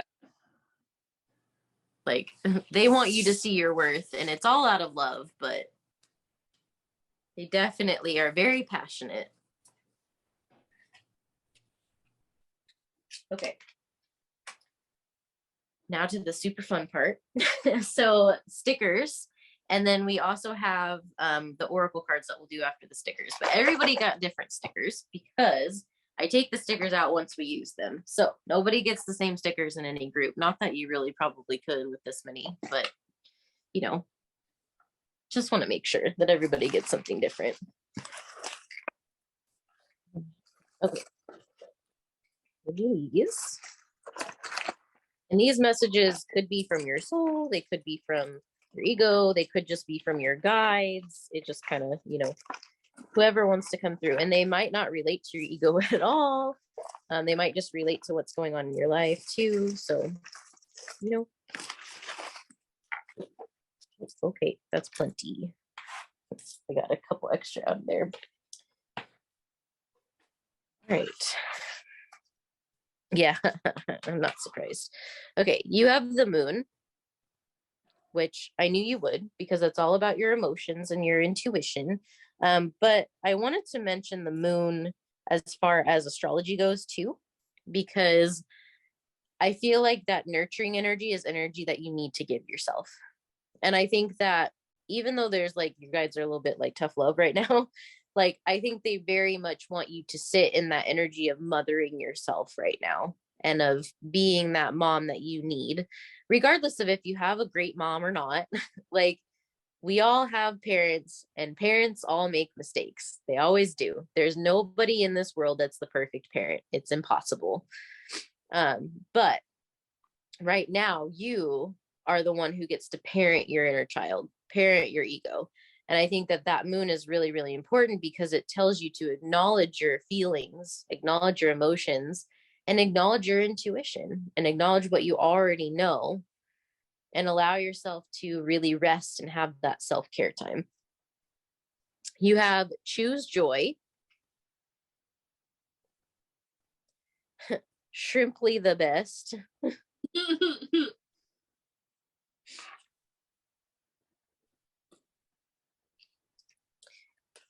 You have this little VW bus with a little surfboard on top. So you might be somebody who likes to go to the ocean. You might like to get out in nature and go like surfing, or you might like water sports, or just, you know, the sea in general.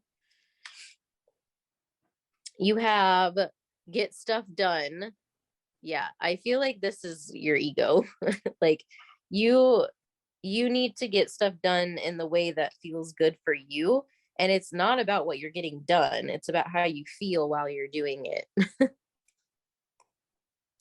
You have happy Easter. So Easter could be important. That's coming up pretty soon if you're watching this real time. You have the little boy who's like stomping off and the girl chasing after him, like crying. And so like sometimes this may be how your inner child or like your ego feels. Like it gets really frustrated because it's like, I feel like I'm being used, or like I'm not getting what I need. And so like you might get into like that angy like vibe, and then like you have others or yourself chasing after you like, no. And that's okay if you get angry sometimes. I want to eat Chinese food. Ooh, Chinese food. That sounds super good right now. Mhm. You have a pumpkin, so fall could be really important. Pumpkins could be really important. Um, I don't know. Pumpkins have come out in like 2 or 3 groups now. But yeah, basically like Halloween time, autumn could be really important for you. You have the yeah, you need to take a nap. But you have this guy looking down at a girl. So like I think if you have a partner, like your partner is very supportive of you and they would support you if you said like I need to take a break or I need a nap or like no, I can't do that right now because I'm really tired. But if you don't have a partner yet, then this could be a foreshadowing of the fact that the person that you're going to be with that maybe you'll meet soon is going to be somebody that will be there to help nurture you and to help you care for yourself. Mm-hmm. We stand that in this house. Yes. And you also have this. So I feel like love could be on the way. And if not, like if you're already, like I said, in a relationship, just being with the people that light you up and make you feel good and loved is a really good idea for you right now. Never stop chasing your dreams. What song is that goes like, don't stop, never give up? I don't remember. Anyway, that song's in my head. So if you know it, there you go. You have Under the Stars. This is like a little camping mug. Maybe you like coffee, or maybe you like to camp. Maybe you like stars or astrology or the moon, or just being outside at nighttime might be something that's really refreshing for you. You have these trees. So being out in nature could be really good for you. Getting outside, getting fresh air, maybe some sunshine, because of course, if you're going through a really hard time, vitamin D is essential because vitamin D is the vitamin that gives you that serotonin boost. So if you don't have enough vitamin D, you're probably going to be depressed. Like I remember, it's probably like 5 years ago now. I went into the doctor because I was feeling super depressed. And she came back and she goes, your vitamin D is in the crapper. And I was like, thank you. But basically, you have to get enough sunshine. You have to. It's imperative as a human being to get enough sunshine. If you aren't awake during the day, you need to get a lamp. You need to get a sun lamp and you need to use it. But basically, you need to get that fresh air. You need to get that sunshine. You need to get your vitamins, your minerals. And you just, like that's just vital to being alive. Humans are not actually designed to be inside cooped up 24/7, which has been horrible the last couple of years with everything going on. You're a But little. yeah, you need to get outside. You're a plant. You're literally like made of the same stuff that plants are made of. So go outside, get some fresh air, get some sunshine. You have stop and smell the roses. Exactly. That's what I say. What I said. It's addictive. You have a diamond, and I think this is just saying like you are a diamond, like you are a gem. That also looks like an alien spaceship. Kind of.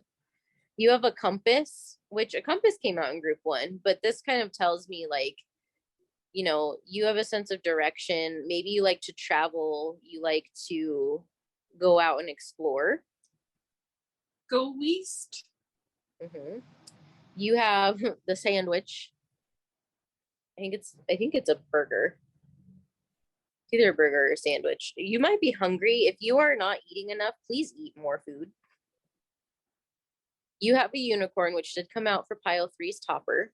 But the unicorn is all about magic and about being magical and about believing in your uniqueness and being, free and wild and mystical and amazing. So that's what unicorn is. You have the number 12. So 12 could be an important number for you. It reduces to 3, or it could be like the 12th day of the month. You could be born on the 12th. Somebody that you know that's important could be born on the 12th, or December could be important for you for some reason. On the 12th day of Christmas, my true love gave to me. Yes. And then last but not least, you have this very soft image of people that are in love, which is super soft. So again, spending time with people you love. Look, there's sunshine, there's daisies on here, which daisies was a channel message last the last pile. There's a cat.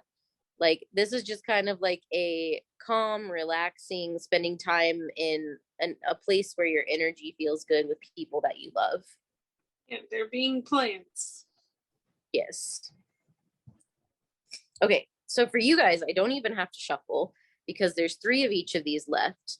And so these ones are quotes by J.Hope because, you know, this reading is all about him and his birthday. You know, his song Ego is why we did this. And these are all quotes by him. And then these ones all have a song that is his song. Like, they all have a different one. And then they have channeled messages on them as well. But does Laina have any other channeled messages before I go into it? Oh, yes, I do actually. I have drinking tea, breath work, self-care is vital, watch and listen to comforting things. Ooh, nice. Okay. So we'll start with his quotes. Palo Santos could be a really important thing for you. I don't recommend buying Palo Santos because it can be very, it's seen as like a, I don't know, but basically places like Bath and Body Works sell candles that are Palo Santos scented.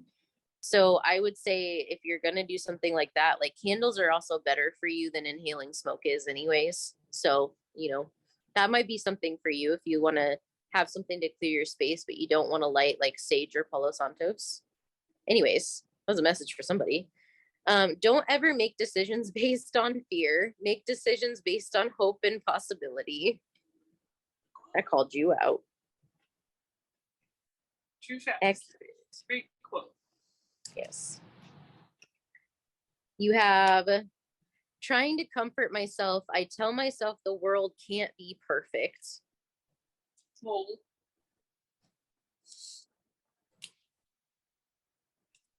And then last but not least, oh, I love this one. The next attempt may not be perfect, but the second is better than the first, and the third is even better than the second. That is the moment I decide I'm glad I chose not to give up.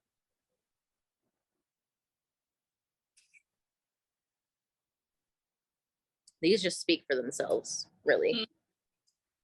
Okay, you got chicken noodle soup, and it says, yeah, with the soda on the side.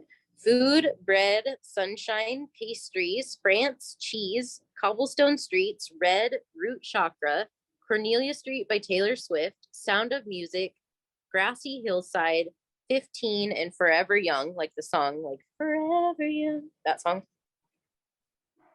I wanna be. You got Daydream, which is astrology, indigo, the number 7, Pisces, seahorse, dragonfly, baby announcement, books, submarine, the Beatles, record player, sunset, honey, tea, herbology, and rain. And